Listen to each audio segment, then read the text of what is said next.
Okay, I think we're back. Sorry about that. I don't know what happened. Say hi if you're back. Apologies. Had an internet snafu there. I think we're good. Let me check the okay, Twitch is up. Yep. Connection says excellent. Bitrate is back. Okay.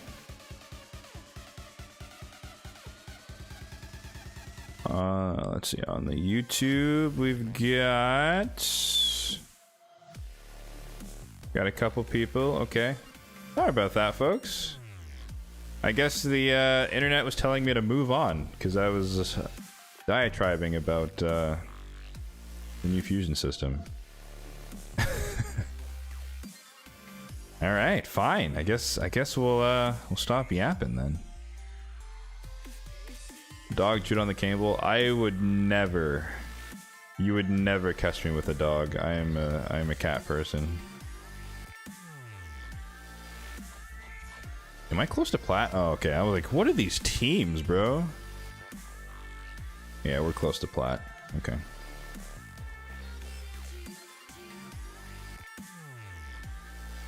Yeah, I don't know where it cut off for you guys. But essentially all I was saying is that the new fusion system is probably good for the masses.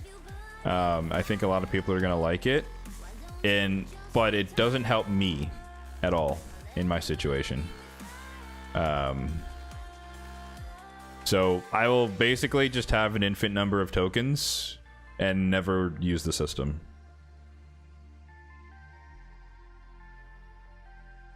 Because there's no worlds in where I would trade one of the modern fusions for like one of the 9 champions that I'm missing. But that's because I've been playing for 5+ years. So I have all the super meta ones. I may not use them all, but I have them.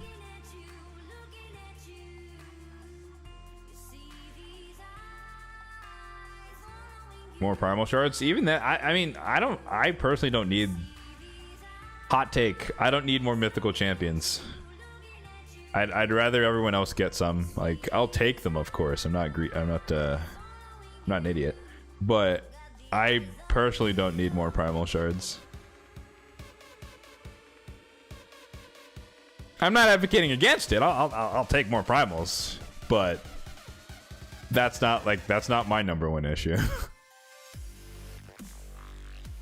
They're never going to address my #1 issue. So, it's kind of a lost cause there.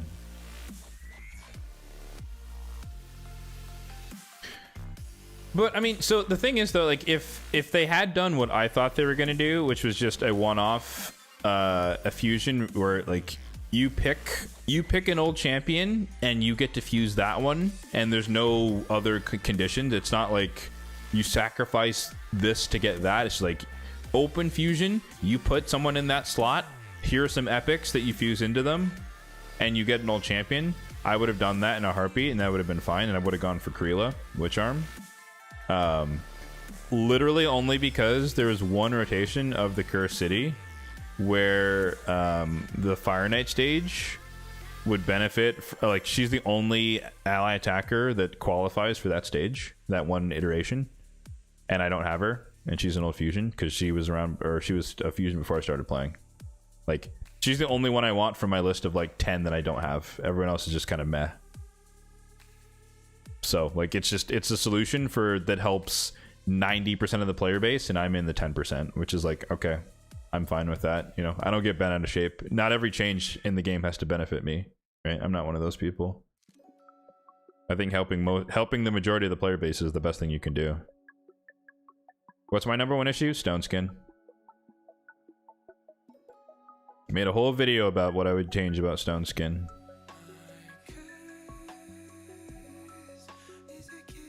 Which obviously begs the question of people would say, oh, what about 9-piece Mercurial? What about 9-piece Mercurial? It's not as strong. Like, in my mind, 9-piece Mercurial is more annoying in the later stages of the fight, but if you set up the early part of the fight, the later part doesn't matter. If that makes sense. Versus Stone Skin messes you up at the start, which is the most important part of the fight.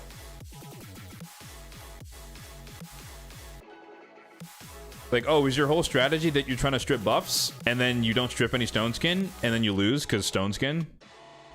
Like, that feels bad. But I get that you can't strip Mercurial, but it's like, you don't have to strip it. You just have to hit them. And I think it's a lot easier to just hit people than it is to deal with Stone Skin. You can hit Stone Skin all you want. It's not going to break, right? Practically speaking. And you can kind of bomb it sometimes, but maybe not all the time, depending upon the composition. You can kind of burn it, but sometimes you can't. So, like, it's just really tough to deal with. Versus Mercurial, I just hit you. And I can still lock you out, which is good. And then all I have to do is hit you. And then your stacks are gone. And then you're down to 1. You know what I mean? Like, so to me, it's just not as bad. Like, I fought... I don't even know if it's there anymore. How's it going, Callie? That's defense. I was like, why am I losing on offense? That's defense. Oh, yeah, this guy. Like, no angst or no shots fired. But this dude, he had 9-piece Mercurial on Hilvi. He had 9-piece Mercurial on Tormin. He had 9-piece on Hilvi, 9-piece on Raka, 9-piece on Python, and 2-piece or 2-turn. Yeah, 2-turn on Tormin, or 2 stacks on Tormin. And I went in there with the Fabian. I locked him out.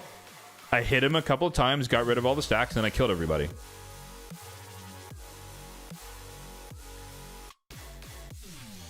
Sure. Is it powerful? Yeah, if you know what you're doing. But throwing everyone a 9-piece Mercurial and expecting you to just win on defense is not going to happen. Like, you got to put some thought into it, you know?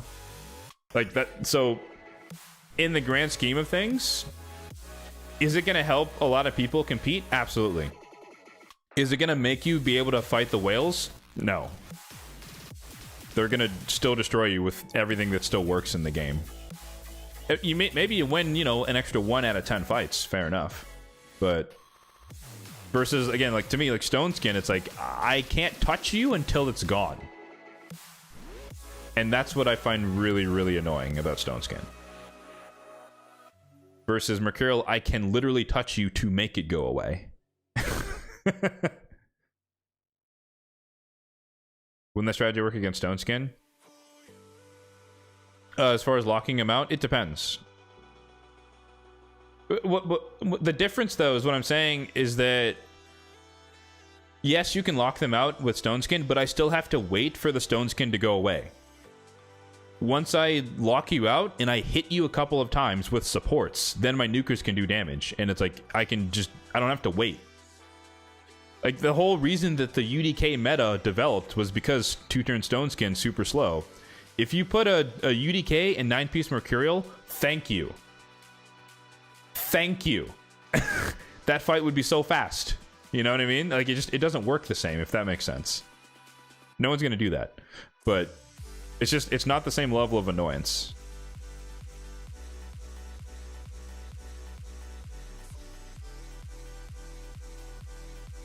But I understand we're in that early stage where everyone's using it and abusing it because people don't know what to do against it.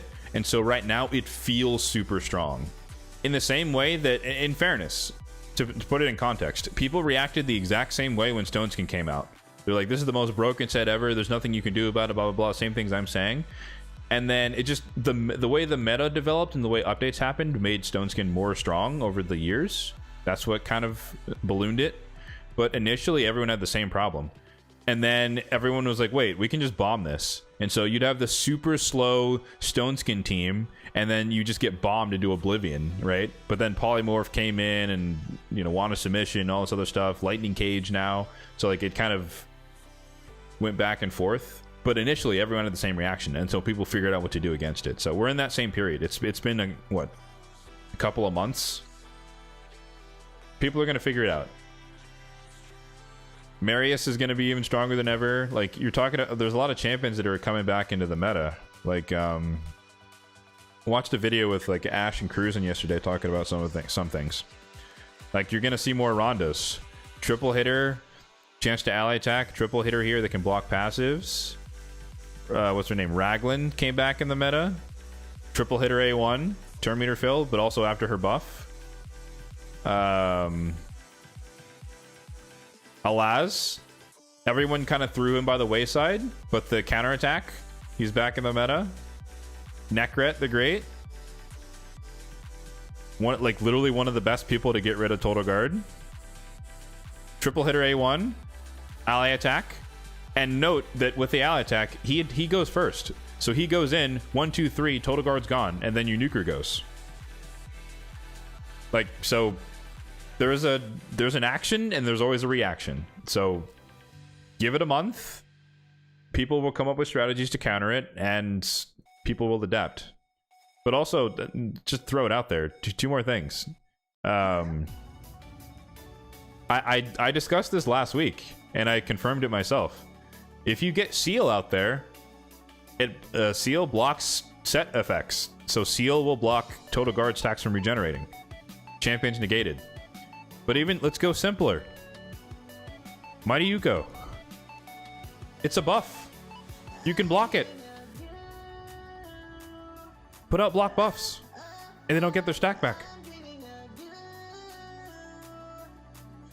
Like, obviously, you have to, do something to get rid of them initially, but, like, it's not that bad. At least in my mind. It's not as bad. Versus, like, Uko into Stone Skin, where you have 2 chances and he could do nothing on both hits, and then you die to Stone Skin. Like, it's not, to me, it's just not the same level of annoyance. Because the breaking condition of just attacking the person is really easy to meet. But, on the flip side, it kind of neuters champions like, I mean, she was already kind of dead, but like Madame Saris. This is useless in the Total Guard meta. It doesn't do anything. Because you're not touching him, and it's not going to remove anything. Odin, same problem.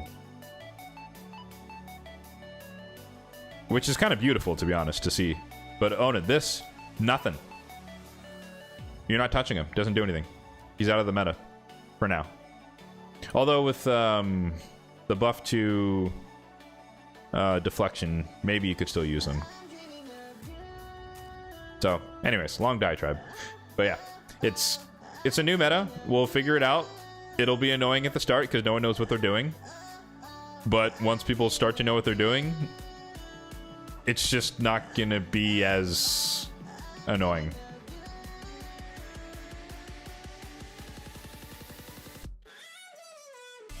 You need to diversify your strats. Yeah, but the thing is, the good thing is though, people are predictable, right? So what are people doing right now, right?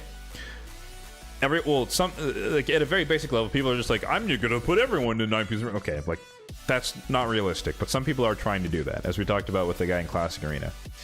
But from a holistic standpoint, what are people doing? They're putting their tanky supports and 9-piece Mercurial, or people with really annoying passives or abilities. So what does that mean? Like, I would expect to see 9-piece Mercurial Mortus, where you're hitting him, but the hits don't count, and then you're potentially proccing the passive.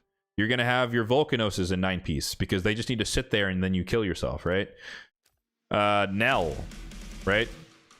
You're going to see Nells in 9-piece. You're going to see Nices in 9-piece. All of these annoying passive champions, you're going to expect them to be in 9-piece, if not Stone Skin, which you already kind of expect. And then most supports, the tanky revivers, you're going to expect it. So like, it's just, you'll know the trends, so you kind of know what you're getting into. What gets tough is when people go off meta, but when people follow the meta, it becomes predictable. That's why every fight I go into, I expect the entire team to be in Stone Skin, because most people run their champions in Stone Skin. Now there's a little bit of diversity, which is great in my opinion. But so okay, I now can expect that anyone who's annoying is going to be in 9-piece, and if they're not, great, that's easier. And then anyone who is a support is probably going to be in 9-piece, and if they're not, great, it's easier or different, you know. So I think you have to Delk's point there, you just got to be more ready for things. And you know, a diverse set of champions at your disposal is always a good way to go about it. I'm a little scared though for the sake of bomb champions. That's my one like dissatisfaction with Mercurial, is that it's kind of killing bombs again. Because like it's the same not same, but a similar situation where like Stone Skin you can bomb and everyone's like, sweet, let's bomb Stone Skin, and they're like, haha, polymorph. You just you sheep yourself when you try to bomb Stone Skin. It's like, oh well shit. It's like, well, okay, there goes the bombers. And they're like, hey, here's some pinpoint. You can dodge the polymorph now and still bombs. Like, yay, bombs are back. Oh, here's Mercurial. You can't bomb anymore. It's like, god damn it. Why you do this? Let me bomb. Anyways. Oh my god, my ears. Jeez. A little too heavy. What's up, Dark? How's it going, man? But anyways, yeah. Those are my thoughts. Those are my thoughts. You don't have to agree. You know, everyone's entitled to their own opinions. So for me, I think Mercurial is what Stone Skin should have been at first. It provides you a little bit of survivability against some BS like Insta Blitz comps, but it also is very easy to deal with in general. Let me put an asterisk there. In general, it's easy to deal with by comparison.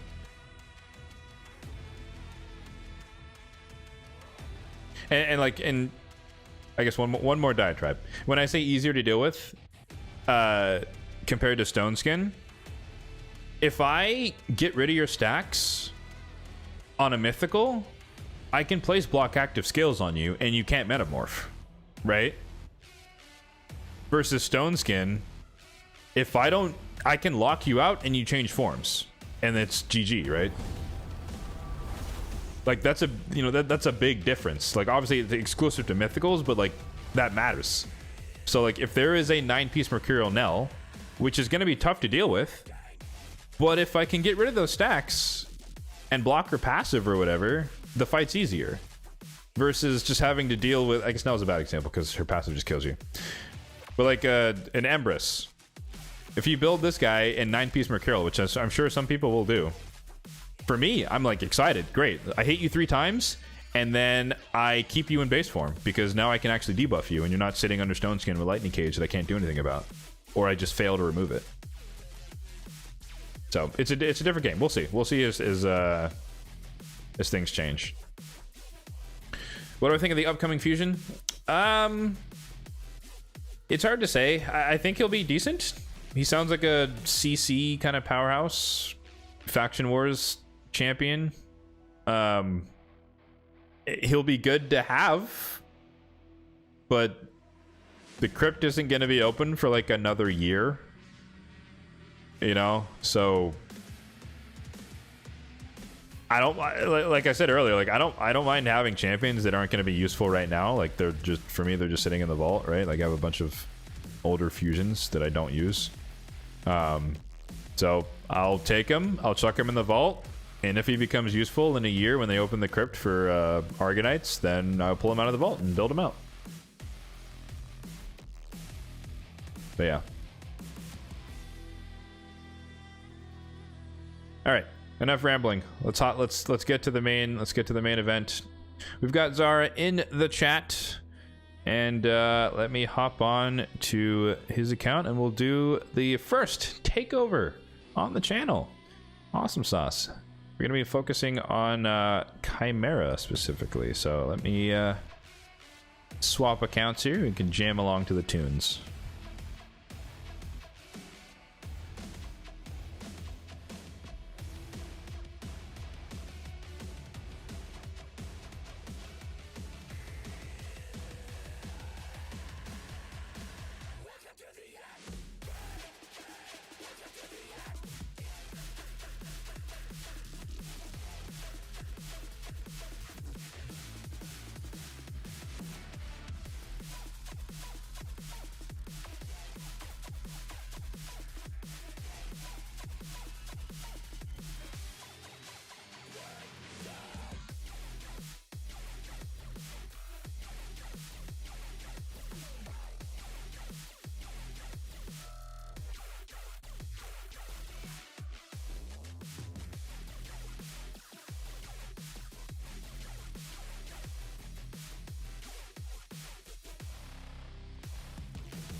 Apologies. Good catch.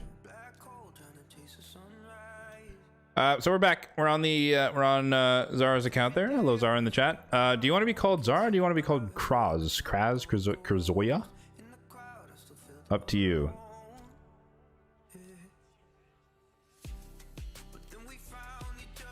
Zara's better. Alrighty, we'll go with Zara. So we get to take a quick tour of the account.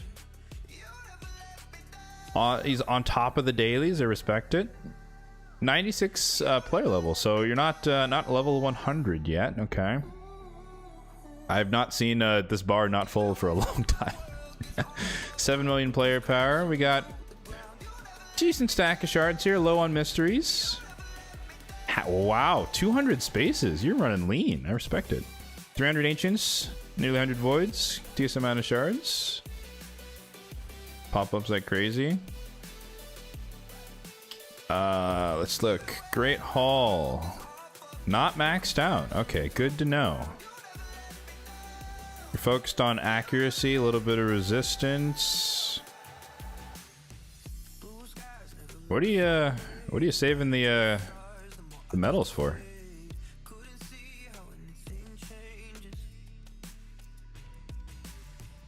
Nothing for the Curse City. Got some Hydra Focus here. A PRCVC. Okay, cool. Little bits and bobs here and there. Okay. Just level set near. Gold 5, of course. Classic Arena.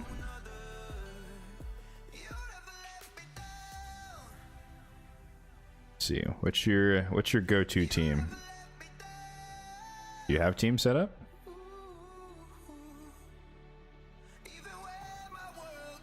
I assume it's one of these two teams that you usually use.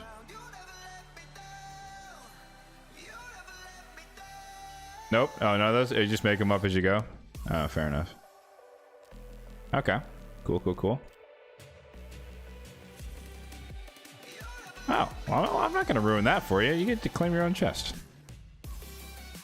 All right. The most important thing: champions. What are we rocking here?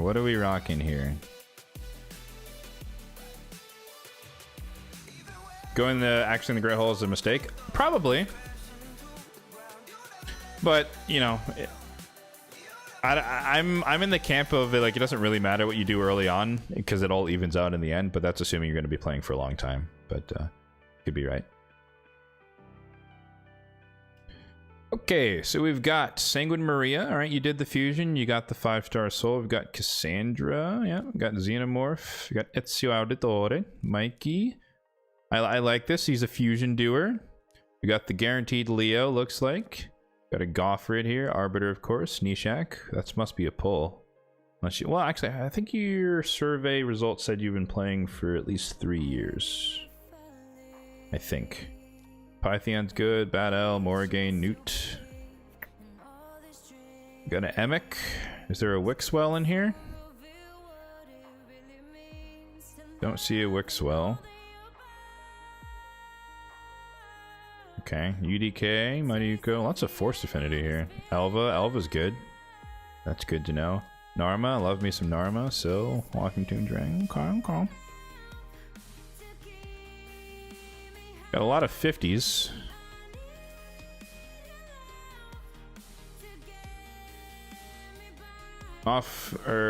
Wait. Oh, 8 months back, 2020, you got back in the middle of TMNT. So TMNT, 5 months ago? Okay. So the important thing to note here as well is so this is everyone that's like built, or well, maxed. The unmaxed people, I guess I'm taking mental notes here. I don't see a ninja. But we do have Mikage. No mythicals. Everyone with the 1 is not booked or finished in the build. Oh, okay. It's always interesting to see what people organizational pattern is. Okay, good to know. Some empowered epics. Yep, lots of 50s. That's like the first thing that always jumps out at me. The Chronum, yeah, respect for the Chronum. You have more friends than I do. Who are we sitting on? We got a Hilvy, you got a Predator. Ah, you bought Predator. Or you pulled him. You could have pulled him. Fist to Fist, I love me some Ancora. Kraz, yep, Fusion. Yonic from the shop. Longbeard, I don't have Longbeard, kind of jealous of that. Coronar. Rip on this dude. Okay.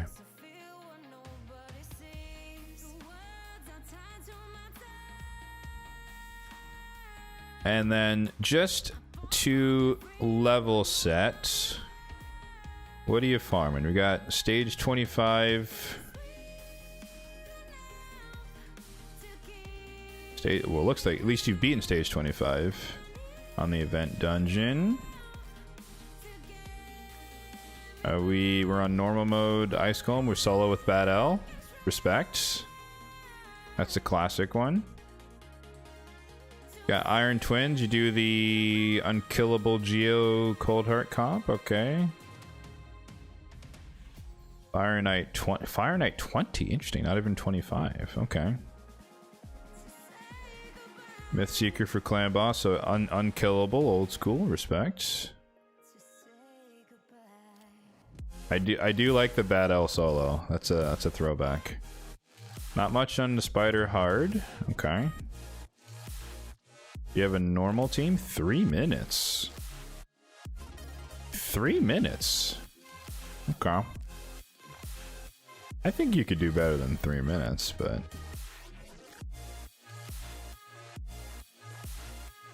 CC, turn meter, newt. I think you could push. I think you could do. You could probably do a low level of Fire Knight Hard if you wanted to. Are we farming Sand Devil? We are farming Sand Devil. Veneri Newt. Okay. Are we farming? Probably not farming Phantom Shogun's Grove. Okay. I'll give you a solid mid to late game categorization here. The Cursed City will definitely tell me. So, making your way through. Do you do normal mode first? You do, mostly. Okay. I do hard mode first, that's why. So, I won't judge based on this, but progressing there. Doom Tower. That's normal mode. Balmal 90. Okay. I think you have Nishak. You could probably do this, but it's not going to be easy.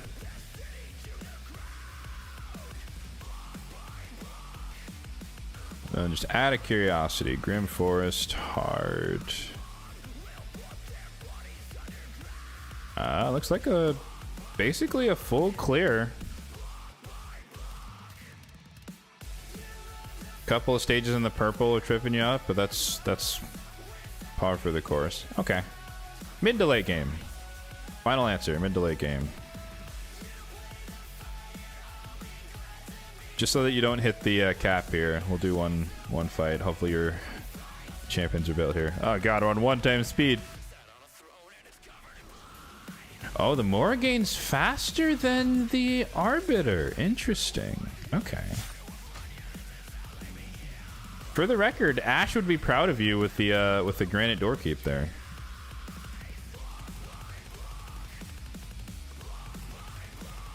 All right, cool. Last thing I want to check. 333 speed. Let me do like 280.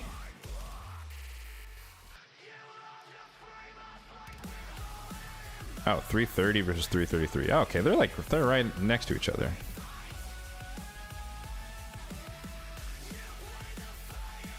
Not much accuracy on her though. That's a really fast Python. Okay. Sounds good. Cool. All right. So the requested area is Nightmare Chimera. So let's see what we can do. How many oh yeah, how many days in are you? Nope, not here. Where is it? We're over the Visix. Or no, wait. Oh, we're okay. We're not even through the earned champions. Okay. We're just after Visix in terms of days. So you're at like 290. Okay. Which is less than a year total.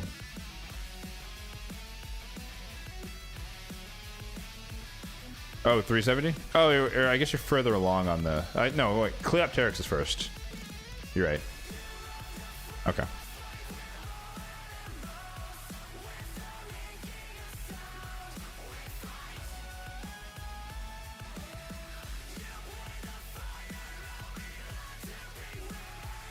So, let's see. What are we normally running? Obviously, this just reset, right? So, is this your normal brutal team?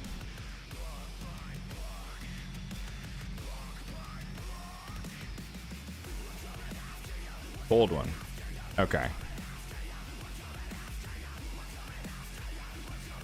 Okay. A couple of months ago. Yeah, the rotation switched on us here. Okay. Okay. So, the way to go about this, and I haven't really like made content on this. I got a hallowed hilt. Okay. What I want to see, this is obviously the PvP build. Do you have a... Oh, you don't even have it saved. Okay. There's no PvE build. What is the status of your protection gear? Wait, what? Oh, it's up here. Unrolled. Oh my goodness. Oh, this hurts me so much. Oh, you just claim it. You just claim it. Okay. All right. You just claim it and you don't roll it up. Okay. Different strokes, but lots of gear, but not necessarily on people. Okay. But anyways, so the way I would go about like trying to build a Chimera team, first and foremost, you need to stay alive because people are going to die. So my mind goes straight to Pythion. I think... Well, no, you have an Elva.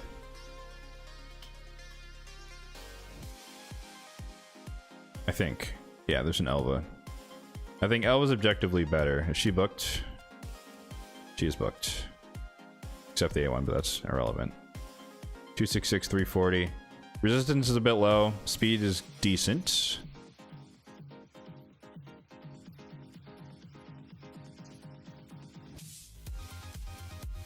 For this rotation, you're gonna need... this is a Newt rotation. I think Newt is good for this. Granted, he's not like the strongest DPS, but it kind of depends. What's the... It's 84 million, right? 84, yeah.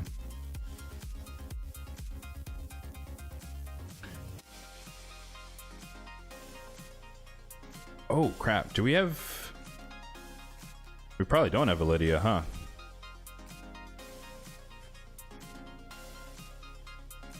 Nope. Okay. Interesting. Yeah. That's part of the end game bias. Is like you just like, oh, you Lydia. Like, what more do you need? Okay, so we don't have a Lydia, which will make debuffing quite complicated.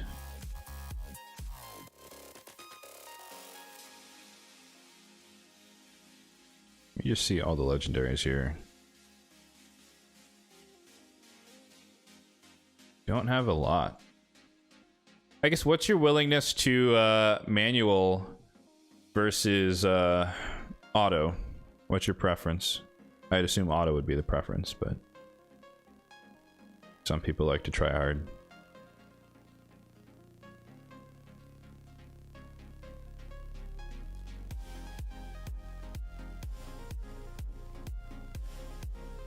In the meantime, I'll look around. So we need to find block buffs.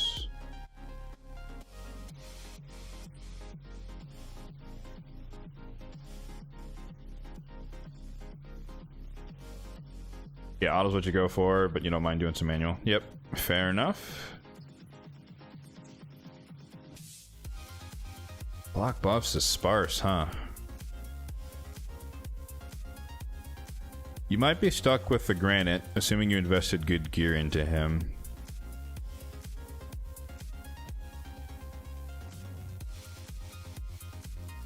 Decrease speed.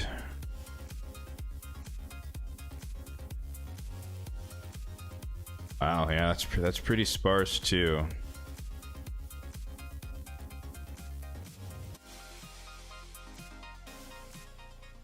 Lamasu?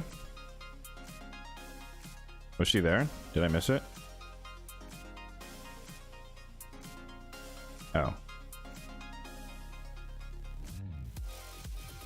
You're throwing phantom advice out there, buddy. I was like, I didn't say Lamasu. Yeah, no, yeah, it should be amazing, obviously.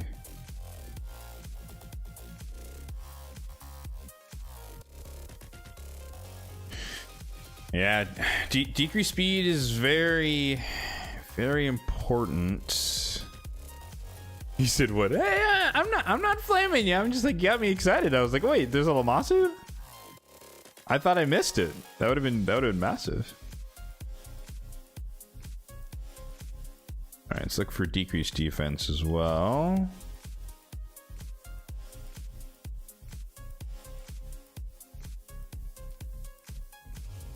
Not a lot of decreased defense. Wow, so we're not rocking like yeah,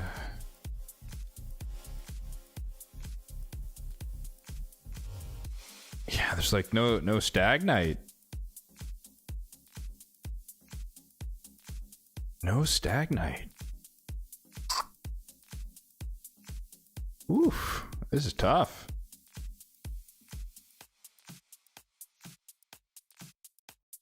The surprise used to give you notification. I think in order to get the notification, I think you have to be like presently there.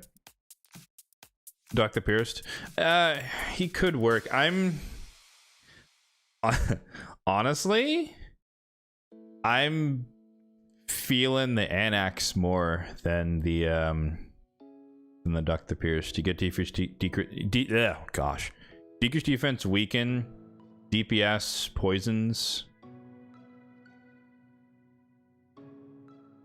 good affinity.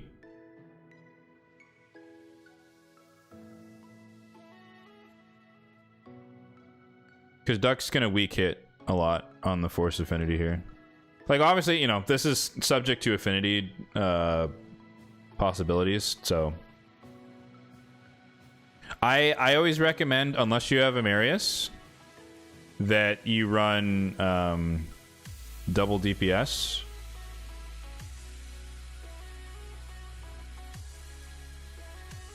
Welcome to us, lowborn. It's not lowborn, but like this is a reality of the game. Everyone's not 4, 5, 3 years in.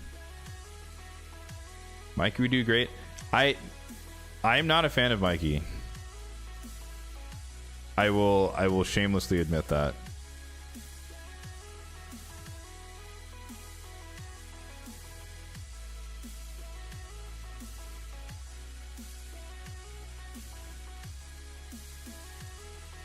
But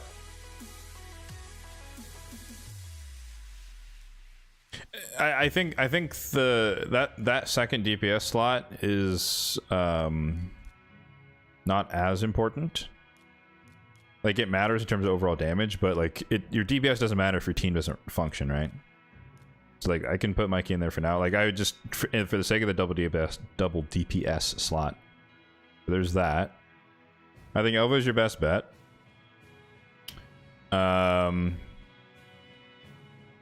between these two, you do actually have decreased defense and weaken, and you also have decreased attack, which is useful. I'm trying to think. Decreased speed was the one thing I didn't really quite sort. And I don't like your options.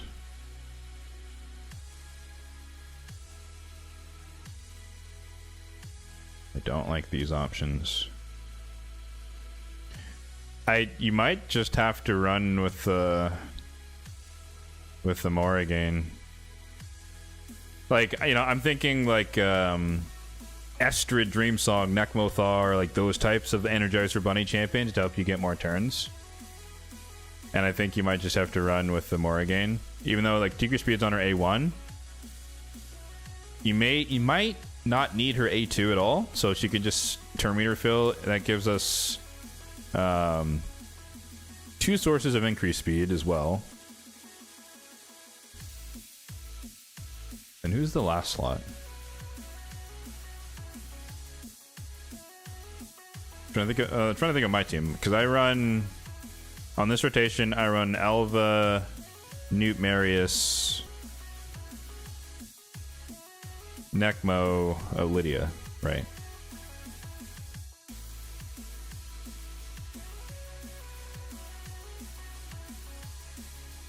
The True Fear will be useful.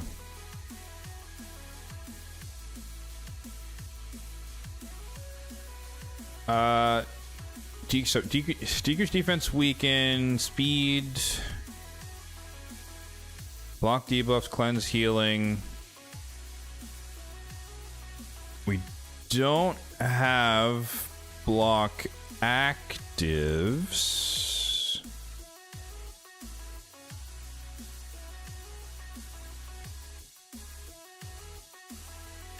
Oh yeah, no, it's a fear on enemies and 2 on bosses. Damn.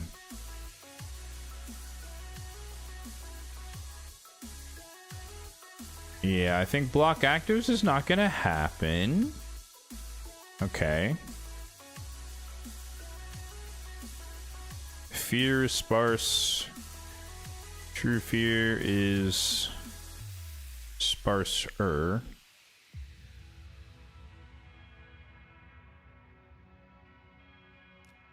What about like any leechers out there? Oh, Mikey has a leech?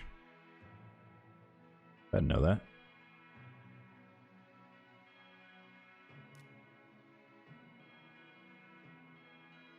Yeah, without fear,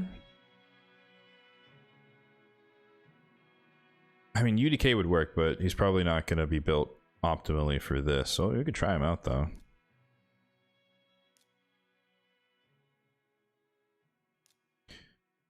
I guess the main thing to take away here is that, you know, you need like 17 different roles, right?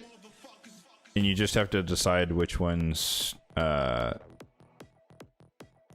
gonna forfeit.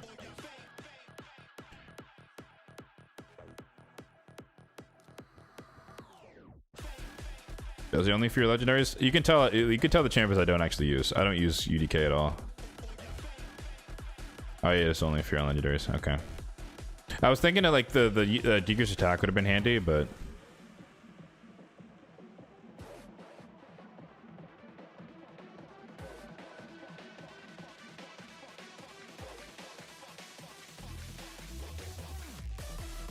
I don't check HS optimizer teams. I don't have the optimizer, so that is not an option.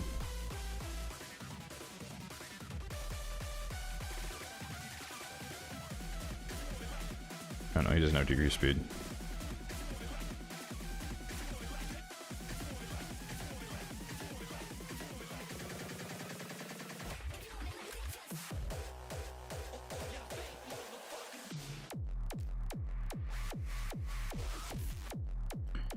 Yeah, so trying to do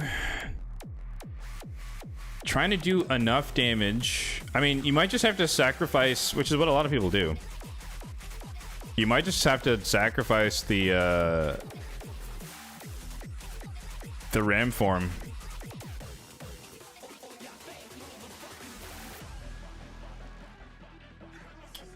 You might just have to sacrifice the ram form and focus the damage elsewhere. Brimstone would be nice. And I don't see a lot of Brimstone. You have it on Ezio.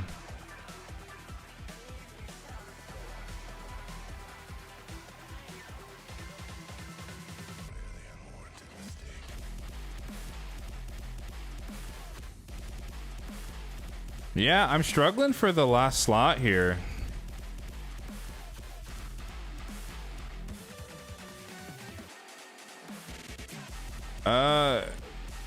Where's... Wait, where's Donnie?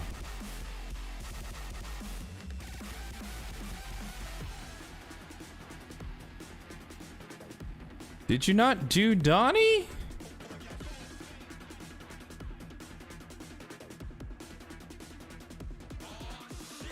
Oh man. Okay, I was like, because the like resetting a newt could be like, since we don't have a Lamasu, resetting the newt could be massive, so it could spam his ability more.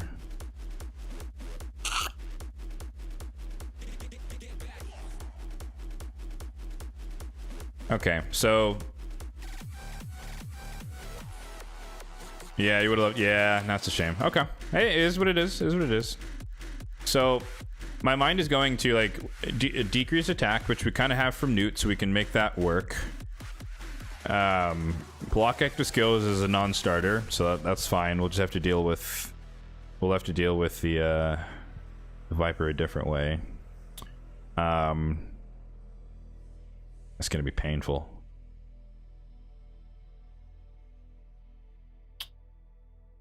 I think the most important thing here is just having some sort of decreased attack. Or sorry, not decrease. Yeah, no, fear was out. Block actives is unideal.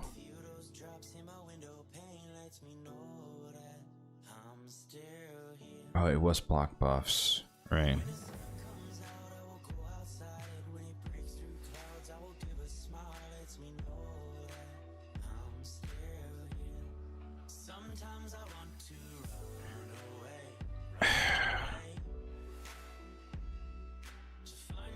Trying to remind myself, Mikey. So this is the decreased defense. This is the leech. Oh, he has decreased attack. Oh. Okay, well then never mind. We're good. All right, we have. That's fine.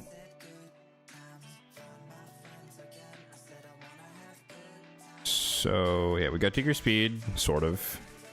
We have decreased attack from 2 champions who are good affinity for this rotation. We got decreased defense on Mike if we choose to use him, or Annex if we choose to swap. But with the decreased attack here, I might keep that. There's also the option to Granite. Might check him out. Granite would bring the block buffs, which would be ideal, but it might not be possible.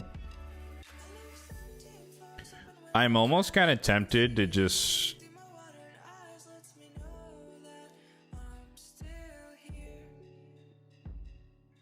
No, it'd be... triple DPS would be too greedy with just the one reviver.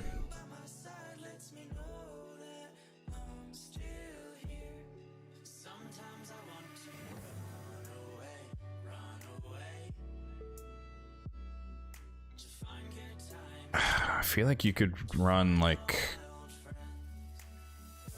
a Hilvy or something, or like she's not built obviously. Like my instinct is just like go support, like go Pythion, go Uko, which could work.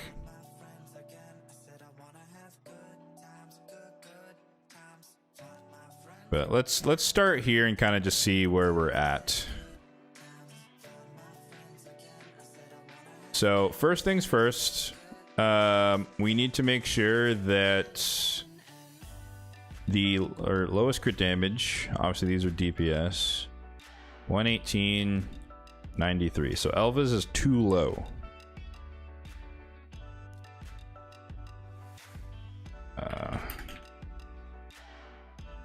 Elva's is too low.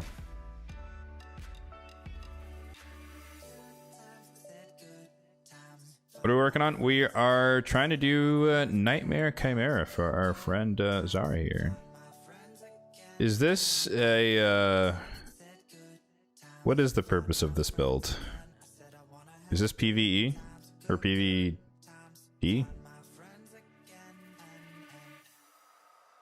I'm very confused. Hodgepodge PvE. Okay. Alright, I was like, what perception on Elva? I'm like, huh? She has no debuffs.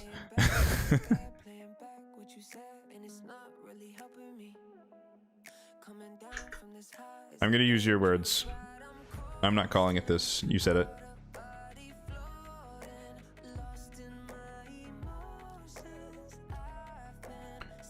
So let's see.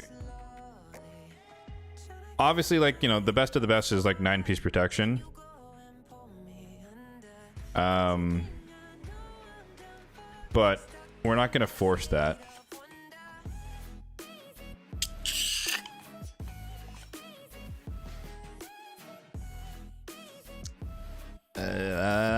Can work. That can work if it needs to.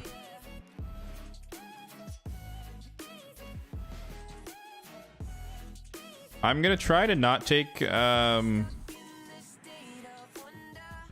everything to 16 unless it's absolutely necessary. We have Chaos Aura? We do have Chaos Aura. Okay.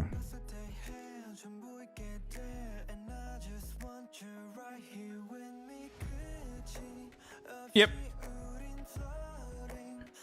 Oh, sorry. Sorry. I always forget this. There we go.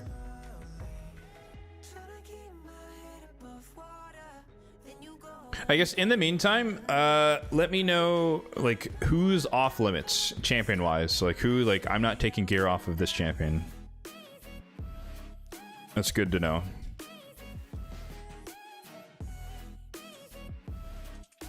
So right out of the gate, which is good to know here, we have literally no protection amulet. So 9-piece is already gone. So that's good. We know that that's out, so we don't have to worry about that. So then we can come... I always like to start with the... I always like to start with the boots. Save the builds on people? Okay, cool.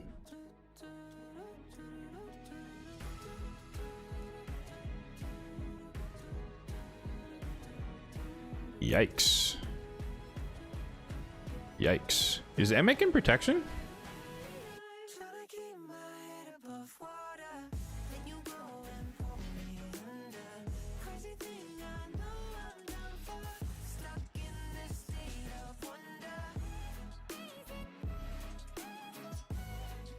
Okay. Is there a reason for that?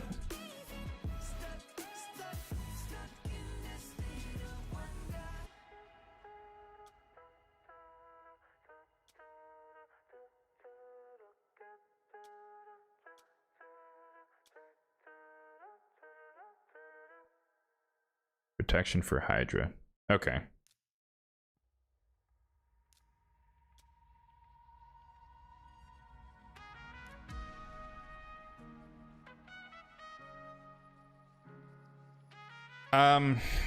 I would say Hydra is more important than Chimera.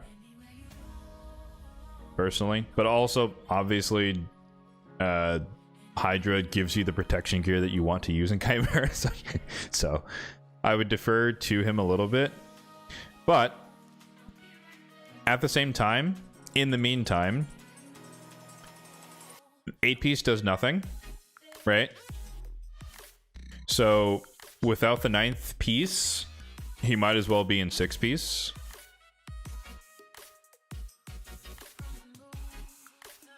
So we're probably going to steal at least the boots. I think everything else can stay on him. But I'd probably steal the boots.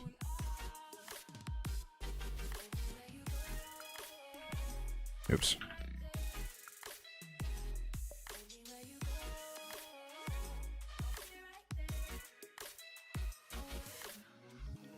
Actually, let me just start by getting perception. Perception is a no-go. Speed and crit. Oh man, I love this. The randomness of the pieces is amusing. Alright. We'll start with that. And I guess for, you know, just to kind of make this like a teaching moment as well, like, obviously you want stats over sets, but when you're getting to the end game, you try for the set, but if it doesn't make sense, you fall back. So like, you know, 9-piece protection, out of the question, so we don't worry about it. 6-piece protection, most likely out of the question, but we'll see if we can get there, right? That's the main thing, actually, because this is a defense banner. By default, this is already better, and then we just know that we have 28 extra resistance in the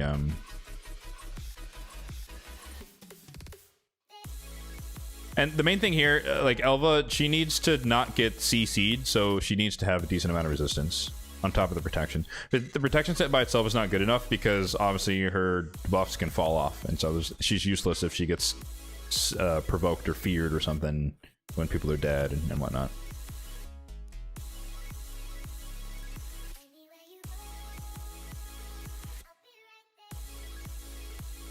Alright, defense, speed.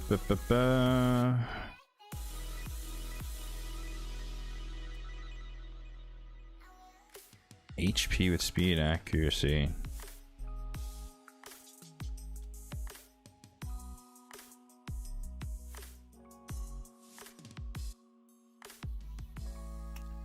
Yeah, protection might be a no-go, man. Might be a no-go. You have no anchor pieces at all.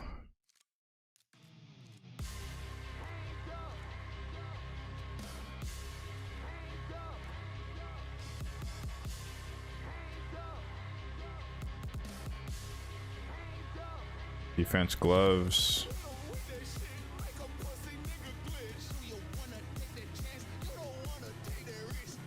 Swift parry.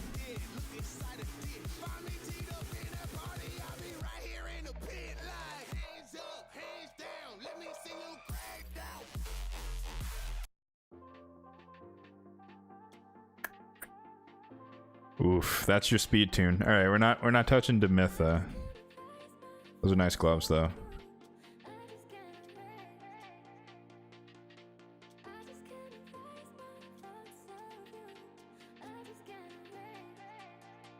Ooh. Aww. Sad. Okay.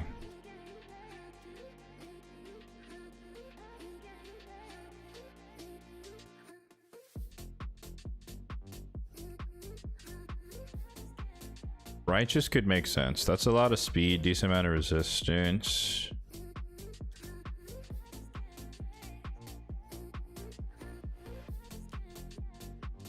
Let's look at the defense percentage first. This would be perfect. Damn it. Well, okay, if it double speed... Of course not.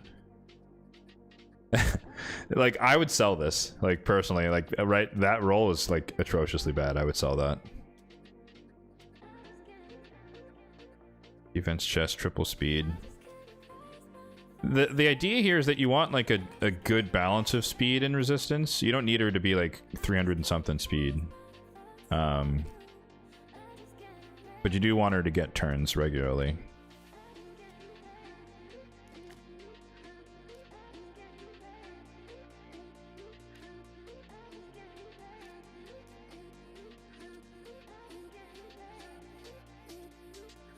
So ideally, it's not. Ideally, it's not just one or the other. Double speed. Mercurial for the sake of the stats. Triple speed. I'm looking for like a double speed res. Double speed crit damage. Gosh. There was also that pair of gloves, though. Who had those gloves that I was looking at? Mikage's? Like, it's 5-star, but I like the double-double. Where's Mikage?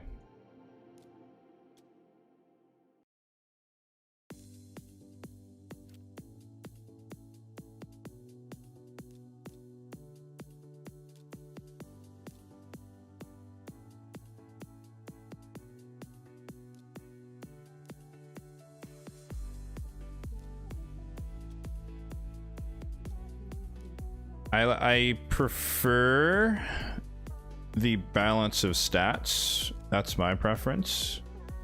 And the way things are trending right now, we might not even be able to do protection at all, which is not the end of the world. And I'm a little concerned about the oh, she's only a minute. Okay, that's fine. I already did it. Well, I want to stay in the same pattern. That way I don't forget someone. The lion form is one of my points of concern. So,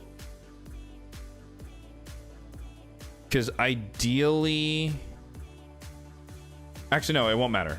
Because we have Newt, who's going to have higher defense.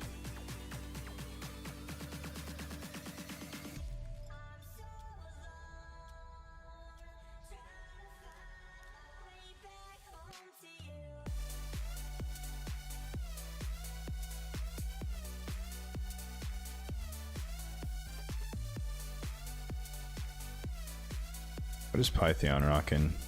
Double Righteous.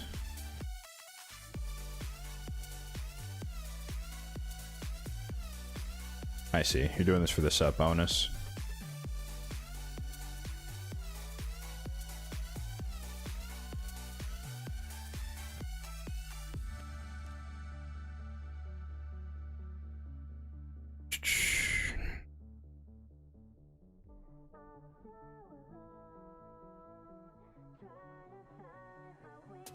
Yeah, okay. I think the writing's on the wall here.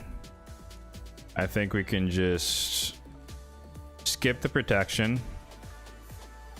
Because, like, at best, we could get her into, like, maybe a 4-piece, but it would be, like...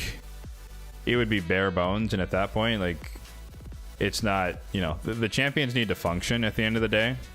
So... No, it's not you. Like, it's just where you are. It's your progression in the game. Like, that's just how it is. Like, at some point, you just have to be real with yourself and say, all right, I can't put everyone in these, like, baller sets.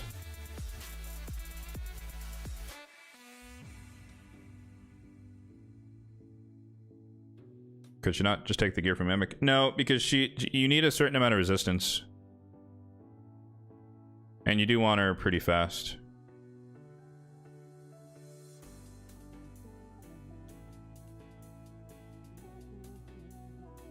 Oh, Relentless would be sick, actually.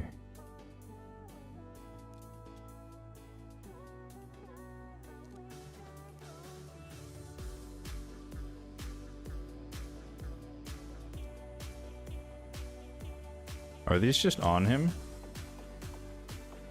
On Gear Grinder? There's no, yeah, it doesn't look like he's wearing it.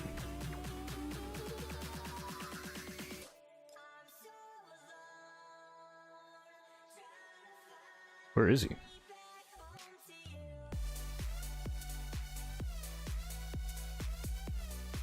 Am I blind?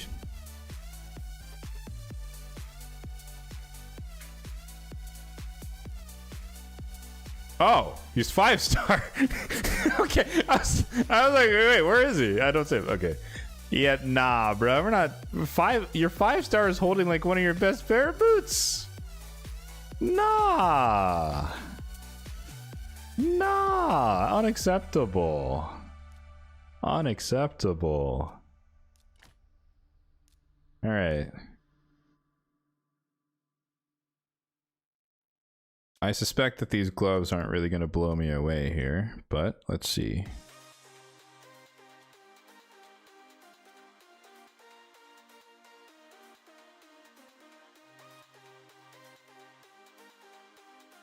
Ooh. I stand corrected. Is Rector Hydra, I suspect? Work in progress.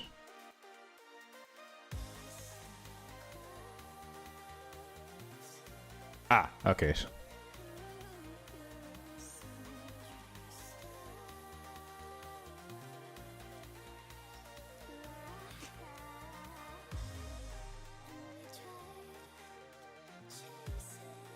Like, this isn't the best, but it's fast, and that's good-ish. Let me change the banner real quick.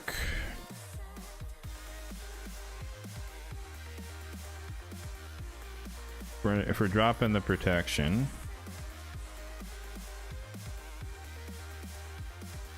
Holy moly. That's it? Okay, never mind. We're keeping the protection banner.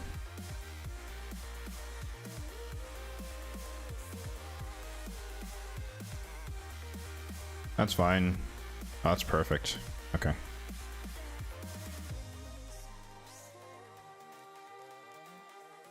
Because I think Relentless is an underrated set for Elva. It's just not as ideal by compared to the set bonus of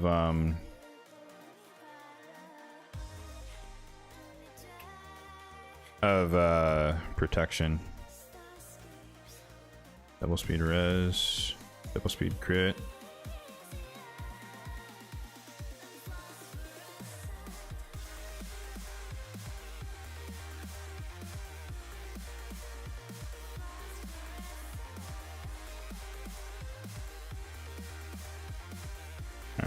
Jamarza.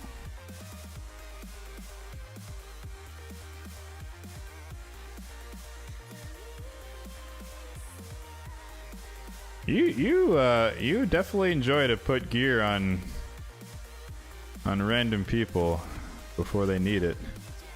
Faction Wars. Yeah, but she's a 4-star. She's not going to do anything for Faction Wars yet. But yeah, no. I mean, you need her eventually. I get that. I'd rock this. I'd rock that.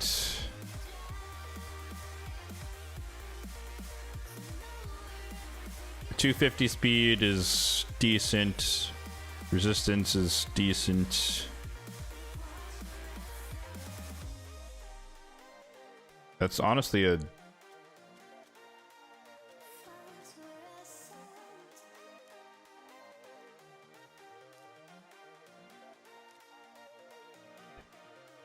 The resistance is a bit low. Let me double check on the side here. Hell Hades. Le raid stages tool. You might be a bit low.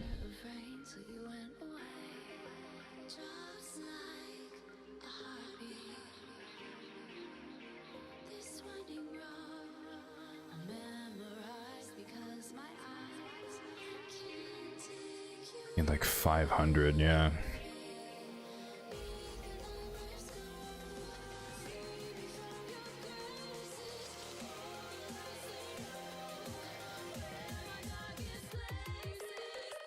Check the relics.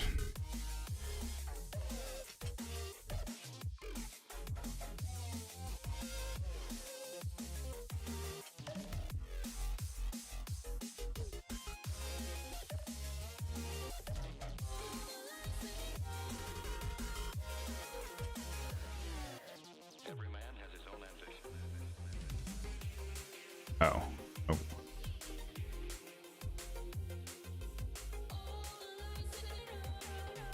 I've tried the aspect of Stealth on my account. I wasn't a fan of it because it doesn't really help her.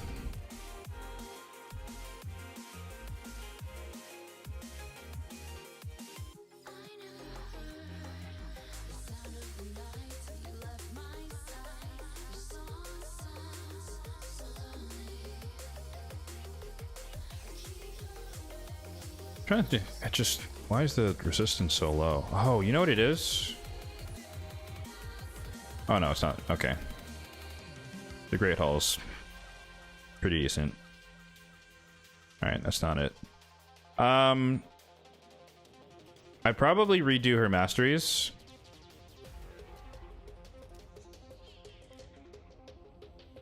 because in my opinion, Elva, like, War Master just doesn't do all that much, because this isn't an attack and this isn't an attack. But I guess if no one's dead, usually you should just go for the A1. I guess you could get 2 War Master hits, but like that's not going to make or break the team. Like, I think this is fine.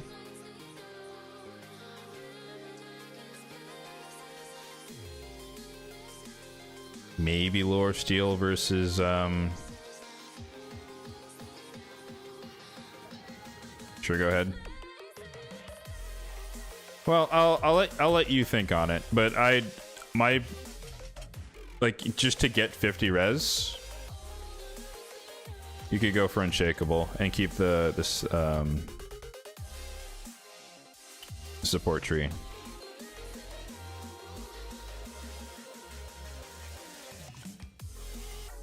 And defense. I just want to see where she's at. 1, 2, 3. Thought about it. Nah. All right. Like, this is okay. High HP, decent speed, high-ish resistance. It's not quite enough. Like, you need a bit more, but it should be workable for now. Let me just double check that we don't have anything better weapon-wise. I don't want to trade speed for resistance.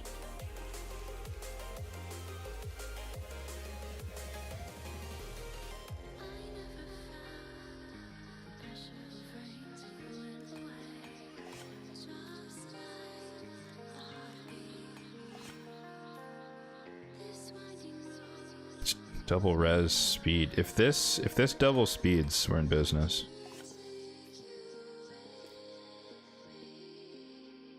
Okay, there you go.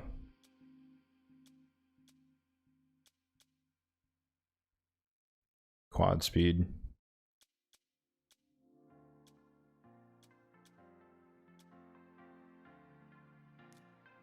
Glyph it.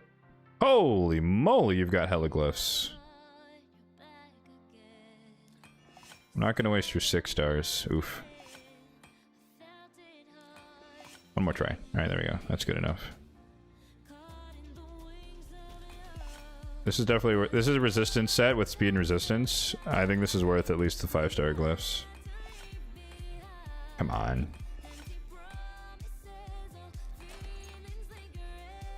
I believe. I believe. Alright, one more. One more try. That's it. Okay. 264.25. This could be glyphed as well. This could be glyphed a bit higher. This could be glyphed. So there's some stats on the table here. I mean, this is a really good piece. Like, I would just... It's like CVC, I'd put a 6-star into that one, probably. Let's give her a little bit more HP on the boots.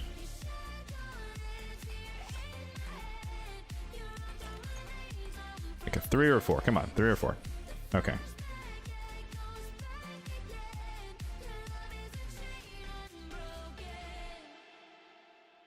Oh, I was like, what the heck? That's not the team.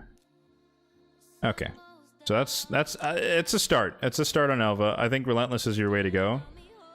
Forget what the other people are. Oh, Newt. I just want to double check Newt. What is going on here, my guy?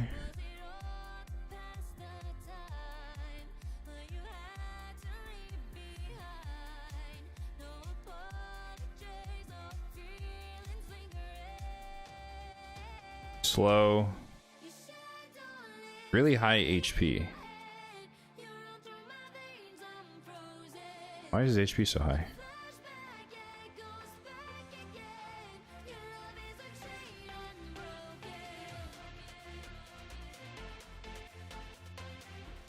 Resistance banner. Okay. Is there any particular reason for this build on Newt? Hodgepodge? Okay, alright. Roger that.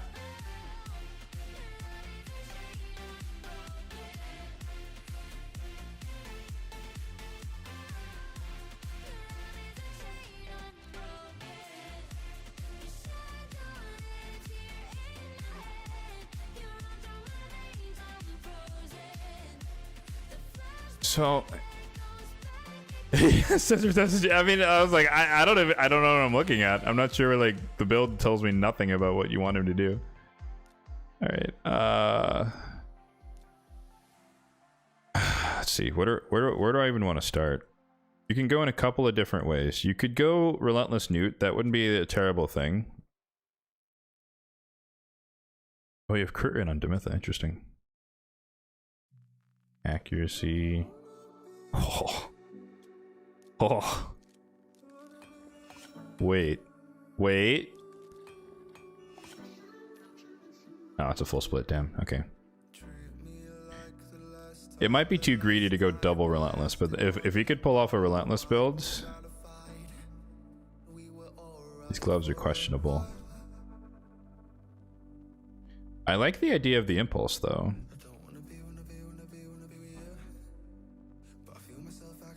But let me not get too... no, I need the stuff filters. Like, my mind goes to, like, Reflex, because you want to reduce the cooldown. Anything to get him to get more turns. Like, he's in Reflex, but these boots aren't the best. Obviously, a lot of people go Savage and stuff.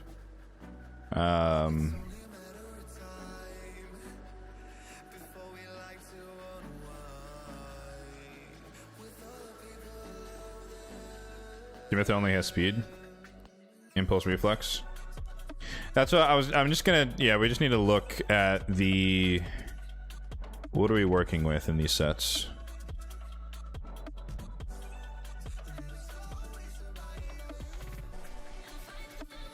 So there's a defense chest. And the reflex. Lots of pieces. The only downside of not, like... I mean, it's subjective to say not properly gear cleansing. Like, on my account, the way I run it, when I have, like... pieces like this just sitting free, that means that they have potential, and like I don't hold on to anything that's just like bad. So it's a little deceptive. So like looking through, I'm not seeing a lot of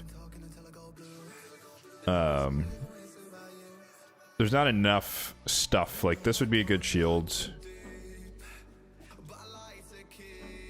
There's no helmets. Like, we'd be, like, strapped. That's decent. But then you'd be kind of fighting for crit rate. Because we don't have any on the boots. So, yeah, I'm not feeling the reflex.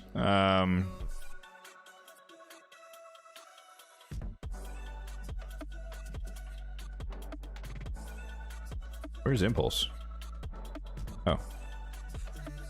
Holy, live arena. Okay. Not that thorough. No worries, no worries. No boots.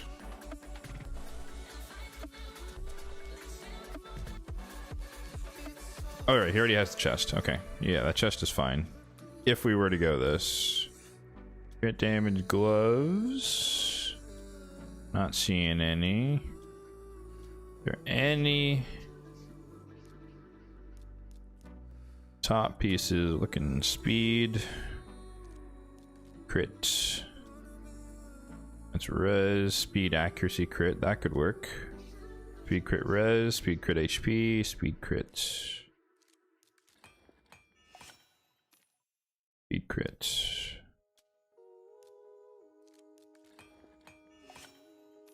Speed, res. Nope.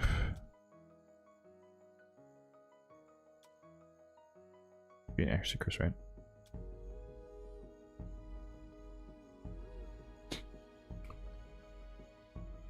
Okay.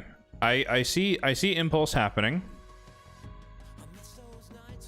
Last one to check is Relentless once again. We looked at the boots already. Let's see the chests. No defense chest.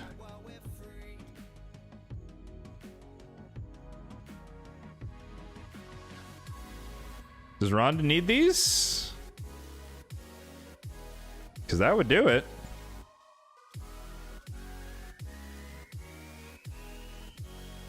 Nope.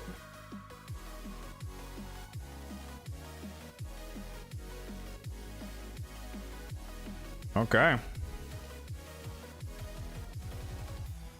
I love it. She's in pseudo relentless.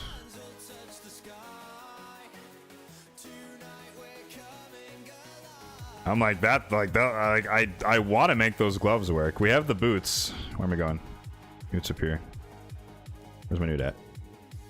And since you're not yet running Fire Knight hard, so this isn't really gonna break anything if you had like a ally attack counterattack team. I think that's that for sure. I think these are your boots. We got tons. Okay, 176. Okay. I'm gonna pretend I didn't see it. I'm so jealous of that amount of dust. Oh my god. I would kill for that amount of dust. HP, not bad. I think we keep this. Oh no. I'm not saying for the purpose of using it. I just mean that like I have like 0. I need dust. I need dust badly on my account. I mean I would burn through 170 in like 2 minutes, in fairness. Interesting.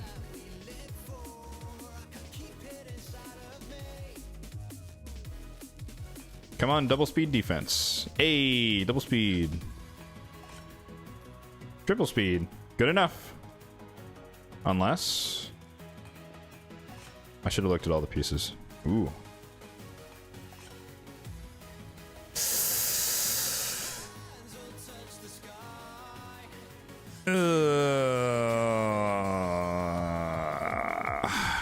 Okay.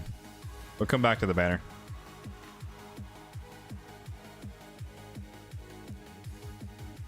I need to see where his speed's at and see, do we need the more speed or can we get away with the more powerful banner?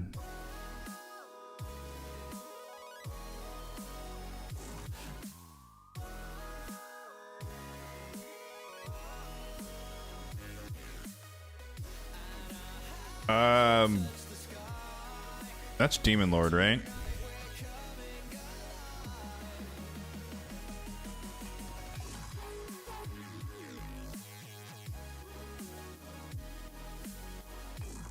I'm blanking on what his name is.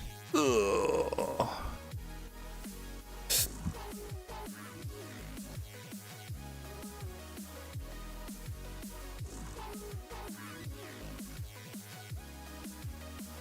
Oh, Bulwark.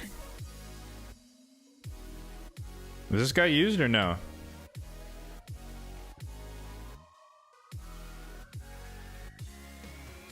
Okay.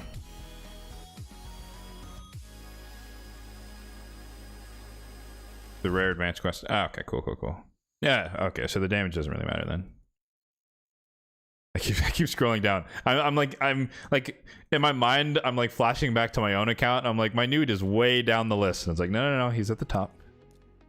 He's at the top. Because this is perfect. Like it's double accuracy with some defense, a little bit of HP. I don't want to burn too many. Like I would go for a 6 or a 7 there. Okay. Yep, I said it.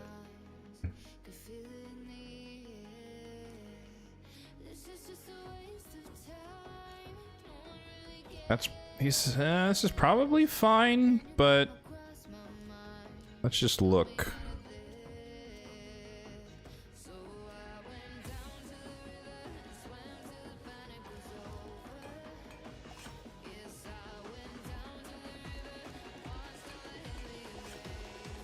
Oh, done.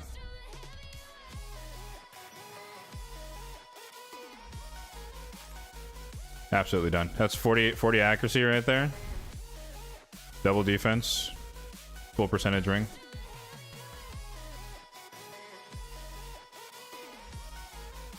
I just needed to make a mental note that we have an extra 100 accuracy here. So I'm aiming for like... Let's see. Ram form doesn't matter because, well, I guess it could matter. You need like 400, which would be a bit steep, but I don't know if that's really crucial to hit that number.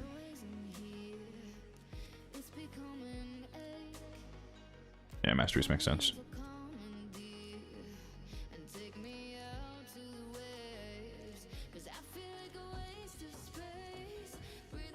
Let's see. Do we have the perfect storm anywhere? Speed, crit, accuracy.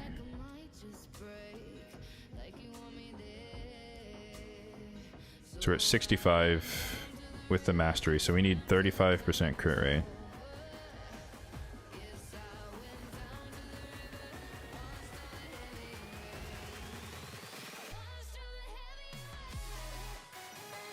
I feel like we're a bit on the slow side. But I think if we start with a really strong piece, I want to be like at least 200 speed, somewhere around there.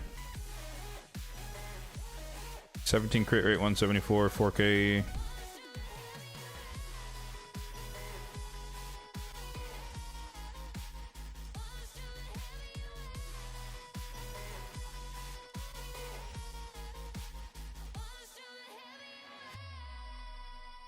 I'm not yet 100% sold on forcing him into the two-piece impulse. I think that would be a bonus. I might pivot back to that feral piece that he had on.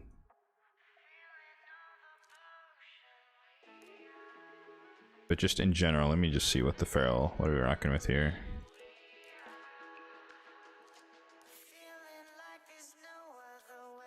Attack.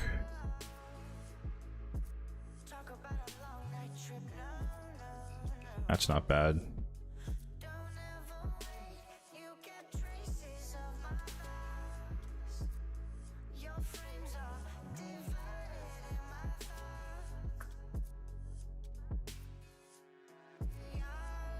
I kind of dig this.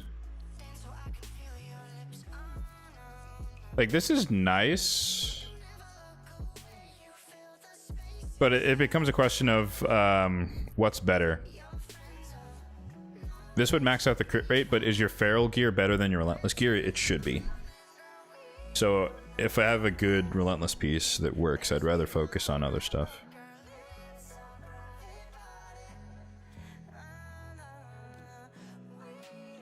How about Skrank? Skrank important? Hodgepodge build? That looks like Hodgepodge to me.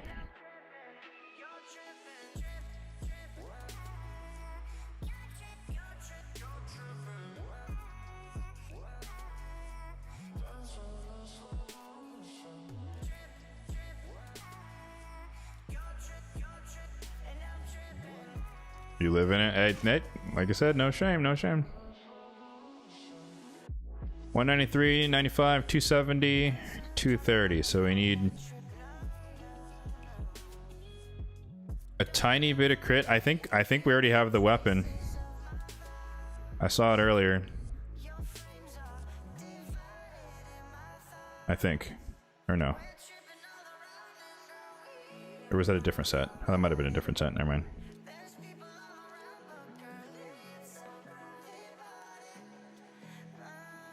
Oh no, it was a different set.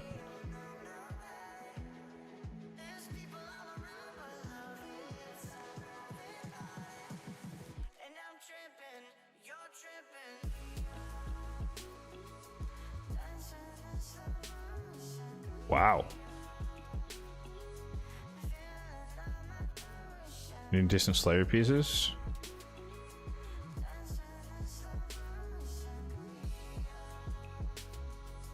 Wow, that's the only one. Okay, I didn't know it was that dire.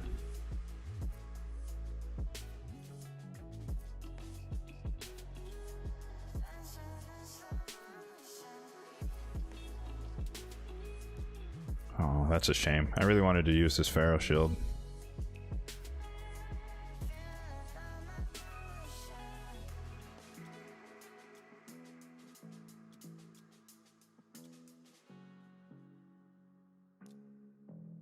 There's not like a baller defense percent chest, right? That we're just missing? No? Okay.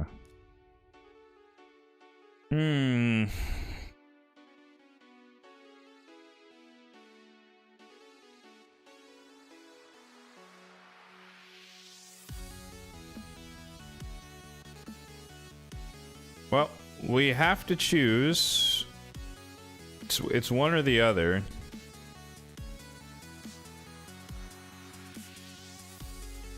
We already stole from Rhonda before. So we could do this, bank the crit rate, and then change the helmet. Or we could bank some speed, or we can kind of split the difference with this.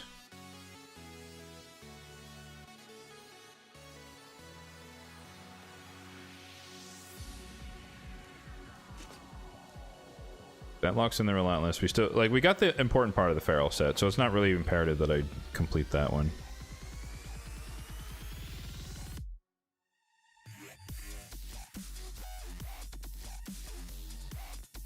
So if we just go open search, I want speed, crit, accuracy, equipped. This priority stat.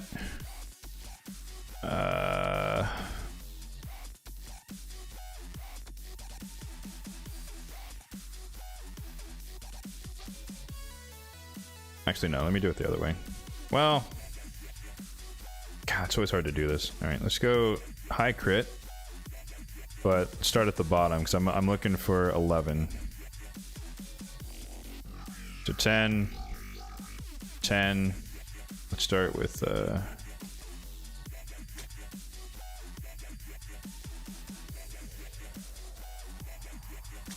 sorry, there we go. Start with 11.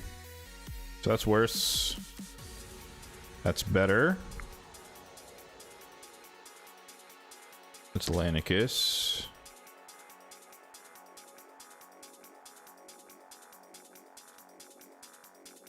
Mythical Impulse Weapon.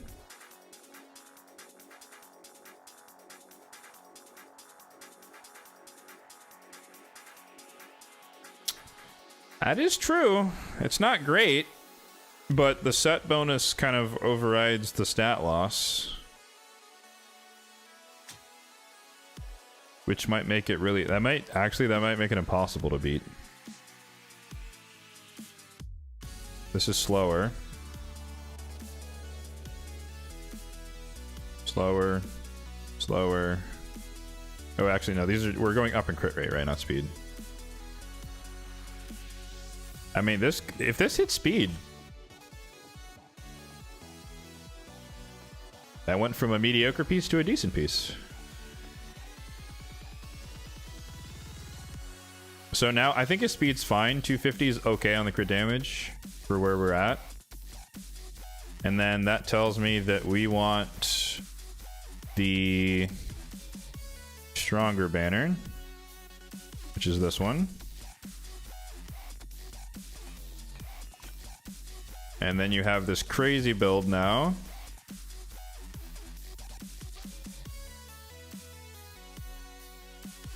$47, I mean, healthy amount of HP, good defense, good speed, full crit, 250 crit damage. You're most likely going to hit the cap anyways with this, with the debuffs out, so it doesn't really matter to go higher. 350 accuracy, it's a bit low, but we'll see if he lands the debuffs.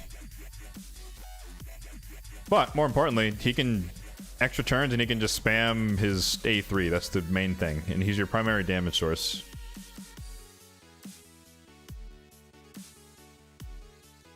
I've called so many things in the sesh, did I?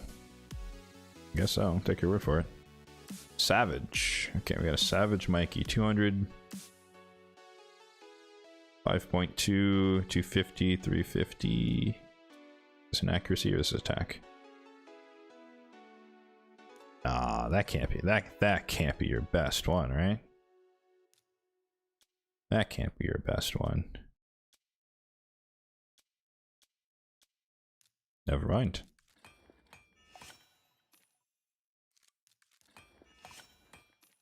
Yo.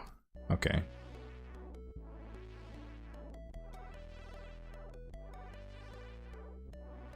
I mean, it's better by default. Because you're getting attack and the speed's basically the same. Or no, it is the same. It's a glyph. So there's no reason not to change that.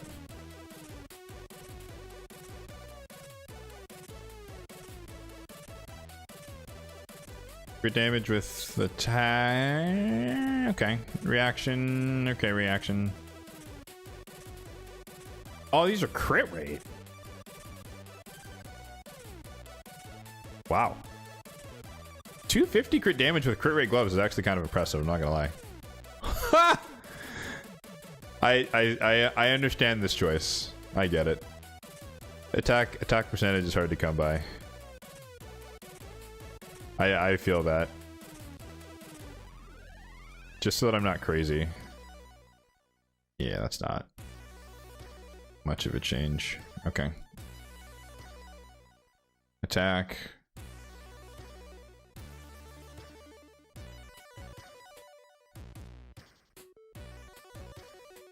It'll mostly work.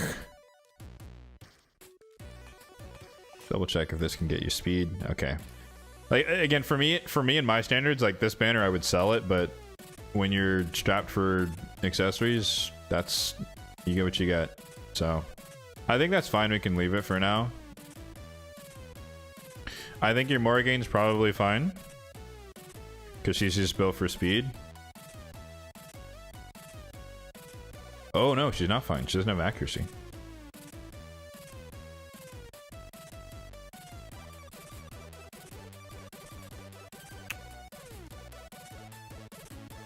Huh.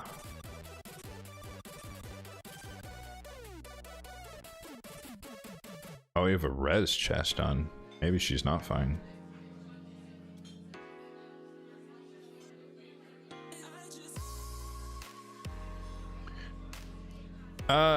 So what's your thinking there about Morrigane being faster than Arbiter? Is there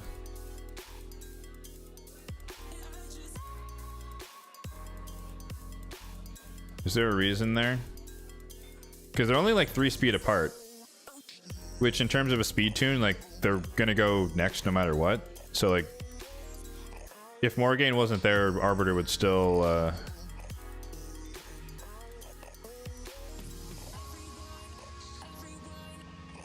work.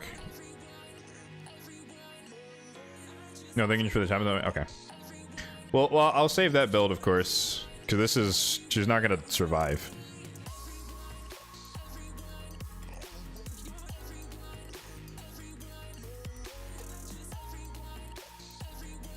So I would jump straight to Perception on her. Not gonna steal from Geo. Ooh, wow. Okay.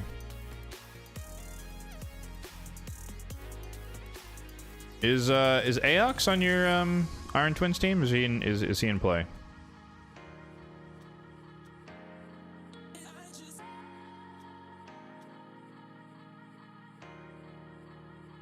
Only for Faction Wars? Okay.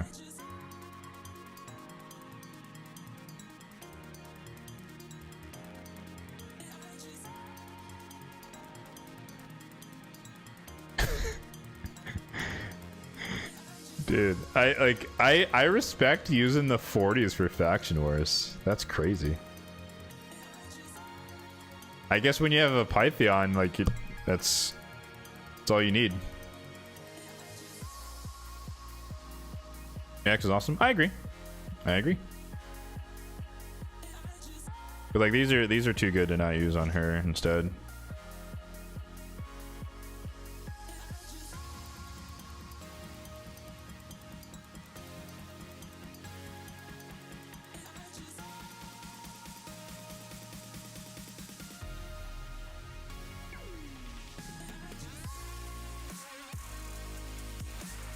Probably gonna steal Narmas here. Crit rate, nah.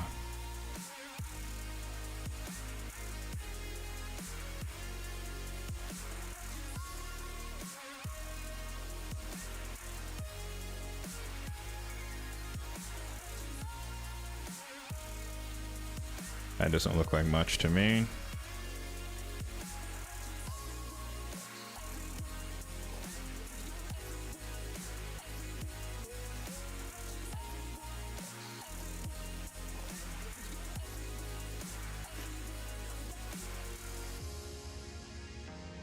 $300.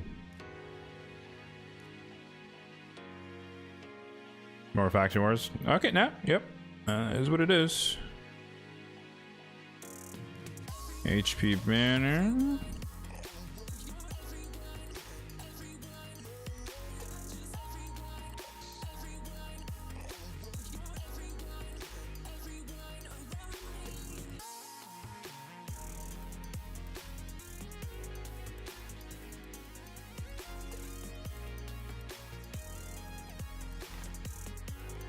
It's about the same.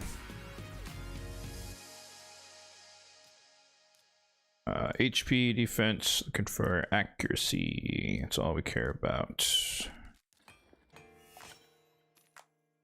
One roll. Can we get a double? Yes, we can. At the highest. 32.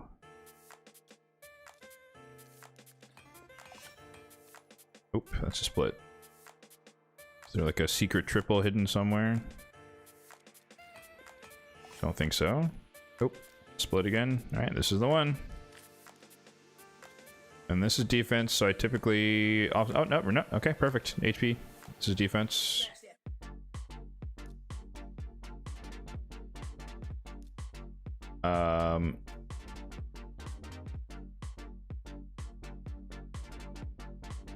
Other thing I need to keep in mind is the crit damage here. 83. 99. Okay. Accuracy wise, we're doing it 350.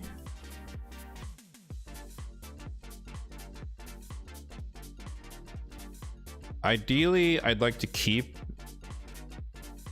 this one of these speed sets on her.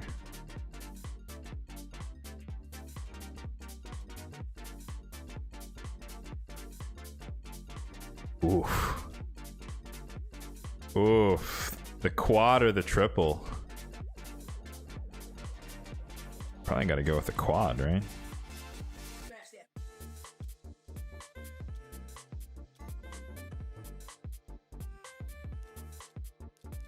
We have like anything remotely comparable, so just a double roll on speed, ideally with accuracy and percepti. Where'd it go?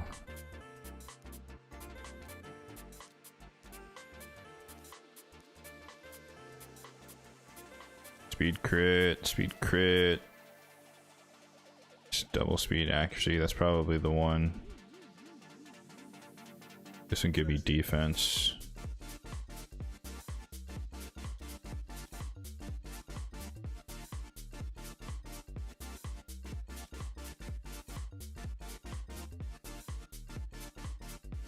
Rear guard, if I had to guess, rear guard is faction wars as well. Yep.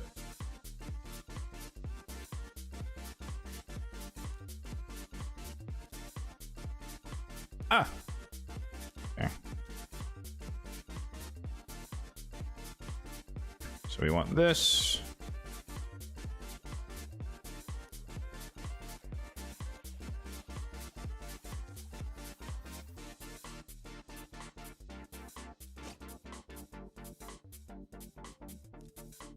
Did I do that right? Double accuracy. Only 372. That's surprising. 74. She is the lowest crit damage now, I think. Yes, she's lower.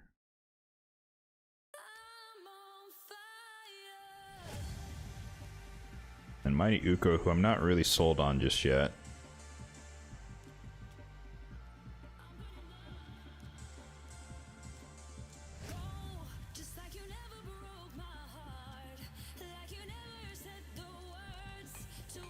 We got a double speed? No, double HP. Yeah, it's slower. You don't want slower. Ah, man. Okay. Alright. Not happening there. I love the level 14.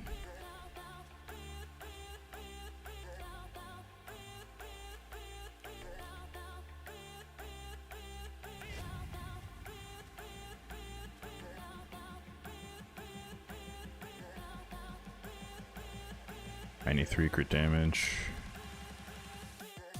Is he already in Feral? Oh, he's already in Feral. Oh. Well, I guess you get the stats.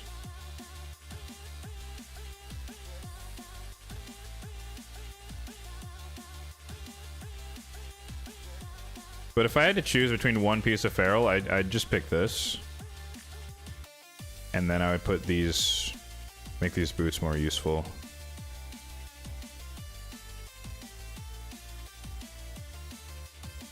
Like, if I'm going to compromise stats, one-piece sets, it'd be on the accessories, not the gear pieces.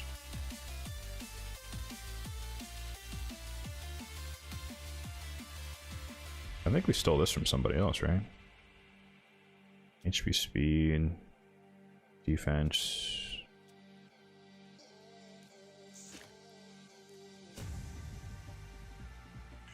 Two pieces of speed. This is pointless. This is just speed with nothing on it. We already finished the speed set.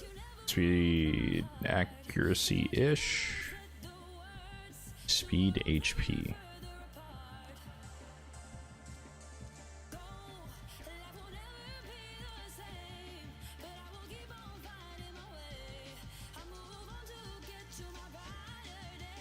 Where are we at stat-wise? 240, 250. So he's pretty fast.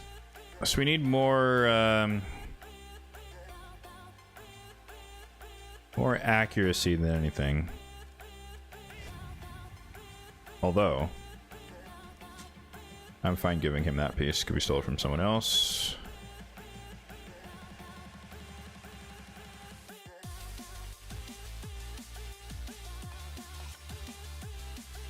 Perfect. Literally perfect. But I will check this one just in case. Not quite. 400. 270. Alright, let's try it out. I'm trying to remember. Elva's weird. She doesn't like to she doesn't like to revive sometimes on auto, which is really, really strange.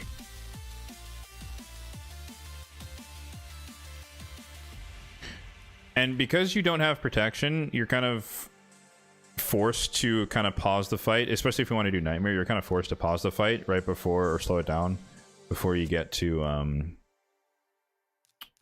the Viper form. There's not much you could do about that. Ram form, I think you can use this, that's fine.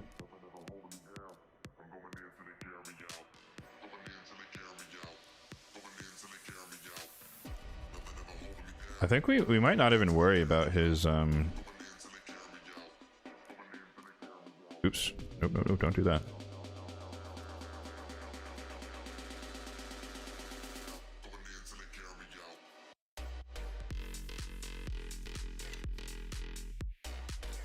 Does this do anything useful?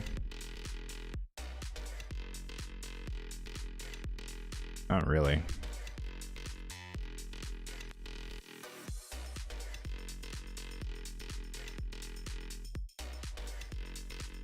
I might change my mind on that, but for now, like, decrease accuracy, it could help a little bit, but it's not your main concern.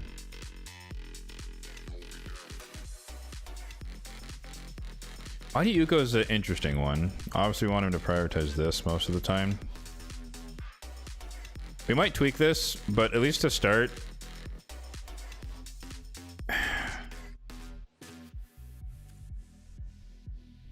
we can leave it on and see how he does, because he's more of a backup reviver than primary.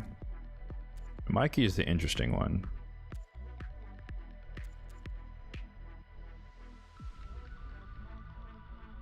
I think he's honestly kind of fine. Free reign. I assume he does this order, but we're just gonna make sure that he does that order. If I was being super optimal, I would obviously put decrease defense. Well, maybe we'll fix that. You want Mikey faster than Newt. But at the same time, at some point, DQ's defense is going to fall off and Newt's going to overtake him. I might change this as well in the rim form. Kind of depends how things go.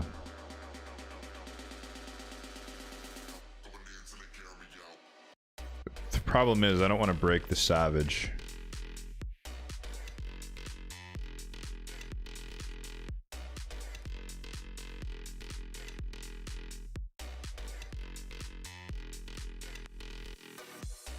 Alright, do you have like the secret amazingly baller piece that has speed and crit damage?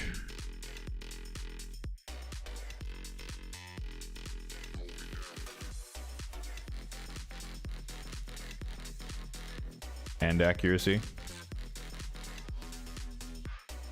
Oh wow, it does exist.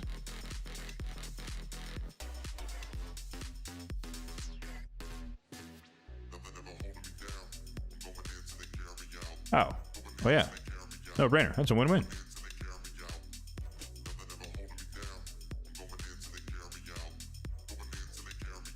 And we broke the game. There we go. 230. Yeah, same exact crit damage. We didn't lose any attack because it's shield. Alright. Did I finish S14? No, I did not.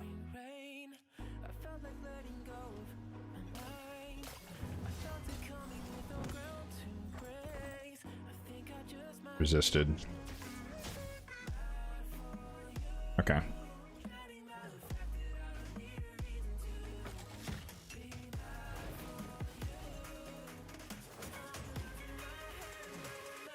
Resisted. I just want to see if that was a one-off thing, or did we just like, do we get a 3% there, or what happened?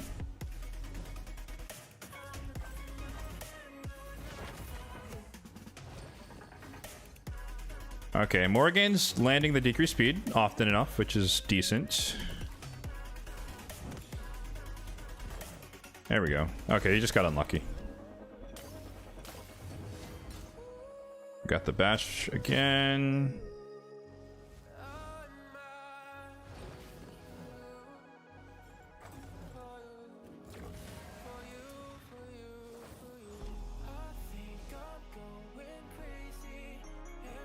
Oh, wait.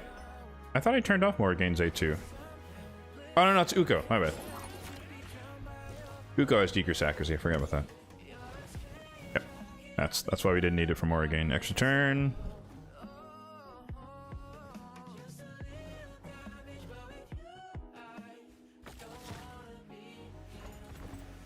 Yeah, S14 on my account. I didn't do it either. I didn't do S14 or S13. I didn't feel like bothering to try and beat those.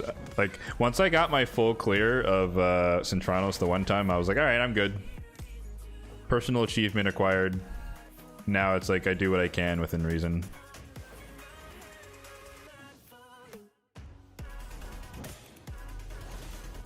Yeah. We can't get too excited here, because obviously this is just the ultimate form. This is like the easiest part. We can get one more bash in, now we're not going to be able to.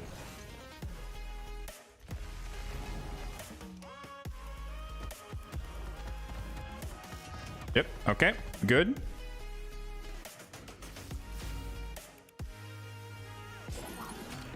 He almost died. Oh, we didn't have leech, that's what happened there.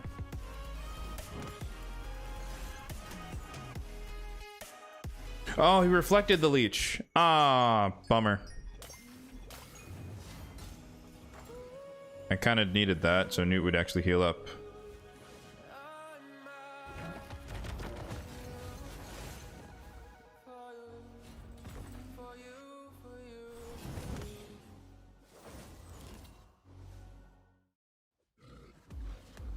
Yep, he's gonna murder himself, that's fine.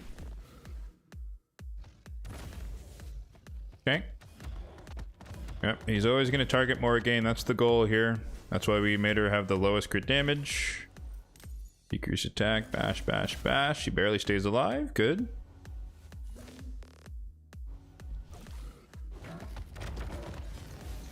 Elva's resisting. That's the other thing I forgot to be paying attention to.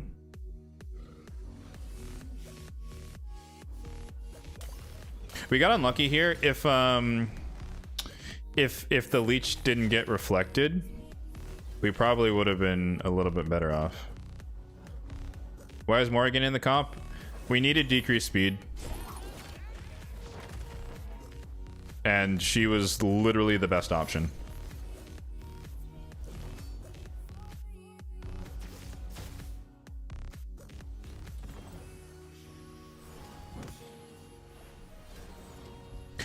So effectively, Morrigan is my proxy for a Nekmothar / Estrid Dreamsong type champion.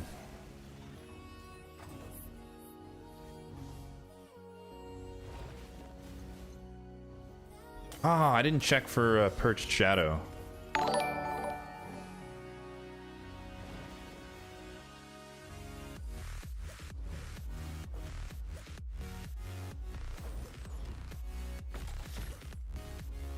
So we're maintaining we are maintaining the block buffs. We're practically maintaining the decreased speed.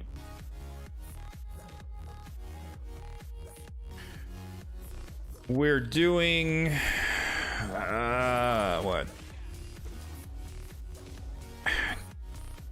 We're not quite at 1,000,000 damage per turn, but we're also kind of biased. Like, it's hard to do that projection because of because the ram form is so, like, you do so little damage by comparison. It's hard to say. Yeah, that's what I'm trying to say. Like, it throws the scaling off, so like it's hard to, it's not linear. That's the term I'm looking for. If Newt was a little faster, he would have gotten a turn there. So yep, Newt gets targeted here because he has the highest defense. So now we're gonna just make sure that, well, I might change it. I wanted the weaken out there so that we can actually do damage on this phase.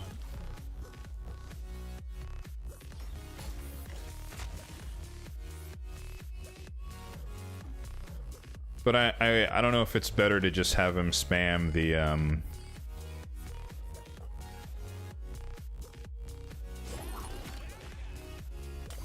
Oh, how does the taunt work with the Hunter's Gaze? Not even sure. Oh, he does go for him.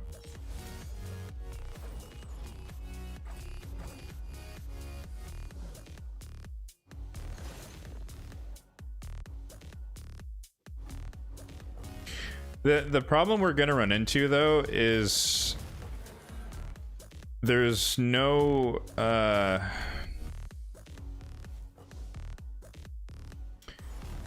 we don't have a really solid response to the Viper form getting its turn because we don't have block actives. So we're kind of depending on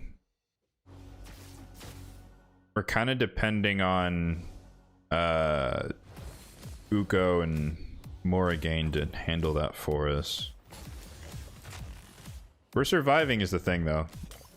We're not, like, Newt's not dying somehow. Can you look and see if there's a champ you're keeping as fragments that could be useful going forward during this ship chase? Sure. Yeah, we can take a look at that.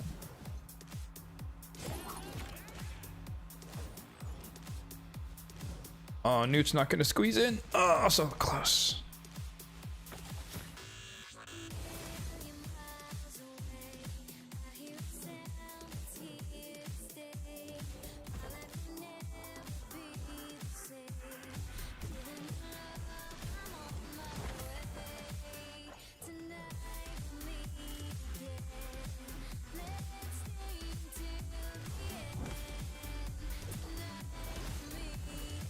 Morrigan has the fear for the ram. No, unfortunately, it doesn't work that way. She places decreased accuracy, not fear, because it's a boss.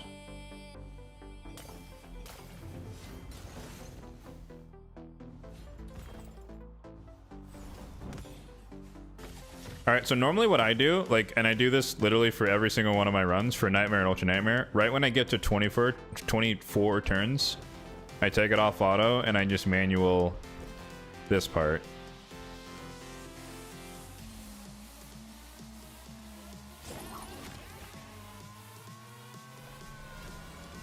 I don't care as much about, well, the only thing I care about being stolen is block buffs. Or block debuff, sorry. So, like, I purposely don't cleanse with Elva here.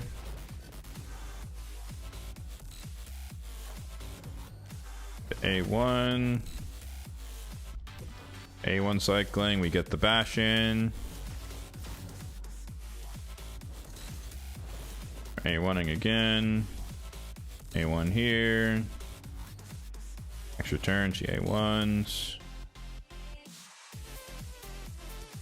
So here, I wouldn't bother with the decreased defense.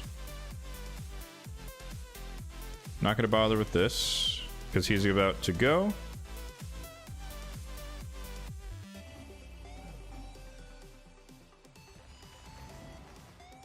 And then we put it back on auto here. We cleanse. We block his buffs. We got an unlucky resist there. And I'm just curious what he's going to do here, because he can't transfer anything.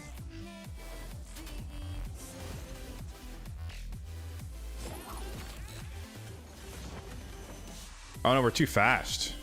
We took 2 turns.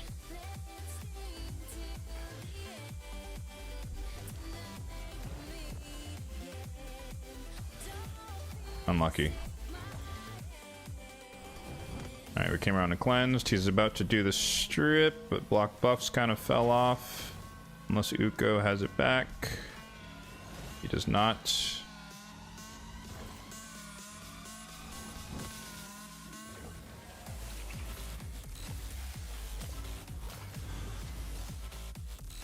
Not ideal, but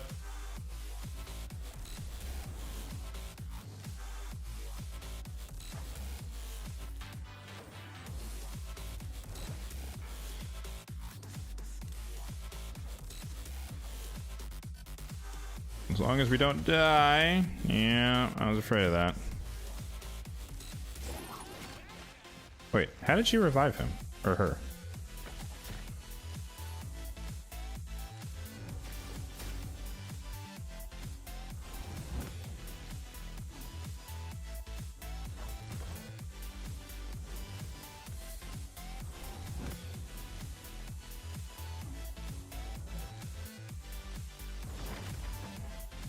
I feel like that revive should have been blocked.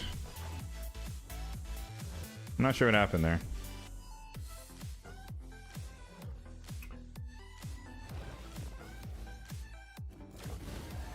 I think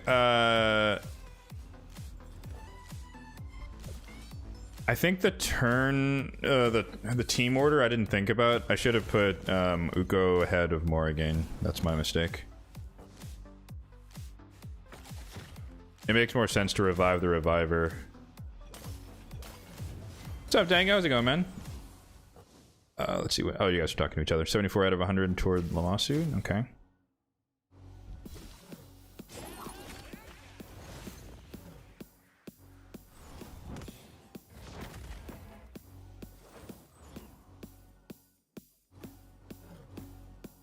Lamasu is better than Morrigan. Yep, agreed. Looking at the Harvest Jack buffs, yeah, they are pretty solid, eh? They are pretty solid.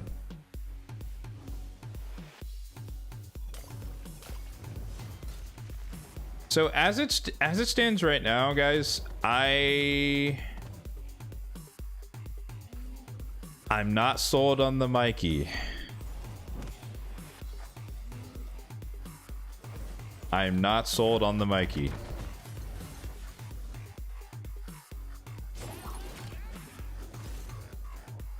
Just saying.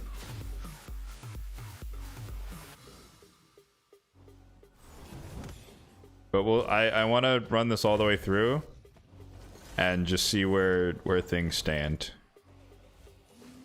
How did he not die? How did Mikey live there? That's okay. He must have like 1 health.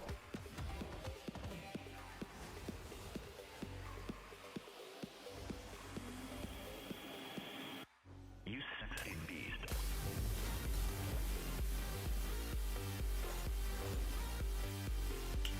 You know what? I should have turned off the decreased defense is not helping us here. Yeah. Unless Newt sneaks in for another turn here. Oh! There we go.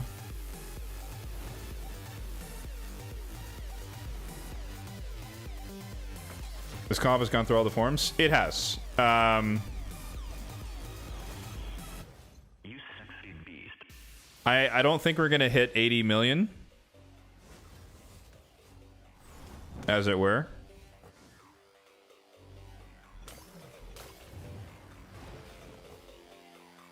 I think right now we're on track for like 60 million.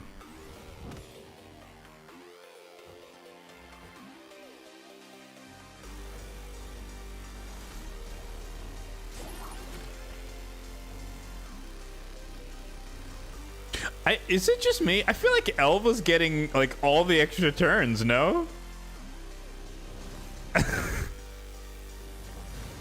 I feel like Newt's taking like 1 extra turn.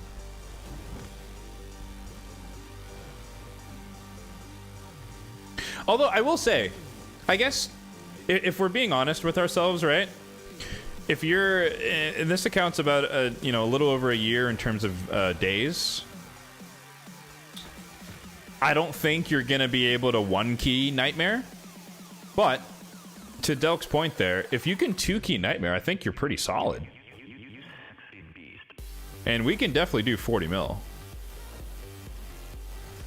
I still think that the Viper form is going to be a bit iffy, as we saw there. That was a bit sketch.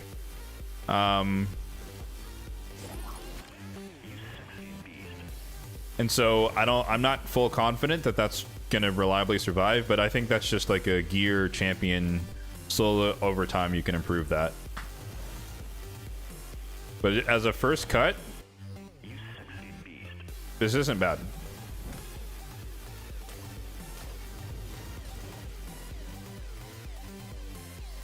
Ramp form is going to be trouble. It wasn't too bad on the first cycle, but the second cycle was a little bit worse in terms of RNG. I do like the taunt. I do like the taunt in the lion form. That's really cool. Because the Hunter's Gaze doesn't do anything. Like overall, I still there obviously doesn't have taunt, but I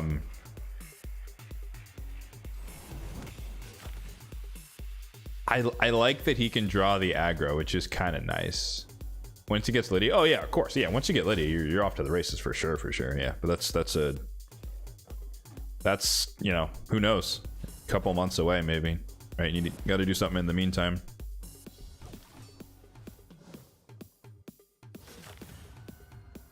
Like, I'm not, this is the early in the week relative to Chimera, so I'm not going to keep this run.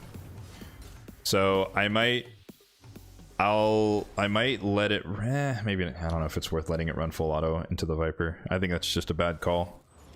Without protection at all.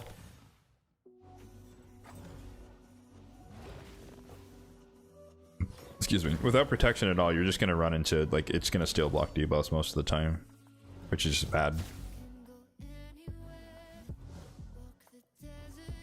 But yeah, I would, thinking off the top of my head here, I would definitely remove I'd turn off Mikey's A2 for the Rem form. But I would keep the A3.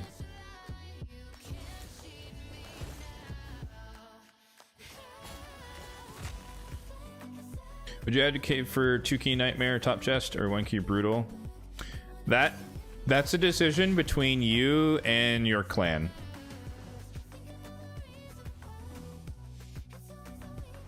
Selfishly, you'd be better off two King Nightmare. But if your clan requires people, it needs people to do both so that they actually die, then, you know, do what your clan says, right? So it's up to you guys. But selfishly, you'd be better off two King Nightmare.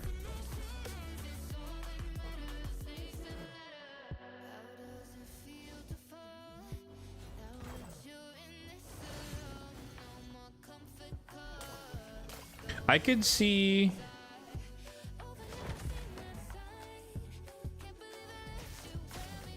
for trauma materials. No, you just get better rewards. Like brutal chimera, like you're gonna get like rare, you know, rare gemstones. Like if you don't, ideally you're just not really doing it unless it's like the last fight, if you can help it.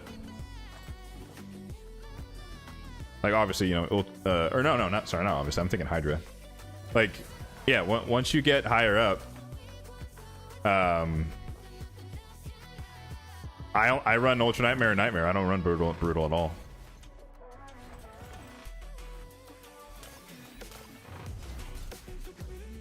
Getting less embers frags. Is that true? Oh, I guess because you're not getting one from both runs. Sure. I guess that's a trade-off you'd have to make. I'm not saying what to do on that regard. That's up to him to decide what he wants to do for himself. I got distracted. All right, we're at 54. So we take over once again, just to start off the Viper form in a nicer fashion. Oh, perfect timing there. We got a bash in with decreased defense. In this case, I will do this. Only because we have so much turn meter by comparison.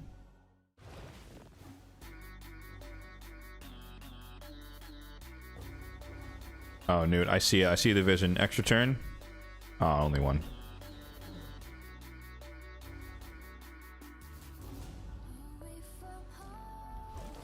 Alright, everyone is ready. Oh, I guess stealing the increased attack from Mikey is kind of annoying. Oh, his passive did. Okay, that's just pure luck.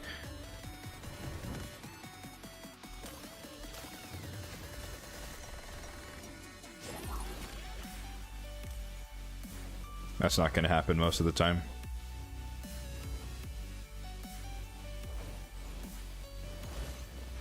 You got Empress on your account just running brutal.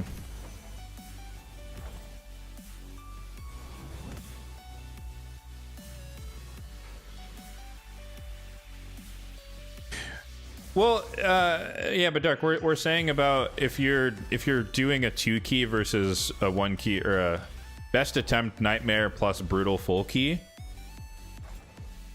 What's the trade-off there in terms of the Ember speed? I think it would be slower, but I also don't know if that matters. I don't know if there's an advantage to getting Empress as soon as possible. And the only reason I say that is, I'm not saying Empress is useless in like your first year, but I guarantee you're not going to have the gear that's good enough for him in your first year of playing. Like, you're not whipping out your Stone Skin Savage build at 300 something days, you know what I mean? But having him could just be a really, really big increase in power level, so it might still be worth it. Okay, this was a better one. I don't know what happened the first time. The first time we were out of sync. Like, Uko was, like, behind him somehow. I thought, like, I wanted this, where, like, he tries to do the A2, but as we block it, because he can't steal anything with block buffs. I don't know. So, I guess there's a little bit of RNG there. I would still, if you're going to try Nightmare, I would still do the same thing, where on turn 24, turn 54, take it off auto, just A1 cycle, just so you don't murder yourself right when the Viper starts. Like, I could show you that like in most cases on Nightmare he's just gonna kill your entire team. Like he steals block debuffs, you don't do anything about it, and everyone wipes it because you can't cleanse the poisons, and then you can't revive because the block revive, and it's just it ends runs so quickly.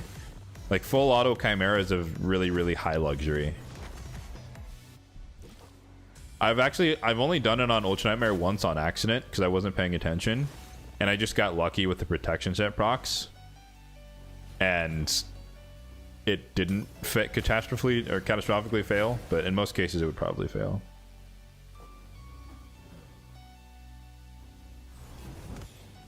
Still can run him as a fast debuffer. True. Yeah, if you're running into Stone Skin a lot, I could see the argument there. Just run him fast.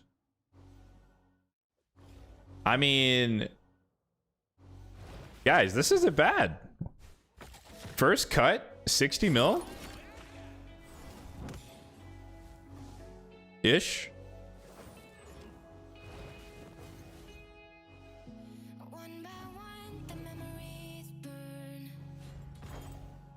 Like, you know, we're not breaking records here, but like, this isn't bad. Oh, I thought we were gonna get one more Bastion.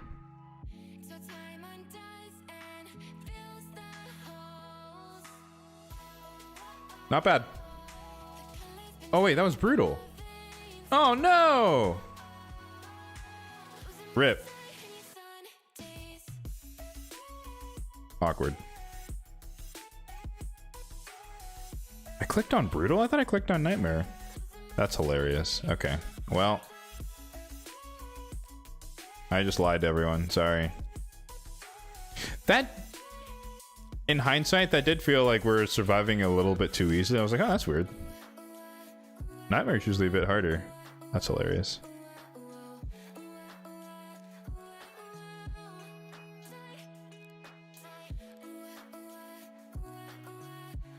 So Newt did 30 something million.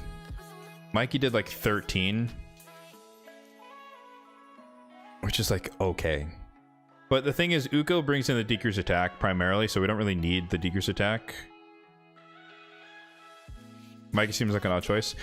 So Mikey was there primarily for the decrease defense. It was either him or I guess we can look at it.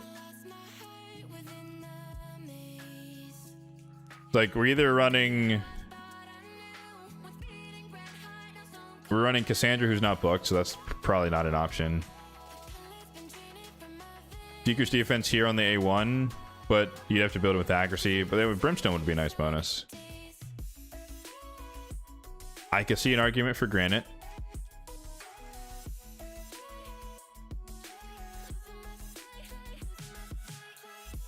Anchor's accuracy would be kind of dope too. Oh, Leech trial, yeah. I mean, but the thing is, I'm not gonna say that trials are overrated. Oops, I'm not gonna say that trials are overrated, but when you're first starting off, who cares about trials if you're not doing enough damage to get the chests?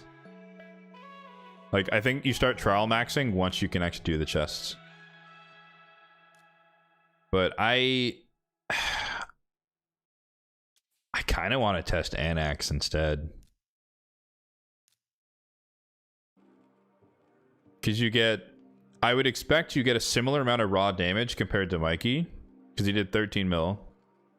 But now we're adding in weaken and decrease defense 100% of the time. And then we get the decrease accuracy redundancy with some poisons that are just going to be placed on there pretty periodically, if I could speak English. But we'd have to fix this build here. Use attack percentage boots? I thought so. What are we rocking here? Savage.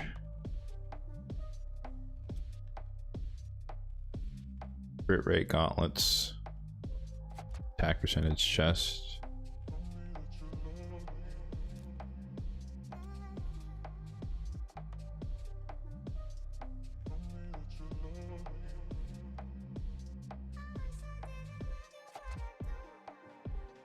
Oh, he's your DPS for Demon Lord.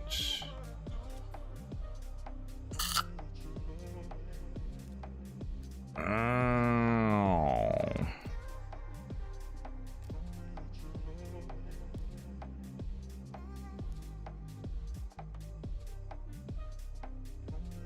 Damn.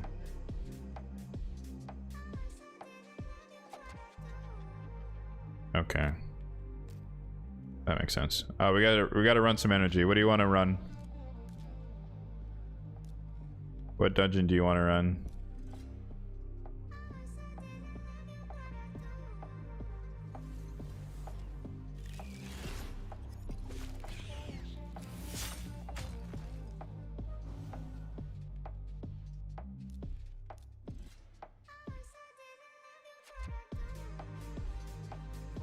You might not care, but I don't like being at the energy cap if I can help it.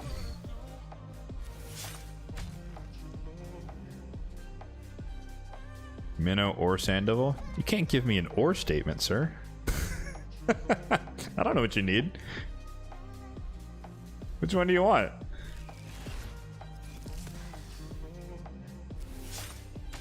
Alright, Firenet Hard 10 it is. Overruled.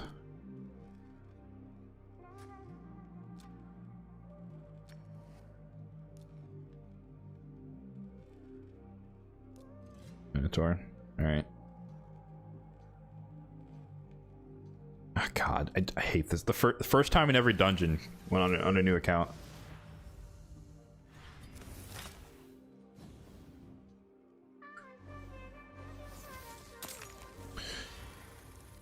How do takeovers work? Yes. So the form is closed for now. It will open back up at the start of the month. I think I hope I put the message in there that says that.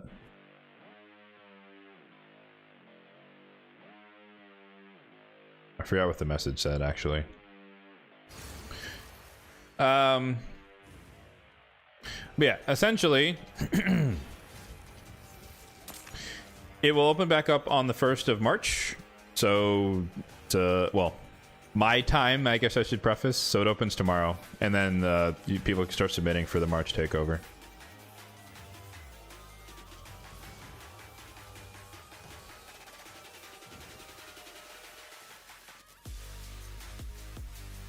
Essentially, I want to have it set up such that people can like come and, you know, they can see the takeover, watch the takeover, be present, and then afterward the submissions open up, versus people kind of like pre-signing up before this one even happens.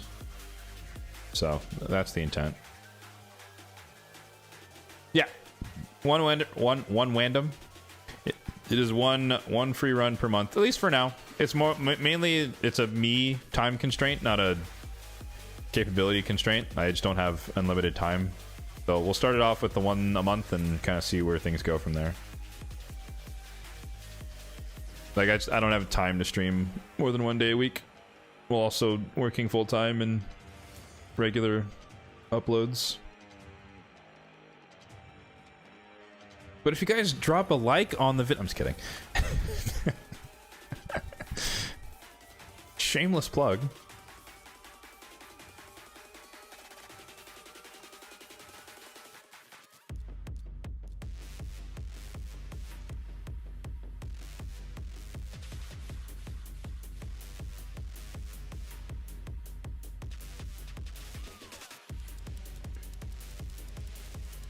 Well, now I feel really stupid.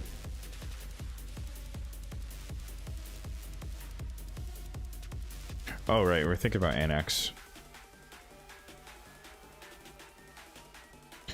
Honestly, Granite might...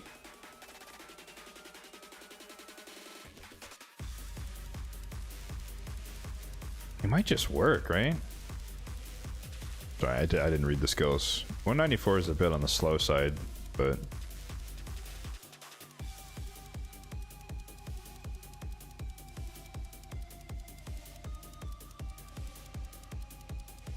See, we're chasing... Ah. I see. I was like, we're chasing crit rate, clearly. The cruel set does a little bit, but I don't know if that's really worth forcing him into. Like, this is just a nice chest. I get that. I would say that cruel is kind of a bonus here. Is he booked? He is booked.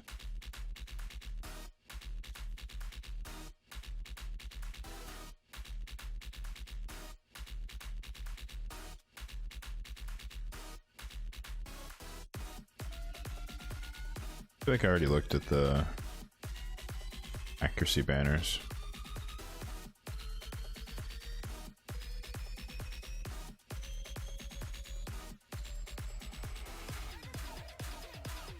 Yeah, we can't steal newts, obviously.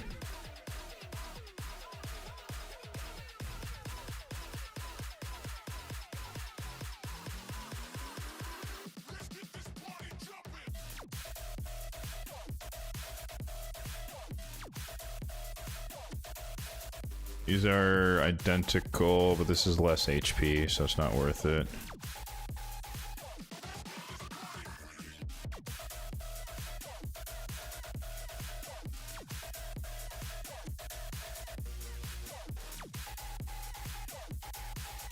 This is the faction wars, dude.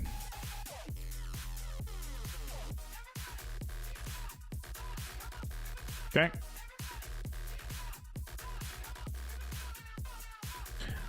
I see the logic of the hella HP.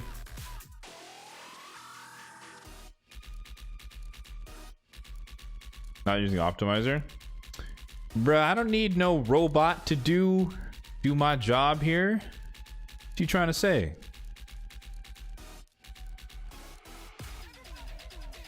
No, I like if I'm being truly honest, I enjoy building.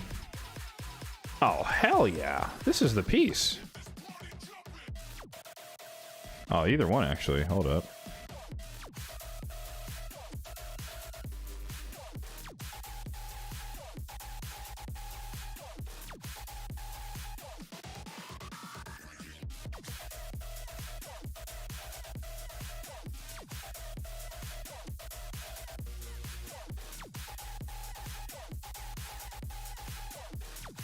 Oh, this is giving him hella accuracy, though.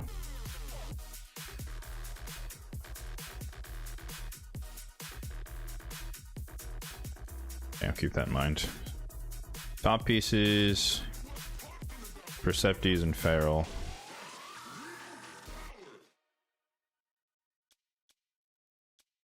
Wasn't there a good piece somewhere out here?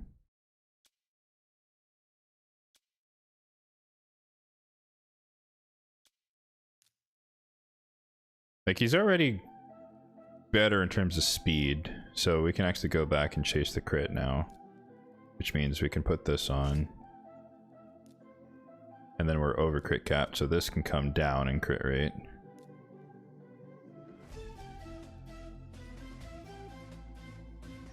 I think we already stole from Skrank.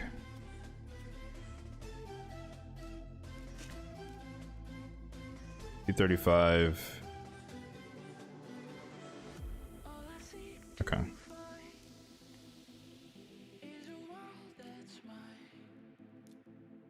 No. Who was it? Newt was at 222, right? Yeah.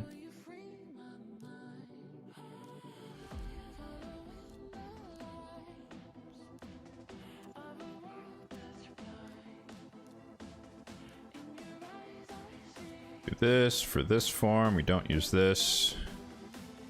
Granite's probably gonna murder himself no matter what we do here, to be honest.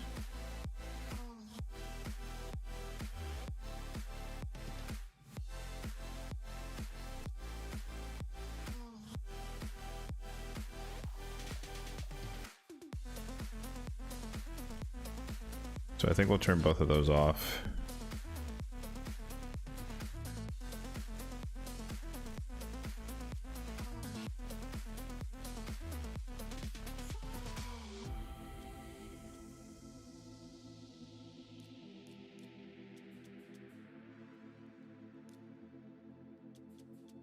I think Uko on a full auto is kind of fine.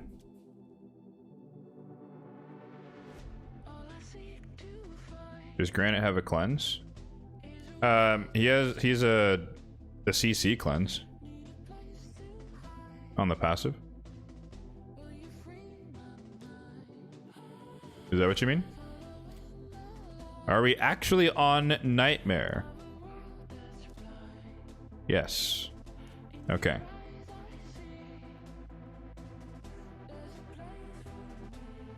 Oh yeah, he does also have the self cleanse on the A3, that's true. Wait.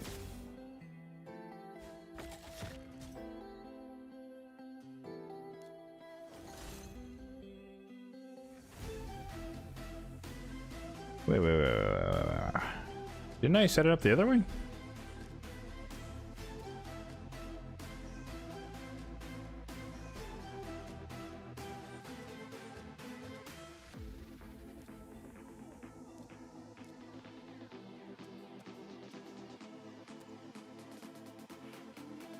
Did we get resisted? What happened there?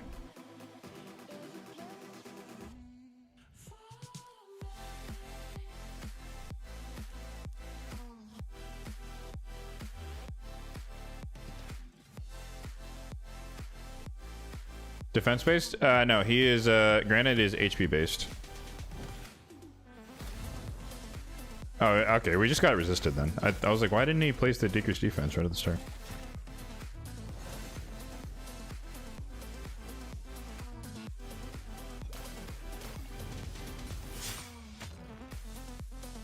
$150K, not bad.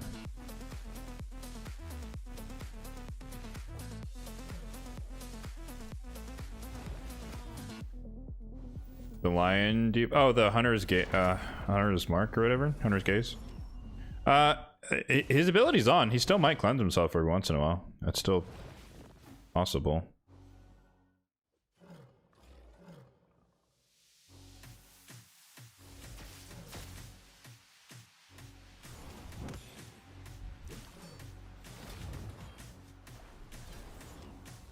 Oh, I didn't check the masteries on Granite.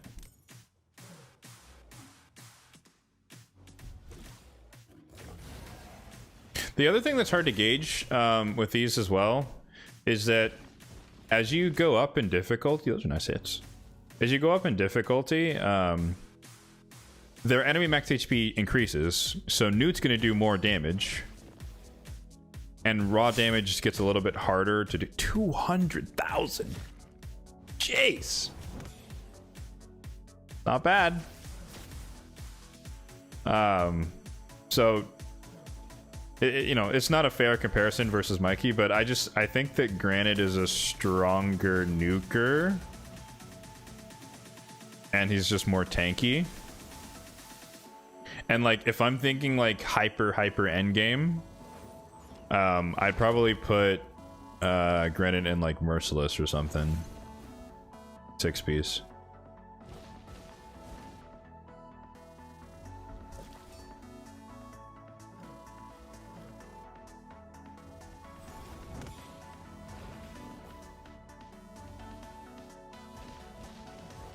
I was hoping we get one more turn here.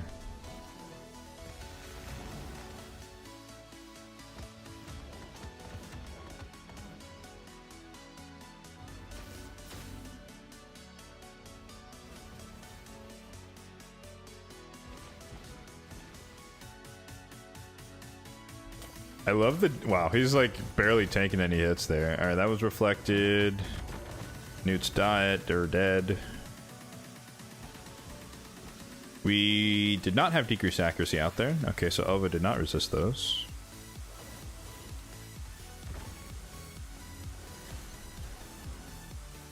I'm not sure why he attacked her there.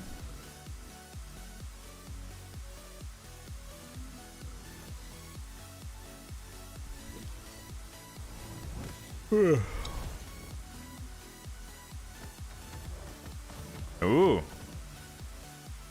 That's scary.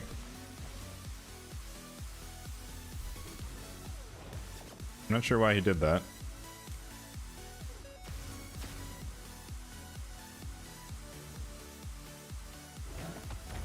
He's gonna die.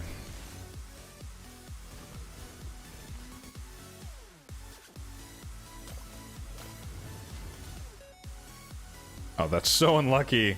Oh, that's what happened. He reflected the Deeker's accuracy back to us. I was gonna die here, but that's what Uko's for. Partially. Welcome back.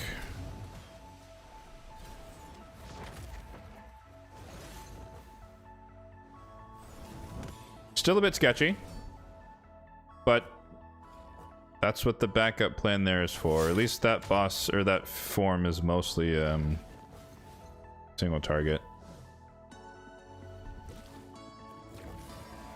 I also think that Newt is a little bit too slow.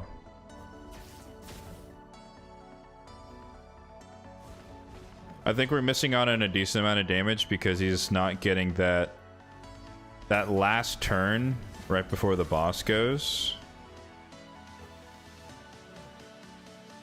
Sometimes.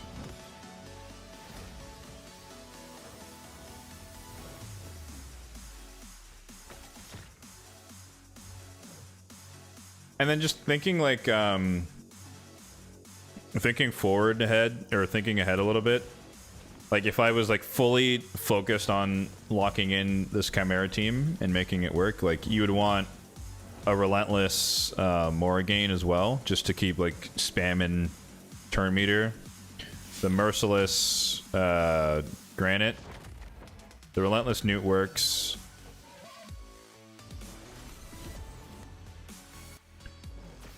Uko, I think just being like speed tankiness is probably fine. Okay, there's Master Hexer out there. He placed a 3-turn.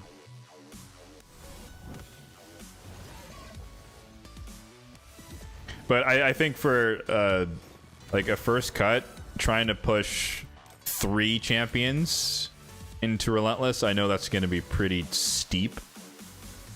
So that's why I'm not trying to force Morrigan into it as well. I think that would just be...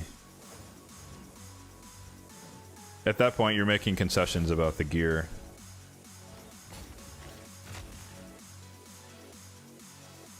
So we are forfeiting the Leech trial here.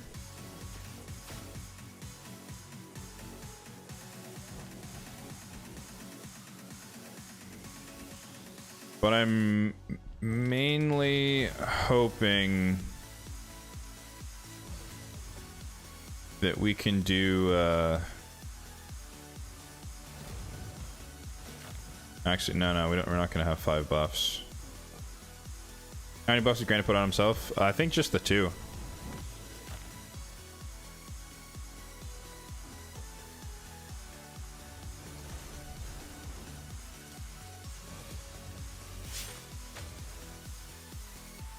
$400K.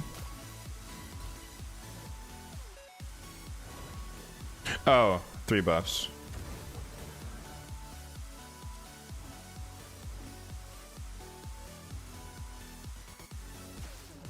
So that's not going to count because it's under max HP. That counts, but that's his A1, so it's not going to do all that much.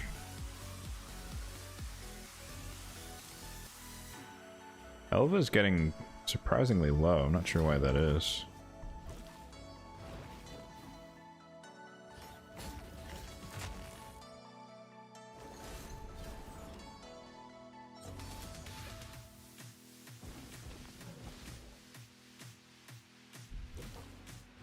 I'm not sure what she was taking all that damage from, not gonna lie, but whatever. If he kills Uko here when he changes forms, then we're kind of SOL.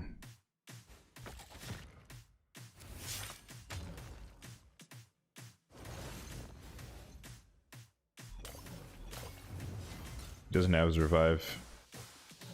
Think this is a wipe.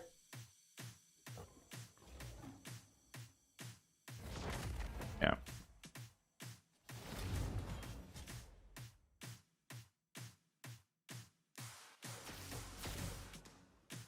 Okay.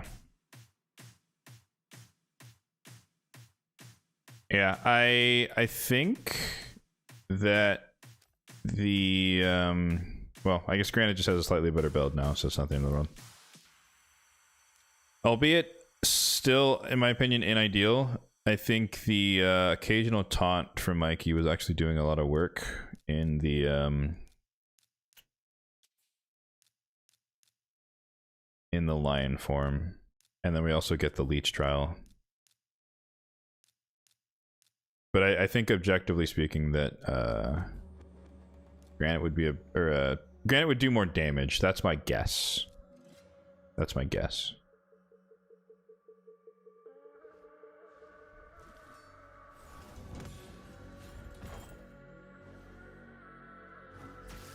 I want to get back to the point.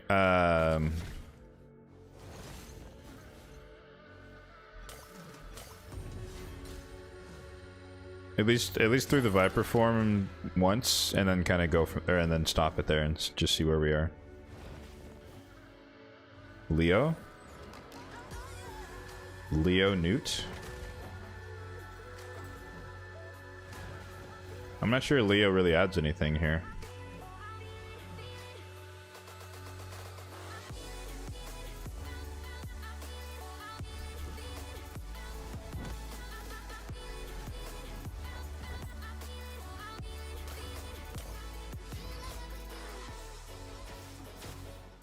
More survivable, more buffs.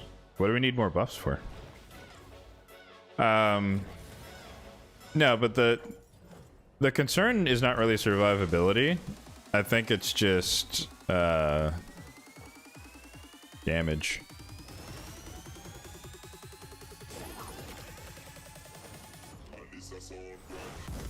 I think that was just a weird. That was just one of those weird RNG runs where I don't know why Elva got low there.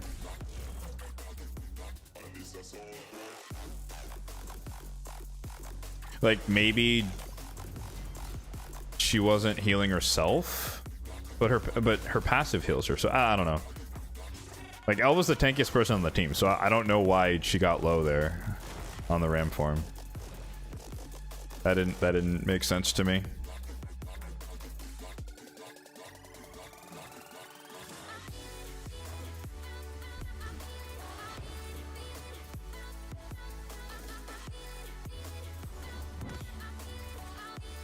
The Masters on Nova?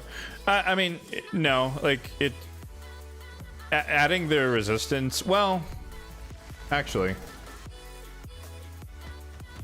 having, like, delay death and stuff might actually do some work.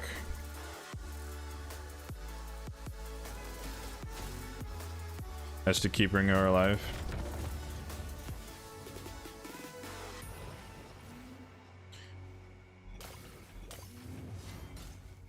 The other thing I didn't do, but I could do, is on my Elva, I run the golden elixir.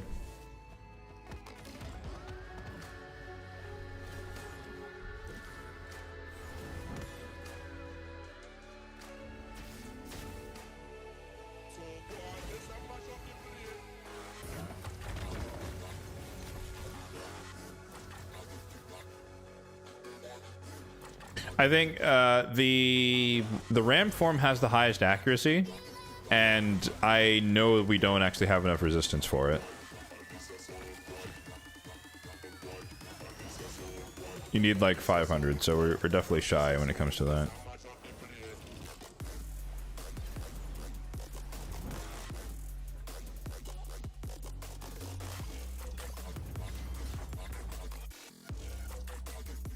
This hit right here might hurt because we don't have decreased attack.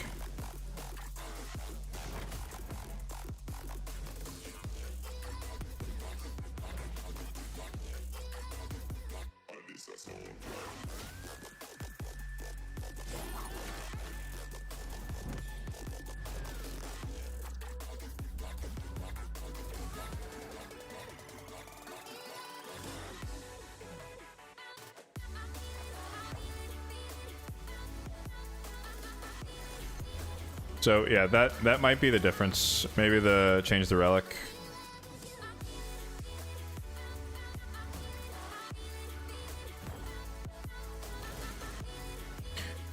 How much resistance with the other relic? Which other relic?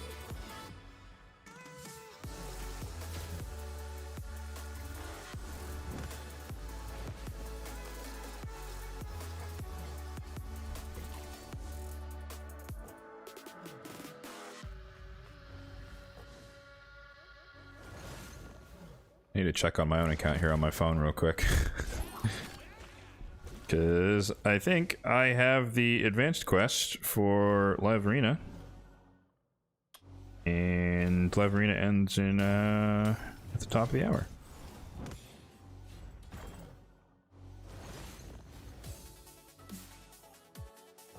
Oh, the Oculus Custodian? Depending upon the level, 40 to 50.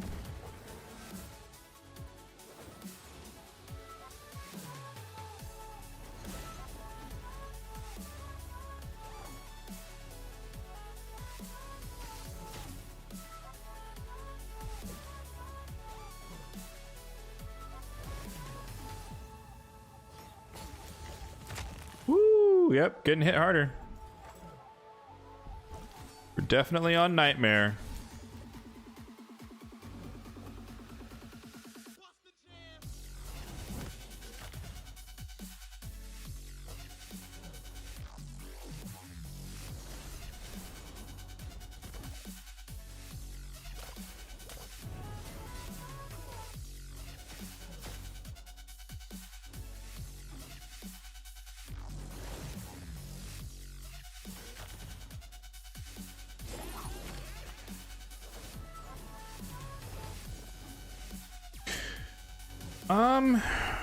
I can also see the argument here for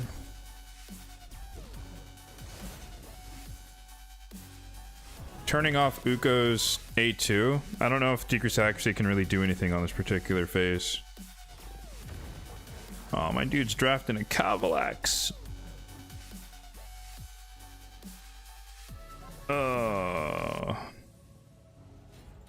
I guess we'll go double cleanse here. He has a Carnage as well.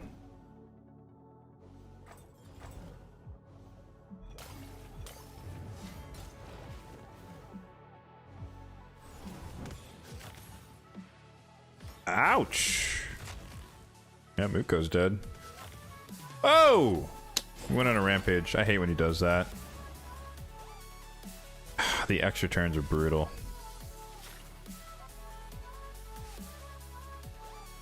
I am multitasking at the moment.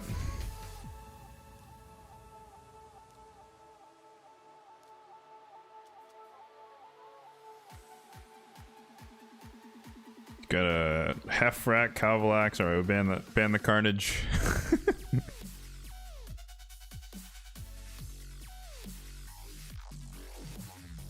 You know, look.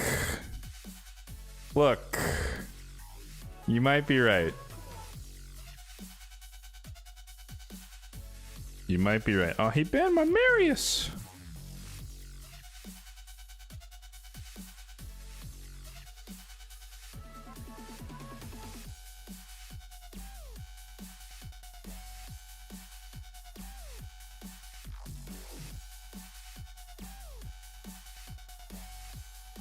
What season points am I at? Dude, I'm like nowhere, bro.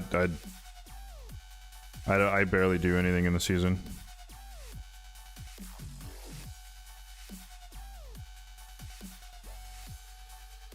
Apologies, folks. Got to be a little bit efficient here. All right. I'm not gonna revive. All right, he has a 9-piece protection Siffy. I'm jealous. Which one's the Custodian again?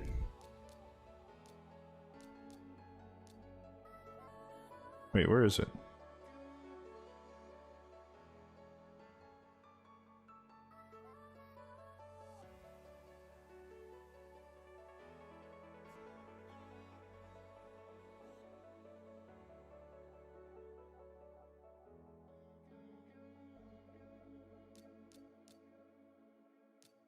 What? Am I blind? Oh god. Oh wow, it's right in front of my face.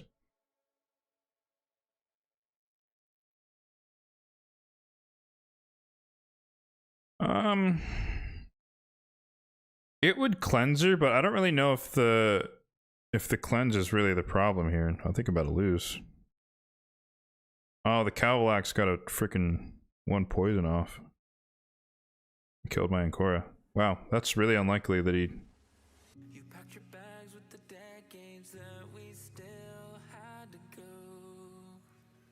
Unlucky.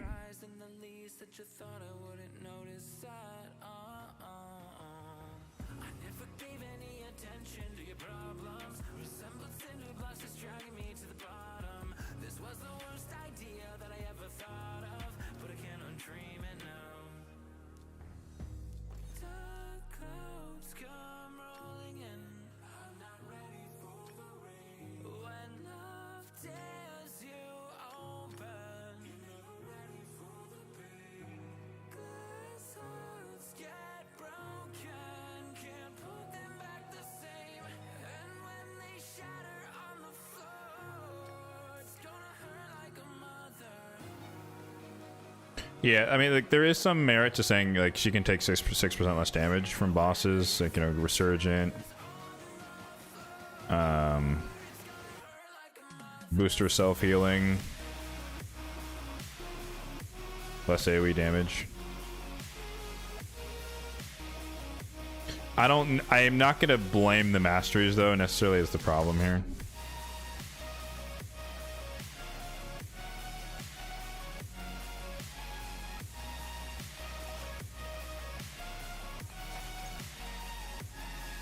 Well, I got cooked. Unfortunate.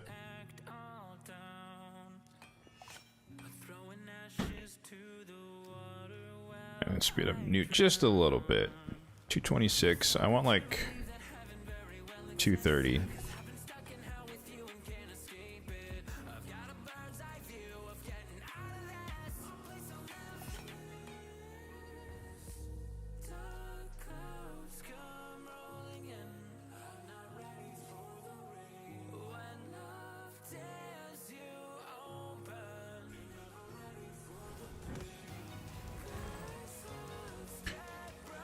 So in the interest of not, you know, living up to the definition of insanity, I did change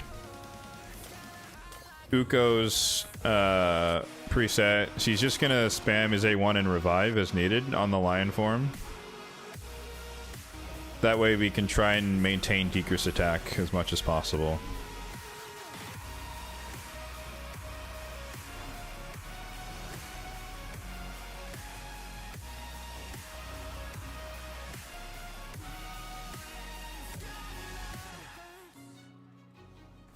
I guess you can make the same argument for Mikey versus Granite. Like, whoever that slot is on your team, that the decrease, or sorry, the merciless decrease cooldown effect would be kind of the best build over Savage. But I also expect that you're not going to have a ridiculous amount of merciless gear early on.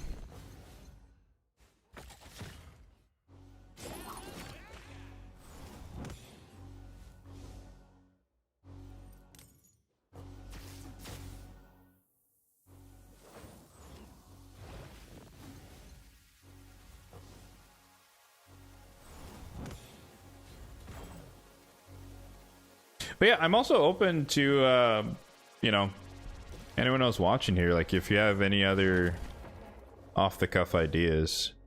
Like, I'm not 1,000% sold on the Uko. I think he's useful here in this particular, in absence of other options. I think he works well. But I'm always not a fan of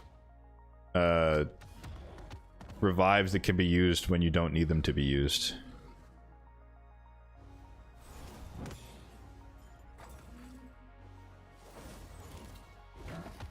Because sometimes it comes in clutch, and then most of the time it's not there when you need it. So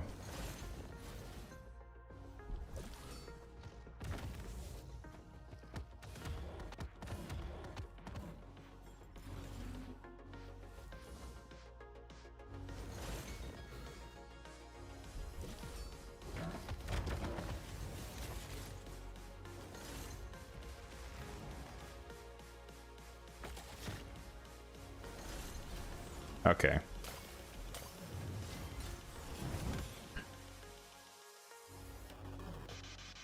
So yeah, now that we're actually doing Nightmare, LOL. we can definitely see that we're taking a lot more damage.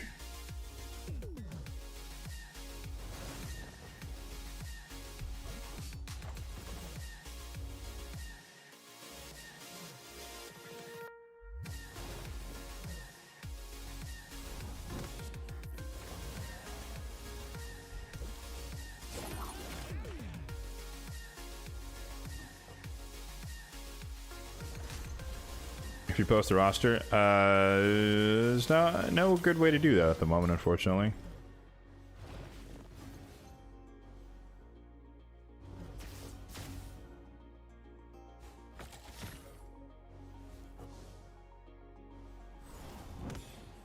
You seem like he's back. Yeah. The way it was, well, we wiped. This is a short answer, but I think Granite would do more damage. But for the level of this team, surviving is more important than doing damage. Like, lasting the entire time is more damage than wiping halfway through, obviously. But you get the idea.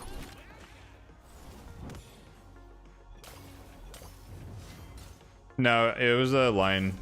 Lion form went crazy and murdered everyone.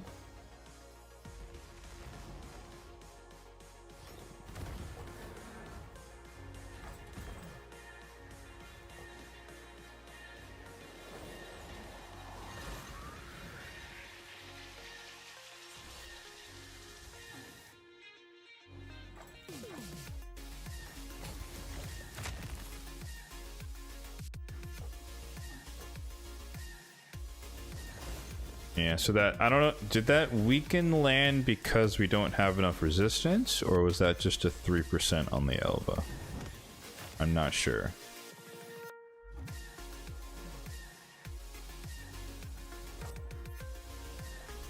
I wish we had that leech right then.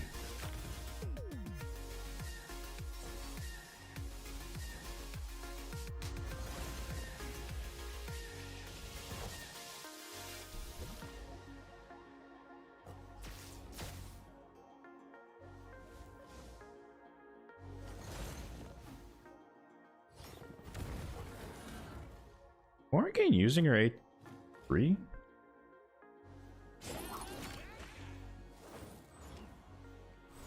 Or is this just a long cooldown thing?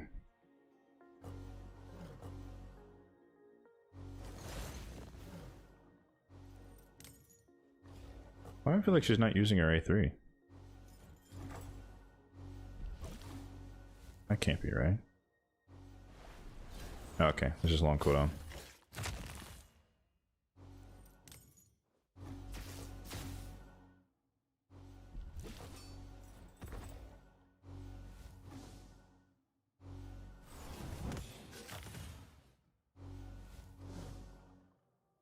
Yeah, the lion form can be kind of like sneaky after the, because they buffed it like what, 2 or 3 months ago or something. So sometimes he can just wreck you out of nowhere.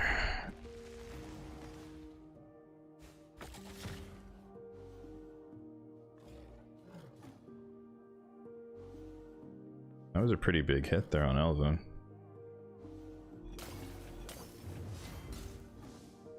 Extra turn. Extra turn. Decrease speed. Put the leech out there.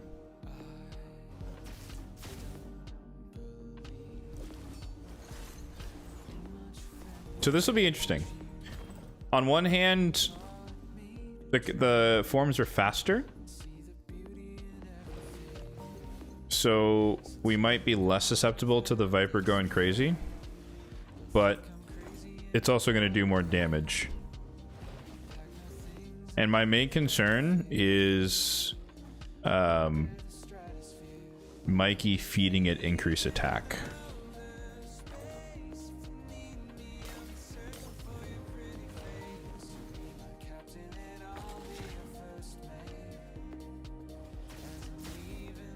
How am I feeling about the run? I don't know. We're not far enough in to really say one way or the other.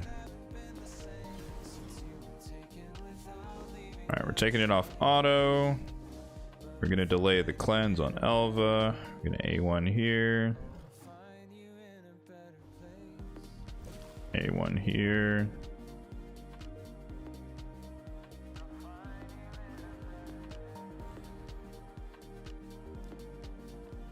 Well, that's what I'm thinking about.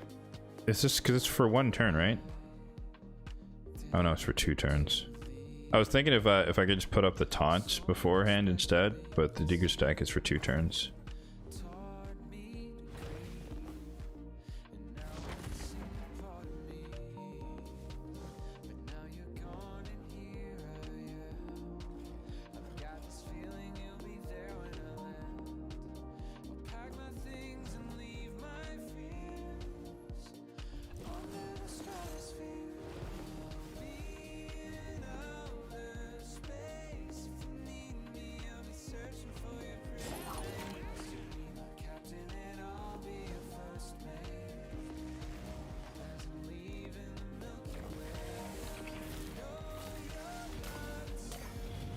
I think we got lucky there.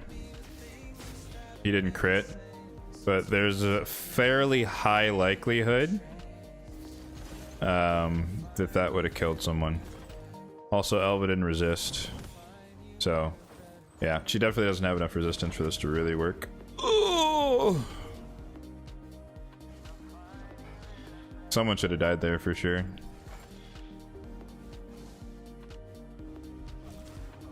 No Digger's attack.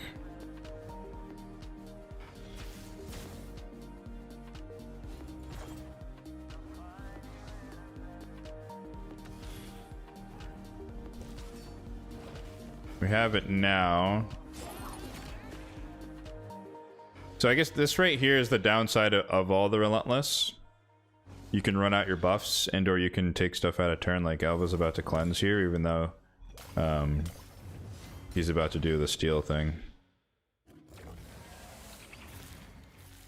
And then now we don't have the cleanse for 2 turns.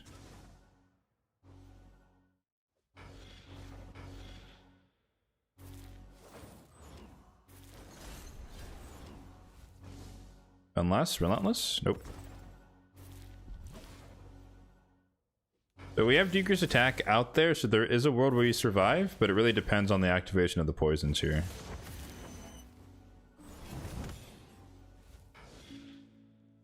Woo, that was luck. Uh-oh. Oh, crap. I forgot to change the turn order.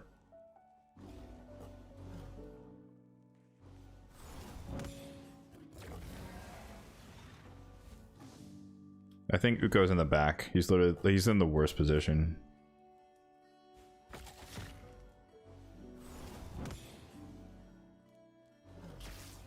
Damn it.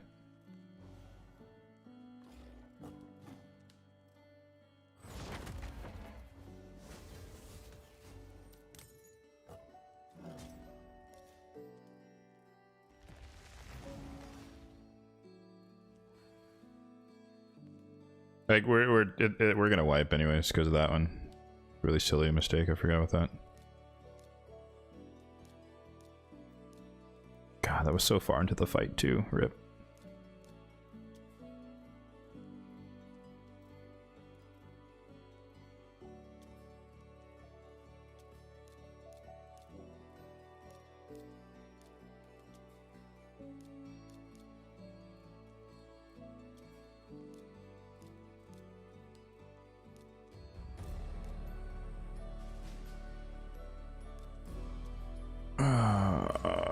Don't use here.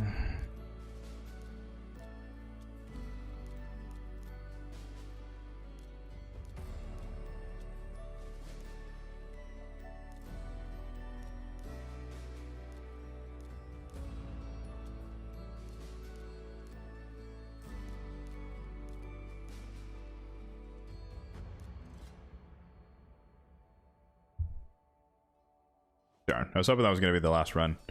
This will be the last run.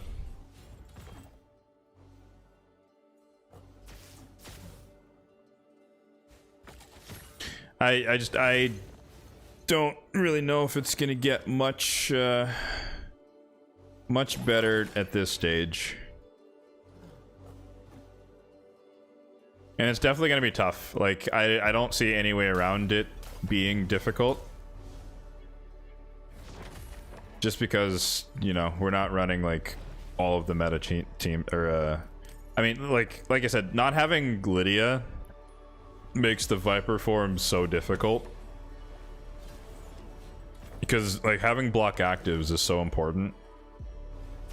And without that, I can't even fathom how you're supposed to do the Viper form. Like, do it, like, properly, so to speak, by locking it out. Otherwise, you just kind of have to face tank like we're doing. Which, in some runs, it might work. In other runs, it might not. It really depends on the crits and the increased attack and all this other stuff.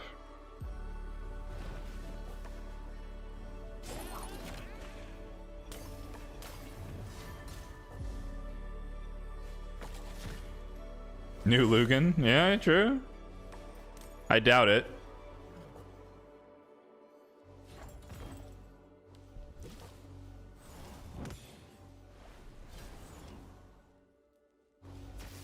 I personally wouldn't run New Lugan in Chimera.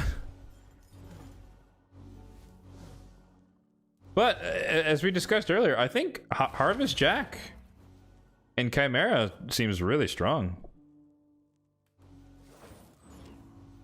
I think it would have been too much, but if they added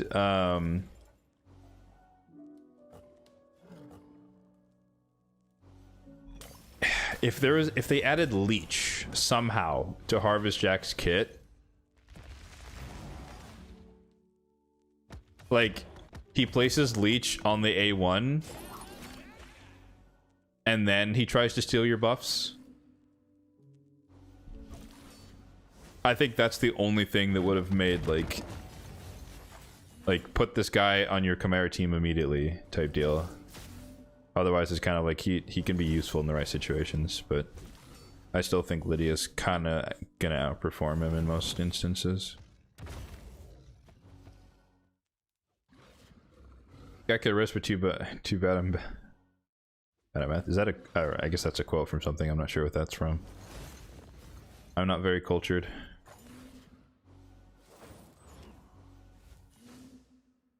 Mashald is better than Harvest Jack. I could see that argument.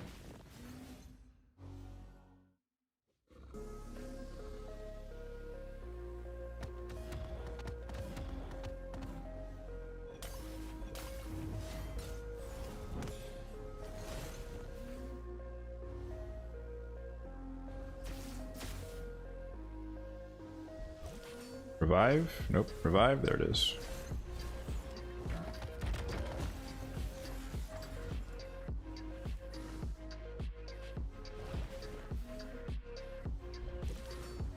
So I guess we're compensating a little bit for Elva's slight lack of resistance with the Deeker's accuracy.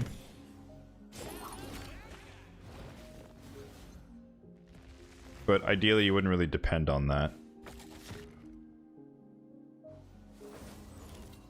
Oh, Uka, clutch.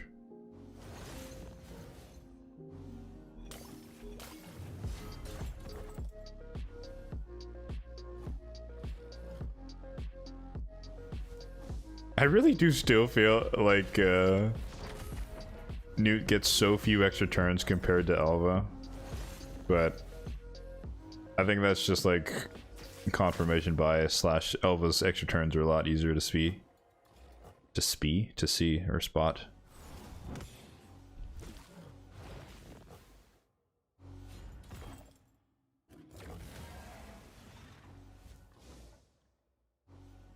You don't know where it's from? I have no idea what that's from at all.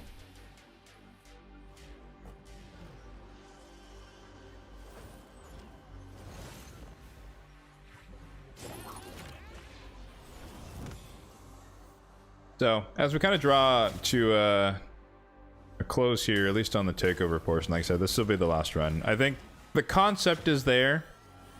At the very, very least, you have a brutal team, right? That can work. And then you're like right on the edge of Nightmare. And I would just give it a couple more months. Keep working towards Lydia. Or like Lamasu comes into play and then reevaluate. Like easily drop Morrigan, put in Lammasu, and you're off to the races. And that would basically negate Uko's spot here. And then you can fill in with more support or whatever you feel like is needed to keep the team alive and running.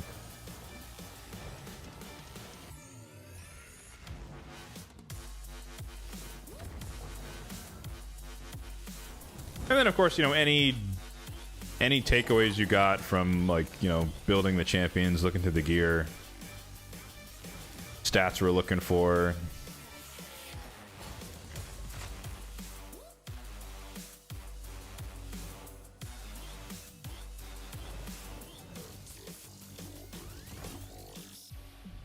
I mean, no, I'll give you credit. This was a challenge.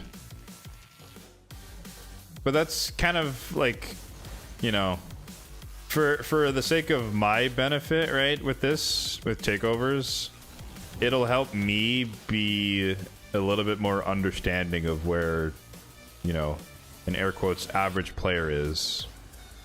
Because I myself am super endgame pilled. So...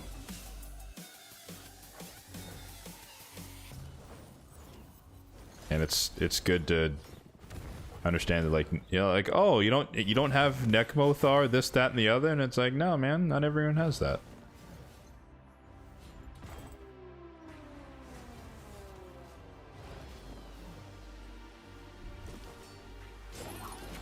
Okay, this is a sketchy moment.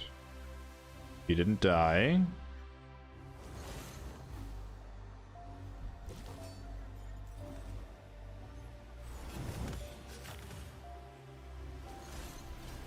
That was luck there with, yeah, see, again, this is why I don't like the conditional revivers here.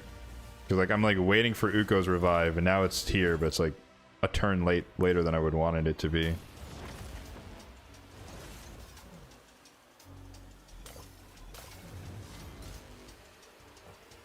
Like, I think Uko is great on manual, but on auto, he's just, like, the worst.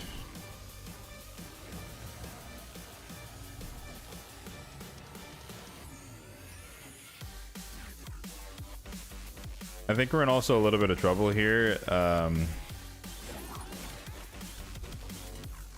don't know if we're gonna get enough healing before Viper. Okay, Newt is popping off here. Newt says, bet, I'm gonna heal myself to full. Okay, Relentless is, alright, we're just, okay, everyone's taking extra turns. I'm sorry, I stand corrected. You are gonna heal. My bad. All right. Jeez. That's so funny.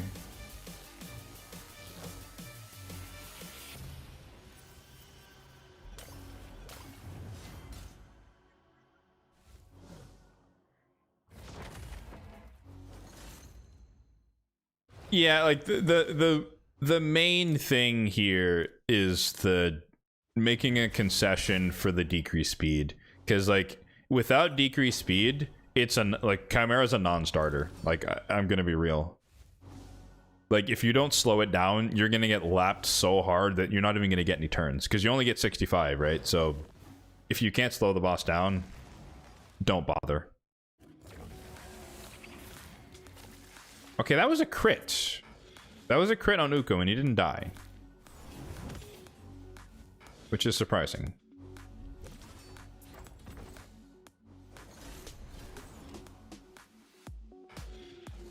But this is the most important part here.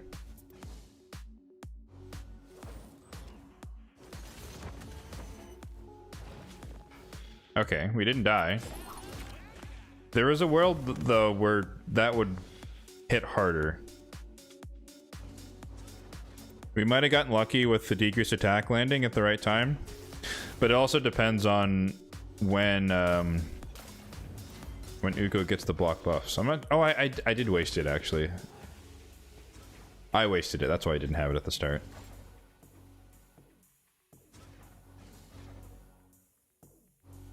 No, Hilvi.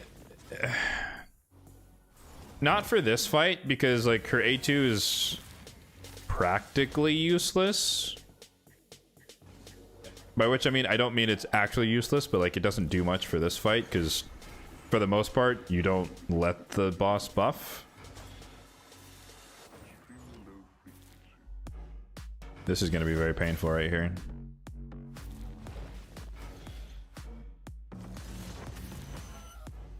Yep.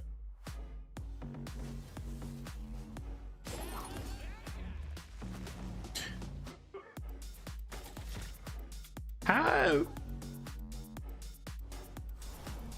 Wait, how did she revive Uko? What's going on there?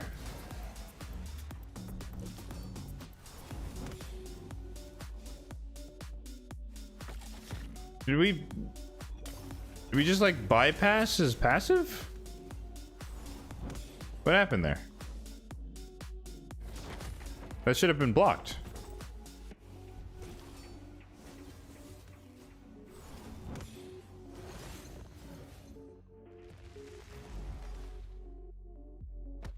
Yeah, I love that Uko took 3 turns there and he didn't have the revive because he used it right before he died. Reason numbered 6,500 why I don't like Uko and auto. It's like, it's not that he didn't take turns there. He took turns. He just didn't have it because he wasted it. Like, that would have been an easy AoE revive there right after Elva picked him back up. So I would definitely, yeah, I like Lammasu and then Pythion maybe. The only issue with double block debuffs is that you got to be careful with the Viper form. Very careful.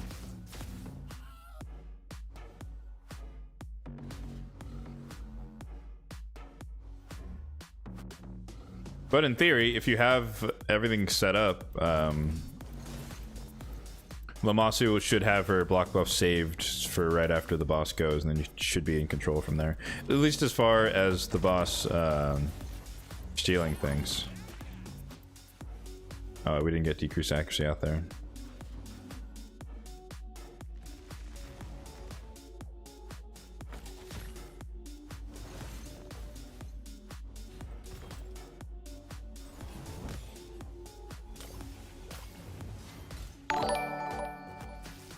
Appreciate the follow, Anarchy. Thank you. A reflex candidate. Oh, for Uko? For reflex? Yeah. Hmm.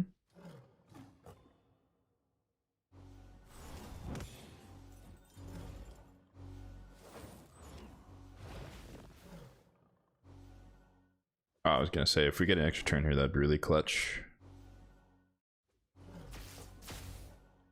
Oh, Hilvy. Whoa! We got a raid from MTD Jedi. Welcome in, everyone. Hello.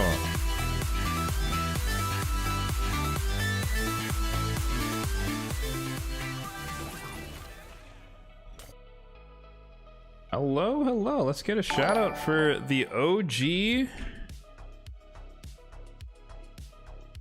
The OG MTG Jedi.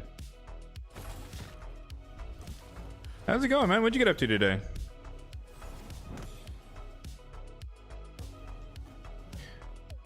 Yeah, I mean, like, Hilvy...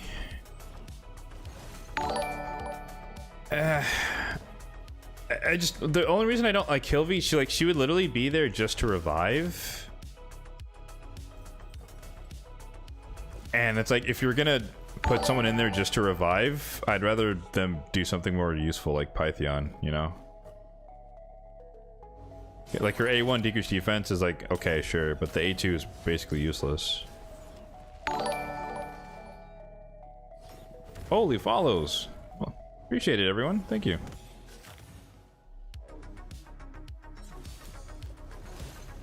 My auto is a bit too low.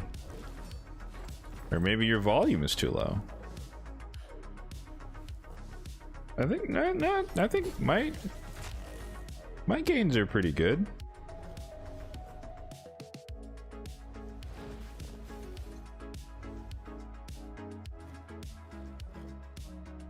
Oh, on mobile? Maybe.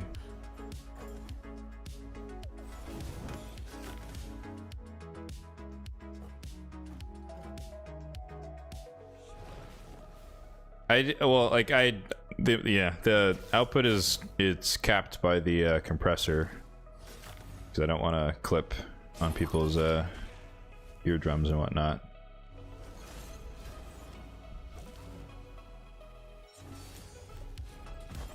But yeah, hopefully you can follow what's going along here. But yeah, welcome in everyone. This is a takeover. We're doing a Chimera takeover here for our good friend Zara, and we're attempting on Nightmare to kind of see what we can do.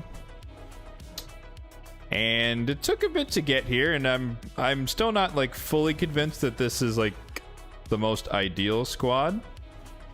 But I think this is probably the best we can do on this account. And now that we're actually doing an on Nightmare, not Brutal XD, we're back to the kind of the 40 million number that was kind of the target. So it's still, when it doesn't wipe,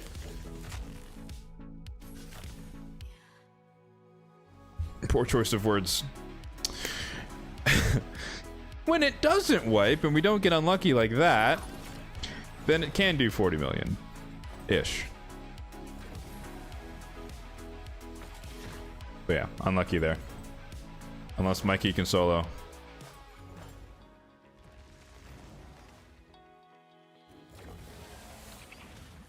Party dude for the win.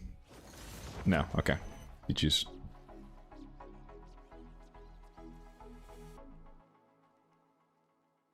Yeah, on auto, true. This is full auto. Like, you know, if I don't know how much more you could realistically do against the lion form there. Like, we're kind of depending upon Mikey trying to do his job, which is kind of drawing some of the aggro by taunting. But when the taunt isn't up, then he goes for Newt, and you just squishy by comparison. But you could almost argue that Mikey isn't really semi-auto. You're right. You could argue that Mikey's slot is not really needed. Like, Newt's gonna be your primary damage, and so you could just go triple reviver and just try to keep Newt alive, keep him running. Put another maybe even, well, maybe not Arbiter because the increased attack is kind of sketchy into Viper form. But just have someone there to keep the team running and keep Newt cycling through his abilities. That's like, Newt's the most important person here because he's your damage, and then everyone else is just trying to keep Newt alive.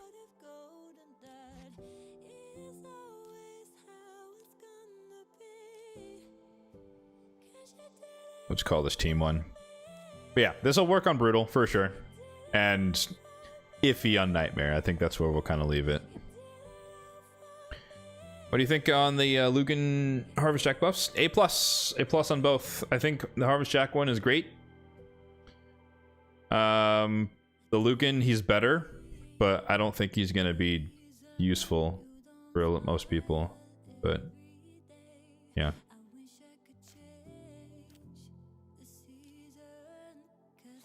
All right. Well, hope that was worth. Good learning experience for everyone, myself included. So let me log out, and best of luck. Oh. Sorry. Yes. You were saying what, like Quintus, Athrali, Carl, Cleo, Noljua, Asim.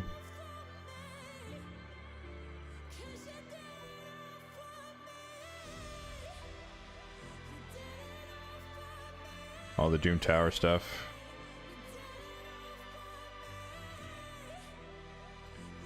Anyone worth bringing out in the future? I mean, no one that's probably gonna help you here.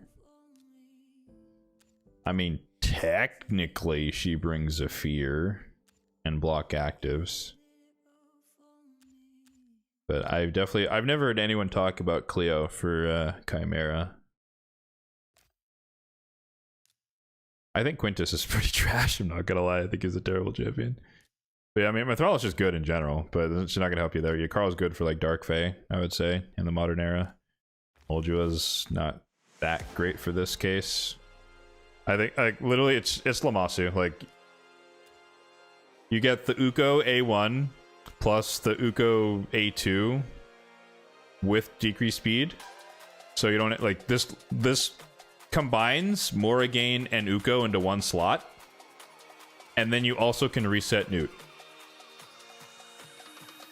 Like having this on your team is such a big change, and then you can start to you know, work on the defense and supports and kind of play with that. So keep working on the Masu, and I think that's the biggest thing.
All right, logging back in.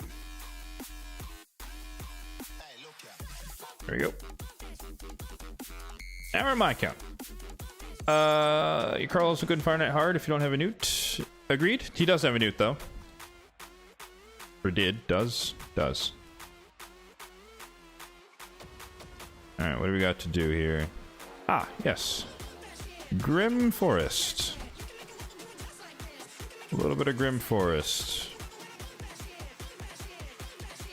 Which at this point is really just speedrunning normal for me. But still.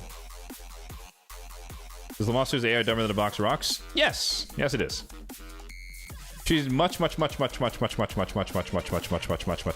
on manual.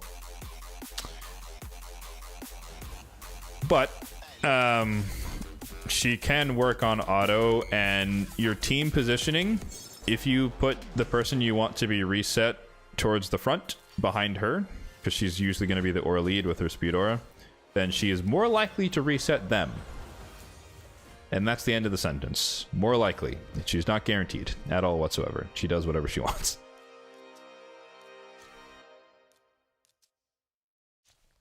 I look like someone. I'd hope so. I do have an identity. I hope I look like me. Unless I'm the faceless spirit from Avatar: The Last Airbender.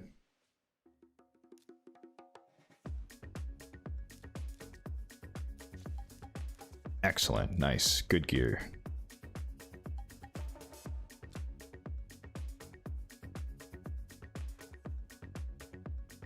Elite reference? Yeah. The OGs know. OGs know. So yeah, I made the right call there, logging in on my phone to do the quick live arena fight, because it literally just closed. I would have made it by like a extra second. Where's my Sundown team? There we go. Oh, thank you, Nightbot. Yeah, shameless plug time. Appreciate it. But I do make YouTube content. So if that is up your alley, then feel free to check out that link there. But yeah.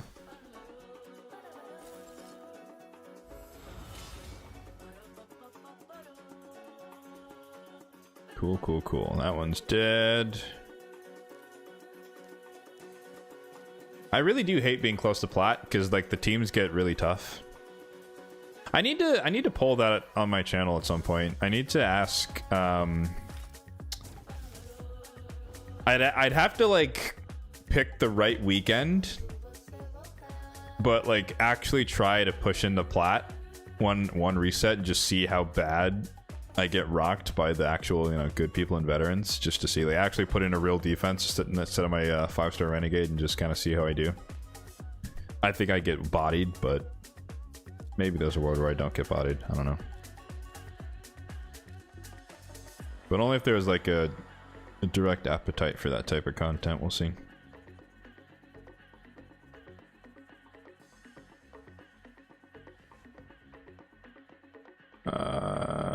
Okay. Decent amount of total guard. Lots of 1 turns though, which we can handle. See ya, Tormund.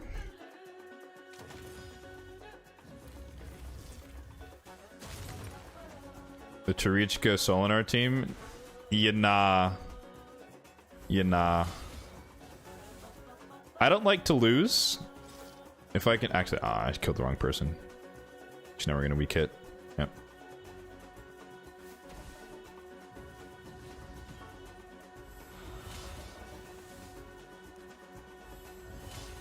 Alright. I like fighting when I can fight. Like this team, like there's no point. Like I'd get absolutely bodied. But also over time I learned how to deal with champions. And I don't know exactly how to deal with Solinar just yet. So I'm not throwing myself into battles at the moment. Eventually I'll have to, because a lot of people are going to be running him, but for now. Well, no, I want to learn with a Solinar with a much simpler team. I don't want to learn it with against a Taurus and Marichka. No, you know, you gotta take it in increments, man. Like I'm just gonna get bodied by the Tarichka while I'm trying to deal with the Solinar. You know, I'm not gonna be able to learn anything if I'm dead. I run the Renegade of my defense because defense in Classic Arena literally doesn't matter. Like the amount of losses you take is capped, and I don't care about my ranking in Gold 5. I never fall out of Gold 5. So, in fact, I'd rather be lower so that I'm not sitting near plat dealing with the real teams. Jeez, man, I can't get the reroll for my life on this one.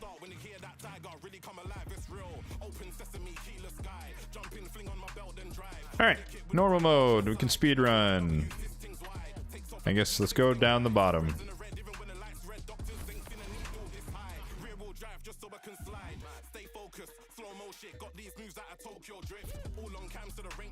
Aw, rip. No Marius.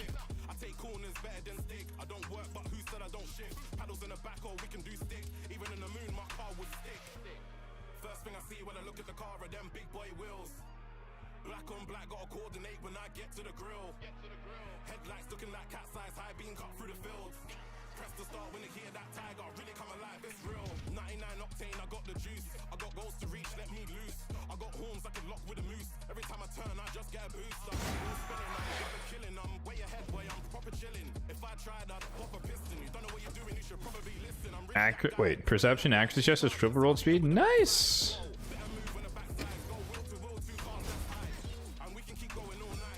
If you want to like toss that over here, you know,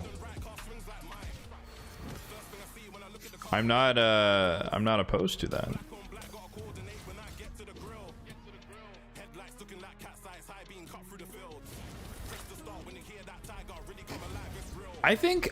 Honestly, I have not really gotten any good perception gear in a long time.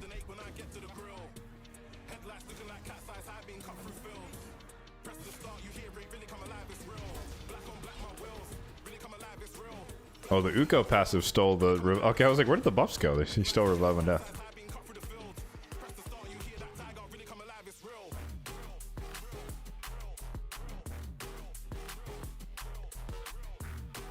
Alrighty. Okay. We got Leo Harima Ninja. This should be good enough.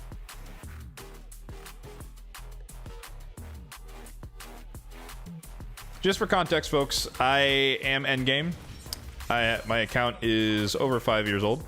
So normal mode Grim Forest is literally a cakewalk. So this may not be your experience, but this is definitely my experience.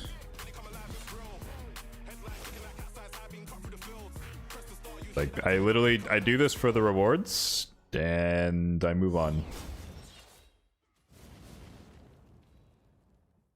Although I will say, I think it's trying to draft the team for normal is actually harder than drafting the team for hard mode, because like there's so few slots. Aw, damn it. Gotta wait a turn.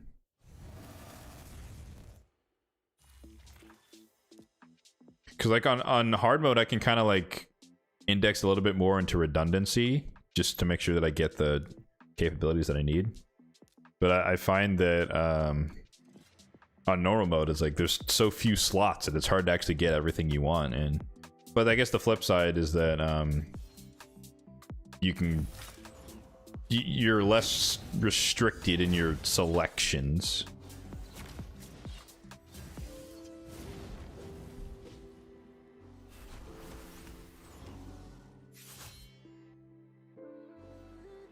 I feel like Leo's animations are weird there on the counterattack, no?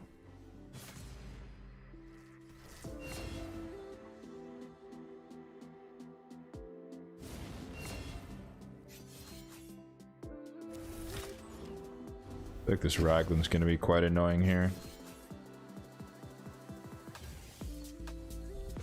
Especially because we're not gonna attack her. Although she might go for the revive first. Oh, never mind. She got stunned.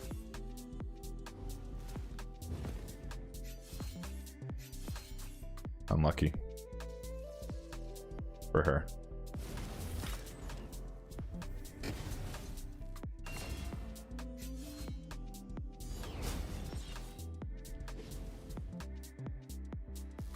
Mello! How's it going?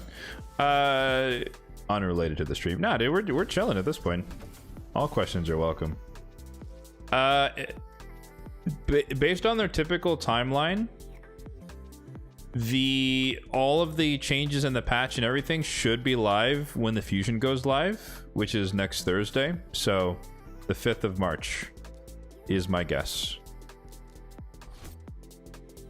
They usually kind of combine all their patches into one, or not the patches into one, but they combine all of that together.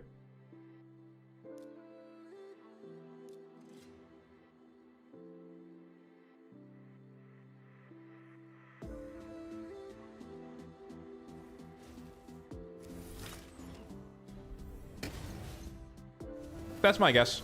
Could be wrong, but historically, that's usually how it goes when they're getting to this stage. Like, the stage being when they're telling us the exact rework, it's usually when it's within a week or so. As compared to, like, the What's Next in Raid video, which... oh, I forgot this was a boss. We should be fine. The What's Next in Raid stuff can be, like, months and months out, but champion rebalances are usually within a week or two.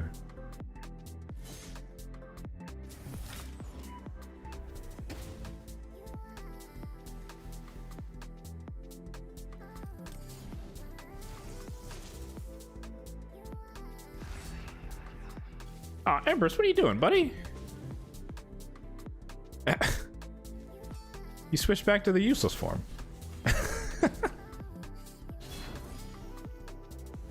Oh well.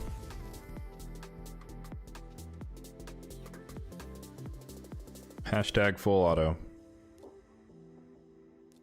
Finally we get Marius. Took a while.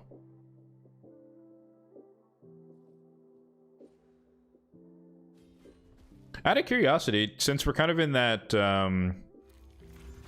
that lull, what are folks farming right now in terms of dungeon, or just in terms of energy?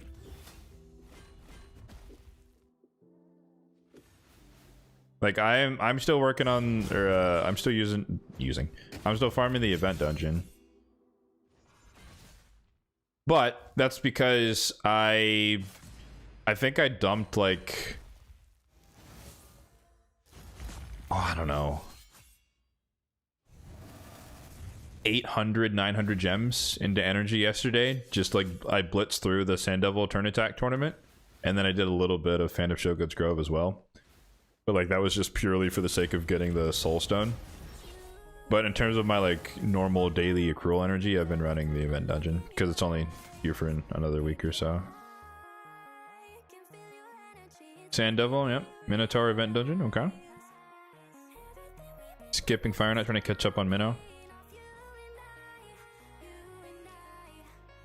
Yeah, I am basically caught up on Minotaur, which is why I'm not really farming it. Because I you know, first world problems, but I haven't pulled a champion that I need to build in like 2 months, it feels like.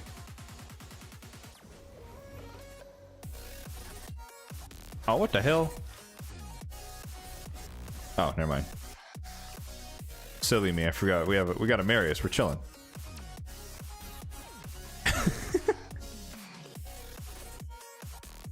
Sounds like you need to go for bike. Dude, I wish. I wish. I thought about it for about 3 seconds. Does that count?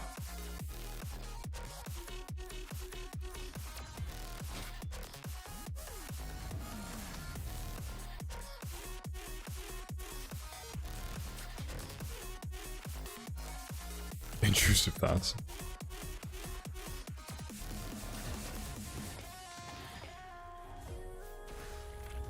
We get locked out here. Oh, never mind. We got resistance. We're chilling. We're chilling.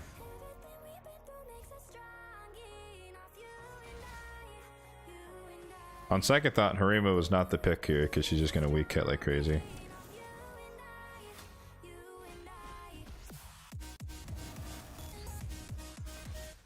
Okay, alright, well. You're gonna whale form and then the dude put up 40k? Yeah. I think my group is not that bad. We did have one dude, I guess we could just look at it. There was one dude who just dropped like in like the first hour, he went straight to 10k flat and then just kind of held there. But that was yesterday. I don't know if anything's changed. I think most people are waiting and they're not gonna blow their resources just yet. Yeah, he's still sitting at 10k. It's like this guy's smart. So because what is the group? 100? Yeah. If I'm 89, it's 100. So he's setting a soft limit. He's like, all right, I'm gonna push hard. See if there's, you know, like you're saying in your group. See if there's a 40,000 guy, then I'm done. But I'm gonna push to 10k just to scare people off and say, hey man, I'm ready to fight. But you got this guy creeping up on him, right? Even this guy is in contention. I'd say 3k you're probably not going to push, but who knows, man? People could be holding back. But yeah, no, I'm not. I didn't pull a single thing. I'm not pulling anything for this one. Like I in my mind, I went through the thoughts of like, you know, is this useful for me to take a chance for Edward 2x Sacreds and whatnot? And it's just not. But that's at least in my mind under the assumption that there's going to be a Titan event for Edward. I'd probably spend less Sacreds for whatever those events are. Net Sacreds, not absolute. I'd spend less net Sacreds overall going for a Titan event than I would for chasing a 5% chance for him to pop out of a legendary. Like, that's the calculus I went through. But he's an assassin? He is! But I never said I was going to break the bank to try and get all the assassins. If they made it reasonable, like Leonardo, then I would I'm down. But if they make it like this, then okay, so be it. I'm not a whale.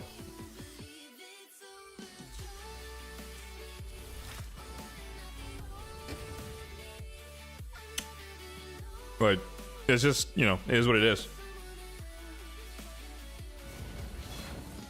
If someone decides they want to push to 40,000 in my group, I can't really do anything about it.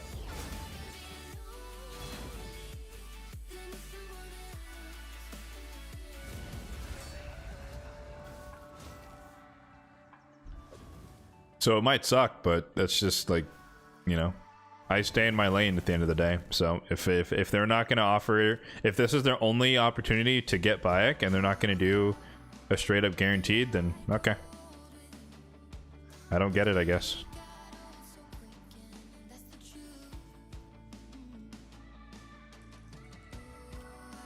What better time to splurge?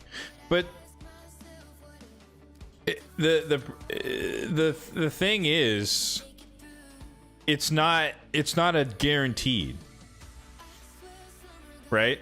If I could splurge and guarantee Bayek, I would do it. But I could go here, pull 40 sacreds, and then in the last 2 hours, someone could pull 50 and they beat me out. And then I wasted 40 sacreds. So like, you know, I need way more assurances than win a tournament, win a whale tournament. So I agree that the opportunity is there, but is it really?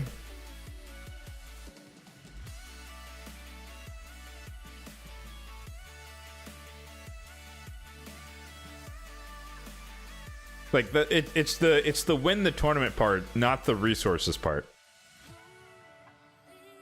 Because I in my mind this is the same thing as like a pogo event, right? You're either all in or you don't try. And I'm not willing to be all in, blowing up my account just to try and win this tournament. For a chance to win. Not even a guarantee, because the whales go whale, you know? Because no matter what, I have a hard cap of my shards. At the end of the day, right? Versus someone who's just, they can dump money into ancients or whatever the hell people are buying for this event and just, or primals and outpull me. When I run out of shards, it's GG. And then what? You know? Voice of reason? I mean, I have the amount of shards I have for a reason. But yes. You don't get to 60 sacreds by just yeeting things every time you have a chance.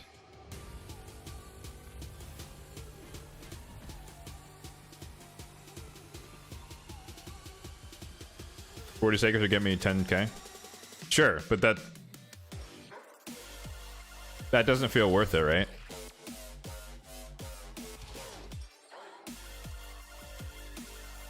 That doesn't feel worth it for a nice to have champion. Like, no matter, I don't care who's offered up as a guaranteed, I would never spend 40 sacreds for one champion. That's ridiculous.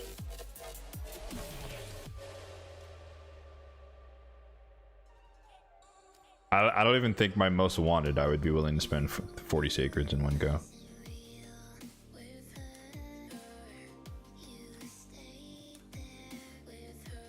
I think someone was asking about Curse City earlier. Yeah, S13, S14. I'm not bothering with these. It resets tomorrow, right? Sweet.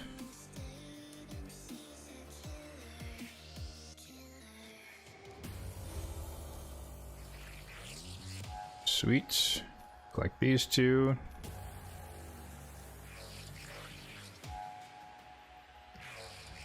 But yeah, like I was saying earlier, like I blitzed through this and then I stopped. So I got the Immortal, got a little bit of dust. I think I re-rolled what did I re-roll? Oh, I re-rolled my Fabian's chest.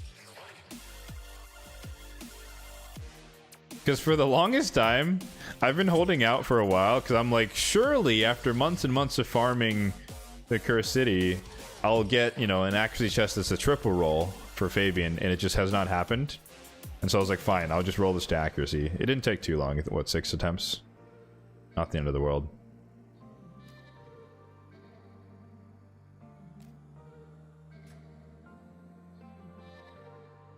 I think now my next slot is my Marius gloves. I want them to be reroll them into crit damage.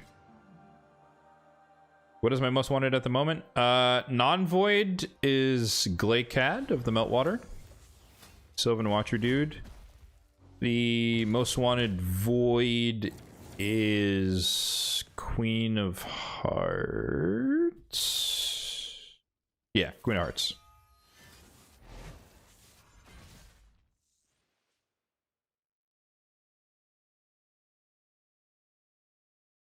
$40 seconds for. Oh well, yeah. I mean, well, I'm not even. There's no way they would do a guaranteed mythical, right? So like, I couldn't even put a price on that. So sure, there's probably a mythical I would trade 40 sacreds for, but that's not a. That's like, to me, that's a false comparison.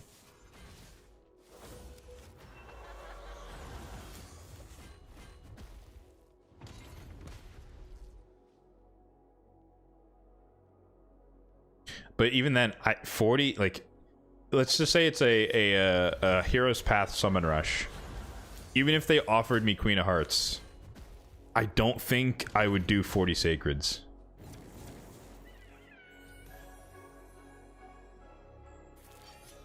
Like, I'd start burning, like, you know, if it was like Champion Training or something else, Soul Stones along, like, I would burn those before I would rip through 40 Sacreds in one go. I could do it, obviously, but I wouldn't want to do it.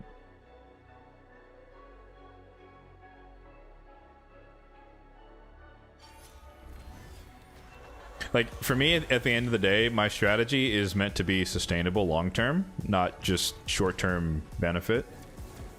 And the best example of that, at least recently, is like, I think I pulled like 20 something.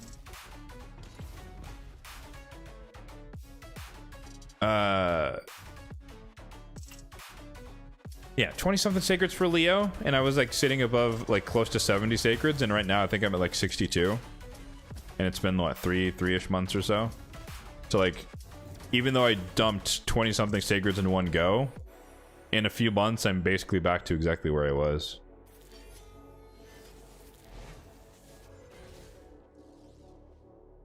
I could pull mystery shards. I did think about that. But so what I'm doing is I'm calling their bluff. I don't think that guy's gonna sit at 10k. I don't think he is. I think he just did that to scare people. And then the real fight begins the last 3 hours on Sunday night or whatever. I don't think he's gonna sit at 10k. Like, if he sat there, then absolutely, yeah, I would just rip through 10,000 mystery shards and call it a win. But there's no way that's gonna happen. Like, in my mind, if you have the balls to come out in the first hour and push to 10k, you're not done. That's not all you had. Why would you do that? You know, like, why would you show your hand right at the start if that's all you can do? He's got more. Like, that's his toe in the water. Like, all right, is anyone gonna fight me? And then if you are gonna fight him, he's like, all right, cool, 20,000. You know, like, he's ready. That's my bet. So. And I ain't got that many mystery shards. I'm not sitting on 30,000. Call it a bluff? Nah.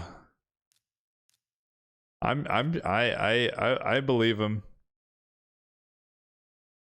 I believe him. Plus, I don't want to spend, 2 hours going through 10,000 mystery shards. It would be worth it if I could win. But that's not going to be the case. I guarantee it. It's not going to be the case. It would be hilarious if I was wrong, though. Will I break your hand? Maybe.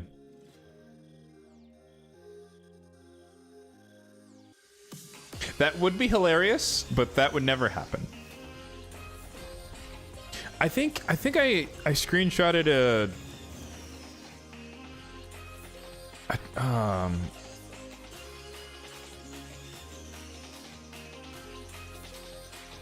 yeah, it was back in November where I got second place in a champion chase tournament. Actually, I can show this on the screen. Hold on.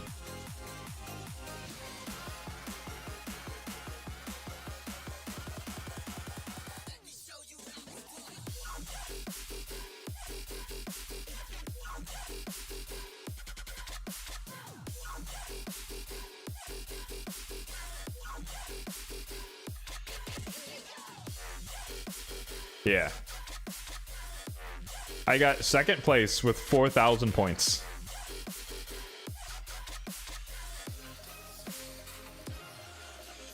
Mind you, I've never ever won like top spot anywhere, like top 3 anything in a champion chase ever.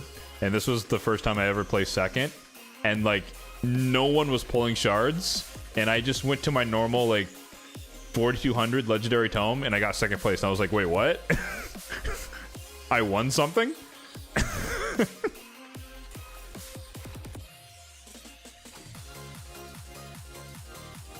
I was so, because I'm used to like the champion chase. It's like once it ends, you know, that's the last thing. I was like, why is there a red dot?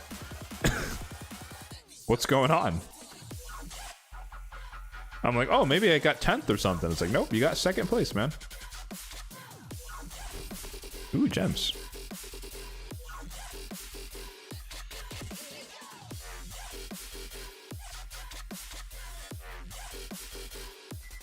Hit escape with summoning. Yeah, I would do the escape method, but you still got to feed everything, right? It would still, the aggregate of clicks would add up over time.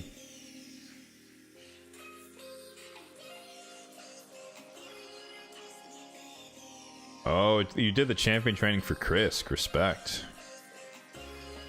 Anything like that, I don't bother. That's not for me.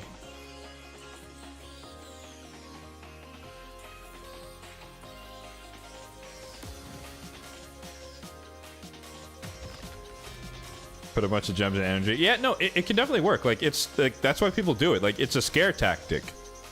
You're basically challenging people, like, you're challenging people to call your bluff, like we were talking about earlier. Because you can interpret it as they did all that they can do, and that's it, and then I can come in and finish it. Or it's like, do you really want to fight me? You think I could stop here, or like I'm gonna, you know, it depends. Some people will say, nah, I could do better, and some people will be like, I'm good. You went to 12,000 in the first hour.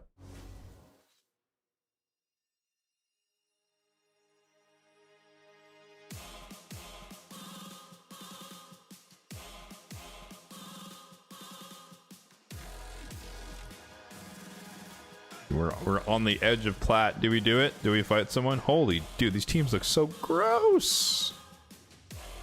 These teams look so gross.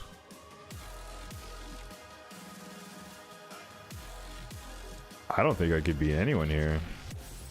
Maybe the Arbiter team. Oh, Solinar's looking at me. No, I don't even see him, man. Oh, this one with the block damage lockout? Nah. Nah.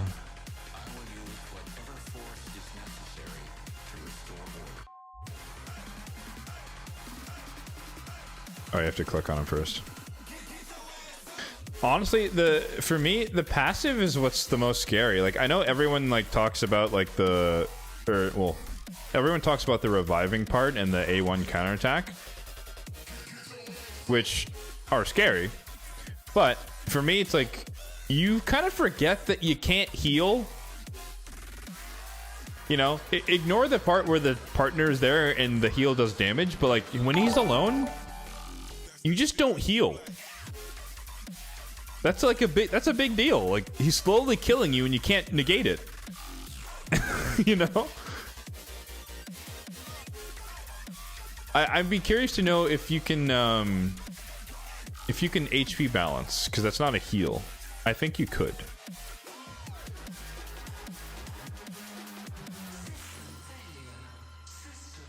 Does it count heals when you're already full HP?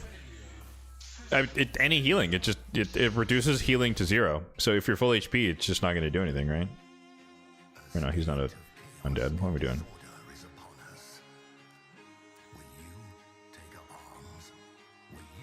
Yeah, it just like, no matter, like, whatever number it was going to be, even if it was surplus heal, it reduces it to 0. So you don't get healed, even if it's surplus. Nothing happens. How am I feeling after the first takeover? I'm feeling good. You guys tell me. You're the viewers.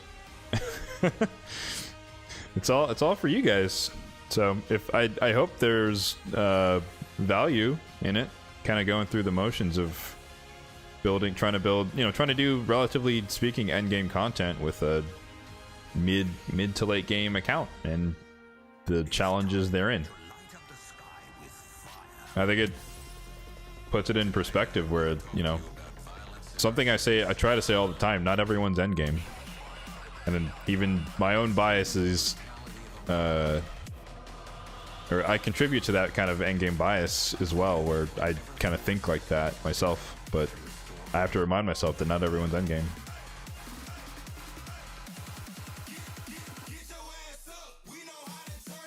I am ready to champion train though.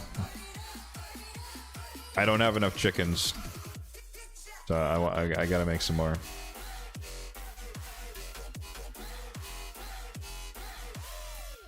That was a joke, by the way, for those who don't know. What am I up to now? What are these? 1, 2, 3, 4, 5, 6, 7. 7. We have 7 by 1, 2, 3, 4, 5, 6, 7. 49 plus 3. Nope, plus 4. 53. Plus 3. 56. 56 5-star champions. I could 6-star 11 champions right now. And I literally have no one to 6-star.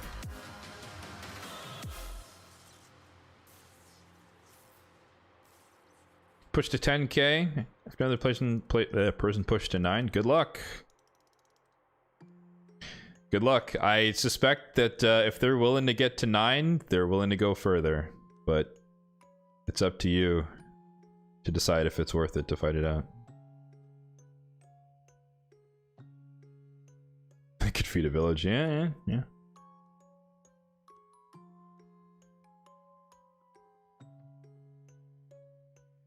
Fought Solinar.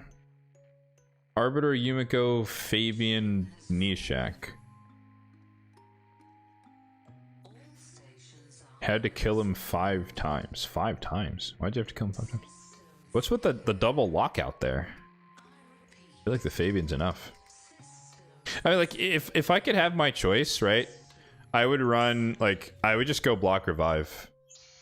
So, like, I would just run Mezamel and take him out. Like, I would skip the extra turn because he takes less damage or whatever. I would just go straight to this, kill him. Lock him out with Fabian so I could place debuffs if I wanted to and just kill him straight up. Especially if he's in Stone Skin, which he probably will be.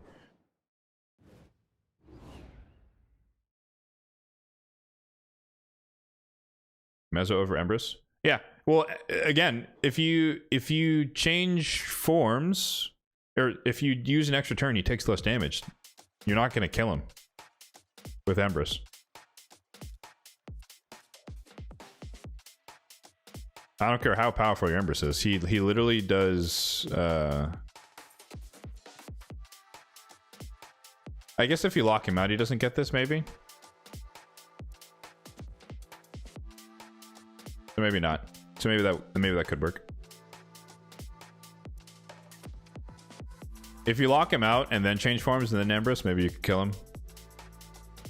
But if he has this ability, then you take 75% less damage, which means you're not, especially assuming no one else is dead, you're not going to get the double hit A1. You're just going to get a single hit, so he's not going to die.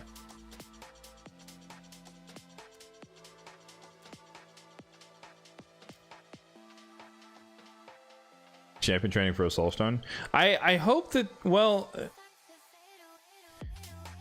I'm less confident that there's going to be a legendary tome in here, looking at the little picture, but I'm hoping that secretly there just is one along the way. But mainly for me, it's the Void Shard. I want to get the Void Shard and the Soul Coins.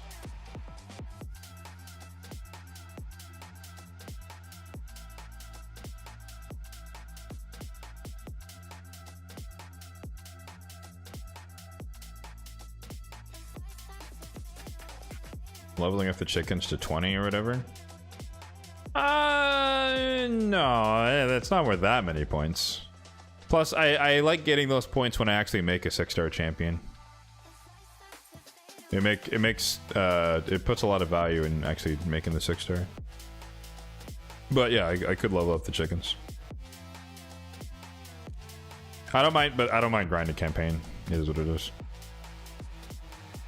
What's the worth of a war shot if it can't give you bike? It can give you bike. What do you mean? Bike's in the pool. He's in the pool right now. That's how I got Basim. Just ignore the part where he's chilling over here somewhere. You never know. I think Nub Raid's got him from a shard, ward shard. Play Gameran, you could block revive anytime. True, but then you'd be playing Gameran. But Gameran wouldn't work because he auto revives. Well, I guess you could, if he's the first to die, you could block the revive so that he doesn't come back. Yeah, but then you'd be using Gameran, so. Yasu? I think Yasu would be really strong, yeah. He's still on my list as far as champions I would like to have. Not like top of the list, but I really like the ignore stone skin champions.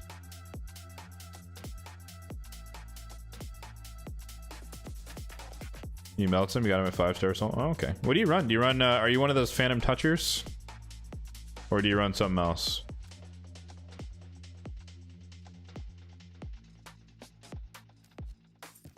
Only Pontiff can't be summoned? Yes.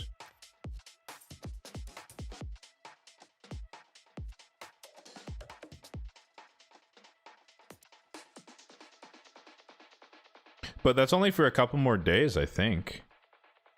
I think once the event dungeon closes, plus, you know, a couple of days, I think Pontiff enters the pool. Actually, I might say. I think they put it in the game.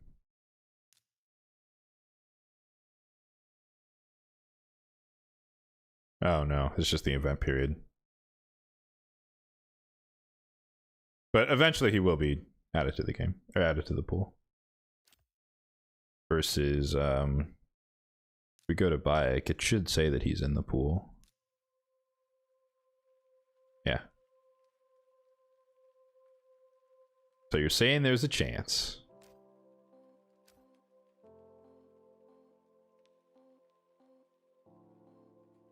Got Ileal and Gameran, 2-party Yasu.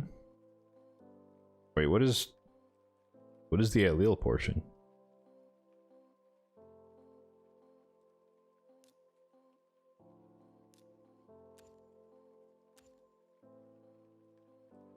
Oh, I forgot this is Ignore Stone skin.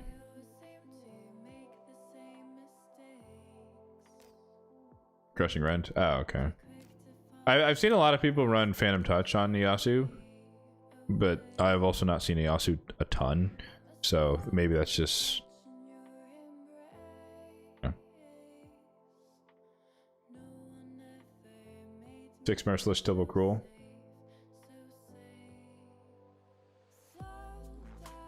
Yeah. No, makes sense. Makes sense.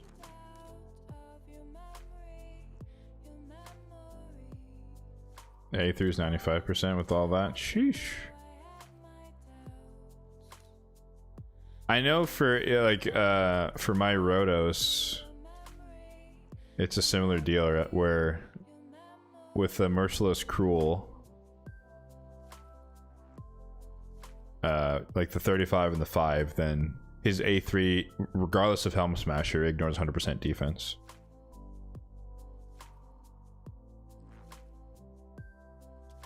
Which I think is really awesome. So I'm like practically guaranteed to kill anyone with this ability. Oh, actually, you know what? I misspoke earlier. I said my most wanted was Glaikad, which is true for like a new champion. But honestly, what I want the most right now is literally any undead horde duplicate that will free my Rotoses from prison here, and then I could have a +2 Rotos.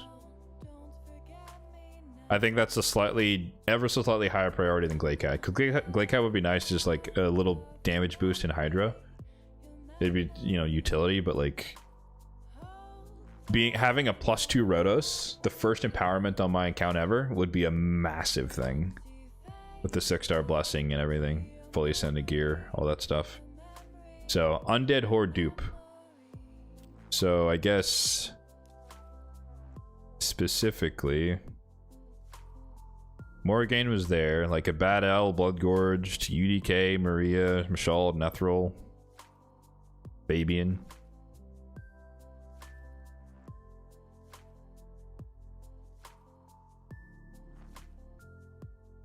Just stop. We're gonna get my undead dupe going for bike. Yeah, okay. Okay. Look, I'm not saying that I'm 100% not gonna try. I'm just not gonna do anything until tomorrow when I see what these guys are really gonna try to do. Because they're waiting for something, and I want to see what they're actually gonna do before I even consider doing anything. Because I want to know if these guys are going to go out to 30,000, which means GG's, and I don't have to pull any shards just to know I'm going to lose. So I'm not going to do a damn thing until stopping exactly 10k. But that's what I'm saying. Like, yeah, like I kid you not. Like I happened to wake up early that day on Friday morning. Like it was like within the first 2 hours, he pushed to 10k.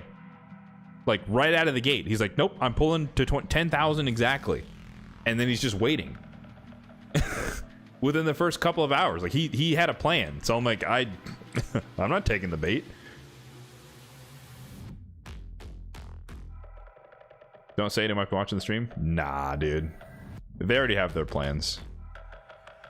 I'm not the competition here. The competition is the dude at 8,000, not the dude at 0. Or it's some third party that's just sitting lower.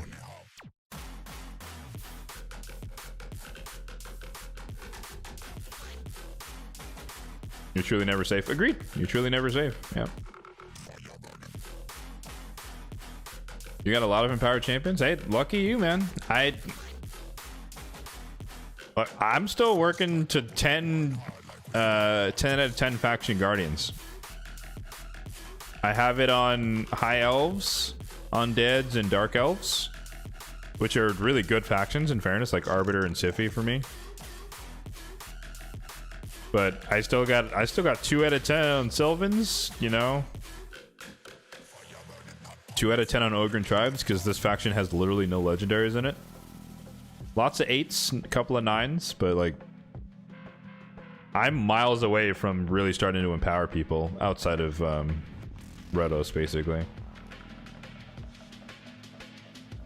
I guess the same logic could apply to Foley. +2 Foley if I get another Dark Elf, but that's not really, you know, he's just not as important, right?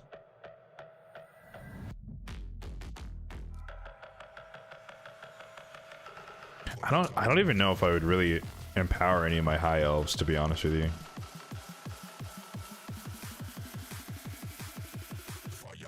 My dwarves, 6 out of 10.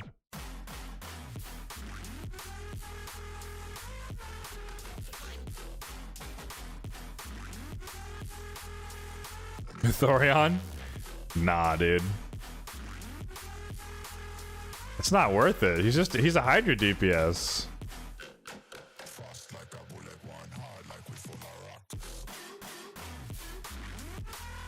So I'm trying to think. If I was gonna empower people, right, it'd be my arena builds, and then if we're being real, non-void, right? Because I'm not gonna get a bunch of duplicates of void legendaries. Oh wait, mythicals are in here.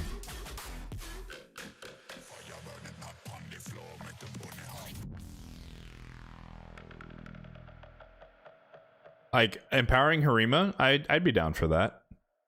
If I got a bunch of Shadowkin. Like Donnie, I would never empower. Well, actually, well, I don't even know who feeds into him, but I probably wouldn't do it. Armand's kind of fell out of the meta, so it's just not as important. Fabian, I don't know if empowering him would really make much of a difference. Yeah, I mean, like,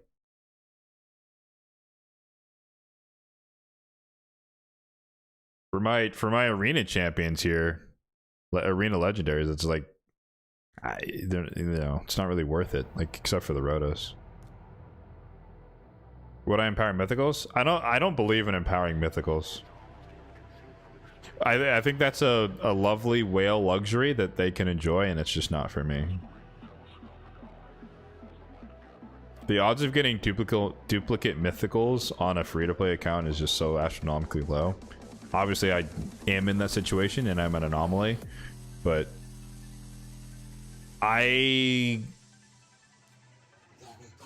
for me, the potential value of building a second copy is way more important than a little +1. Like, if they're ever, you know, like, I have 2 Mikages. I forget where the second one is. Just somewhere. She's right here. So, like, I could empower my Mikage to +1, but then I'm like, well, maybe I want a PvE and a PvP Mikage. So, I'd rather have the option to use 2 builds versus empowering 1. Even though I do love my Mikage.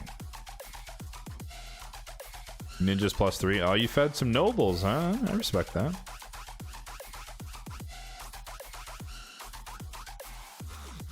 Oh, dude, this is my kind of team. My guy.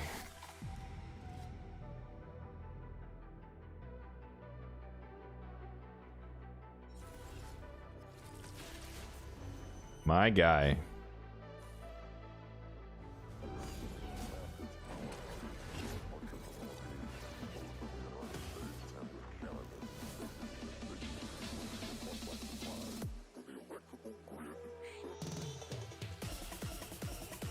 This is a low-level team as well. Actually, you know what? No, let's do this the fun way. We'll let him go first.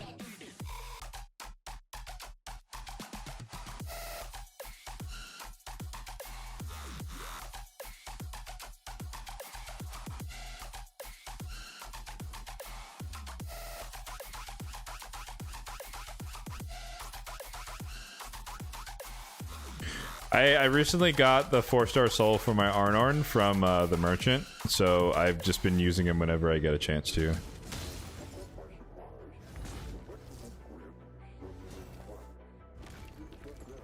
Oh, she lived! Damn it! I thought we were gonna kill them all. Bummer. That was anticlimactic. Unless her passive did something there, maybe? No, her passive would have saved one of the... Or wait, no, it didn't save the other 2. Wait. What happened there?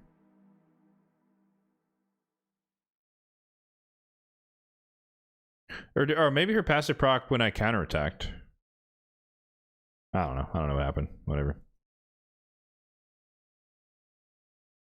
Ah, yes. We're in plat.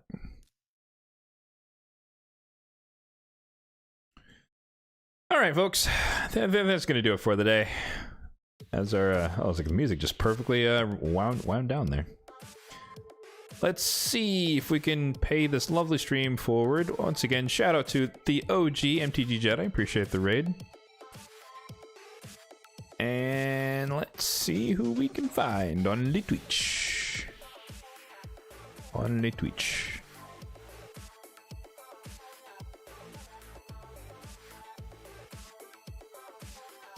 Because your boys got to go eat some lunch.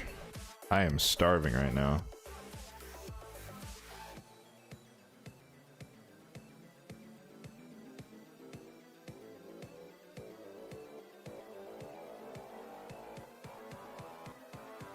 Want to raid Copium? Oh, he was in here earlier. What the f was that? Well, we got. I think I raided. I don't remember who I raided last time.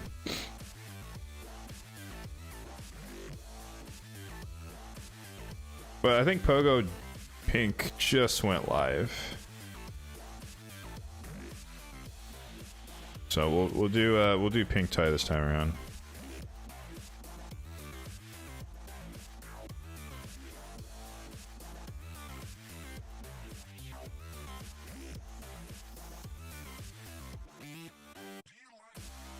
let's get that started.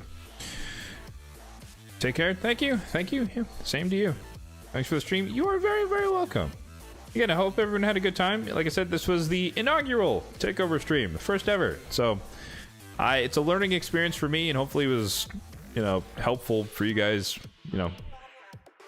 Excuse me. Leave a comment on the VOD of this if you have any feedback, tips, improvements, suggestions, and whatnot. So, I'm flexible and open to suggestions. But yeah, for those who were curious earlier, and I'll just mention it again, the way the process works is the Takeover. You fill out the application, so to speak, and it gets raffled off in, I guess, the third Saturday of the next month. So, the submission form will be live on the 1st of the month, or maybe I'll decide that it could just be live after today's stream. In this case, it's kind of the same thing because it's the 28th here of February. But yeah, so it'll be live soon, a few days from now, and we'll do it again in a month. So new winner, whatnot, we'll get to see what they need help with and what's going down. So yeah, appreciate all of you guys for hanging out once again. And we'll catch you all next week, 10 a.m. Pacific time, Saturday morning, for the next weekly Saturday stream. Have a good one. Anything else is a bonus.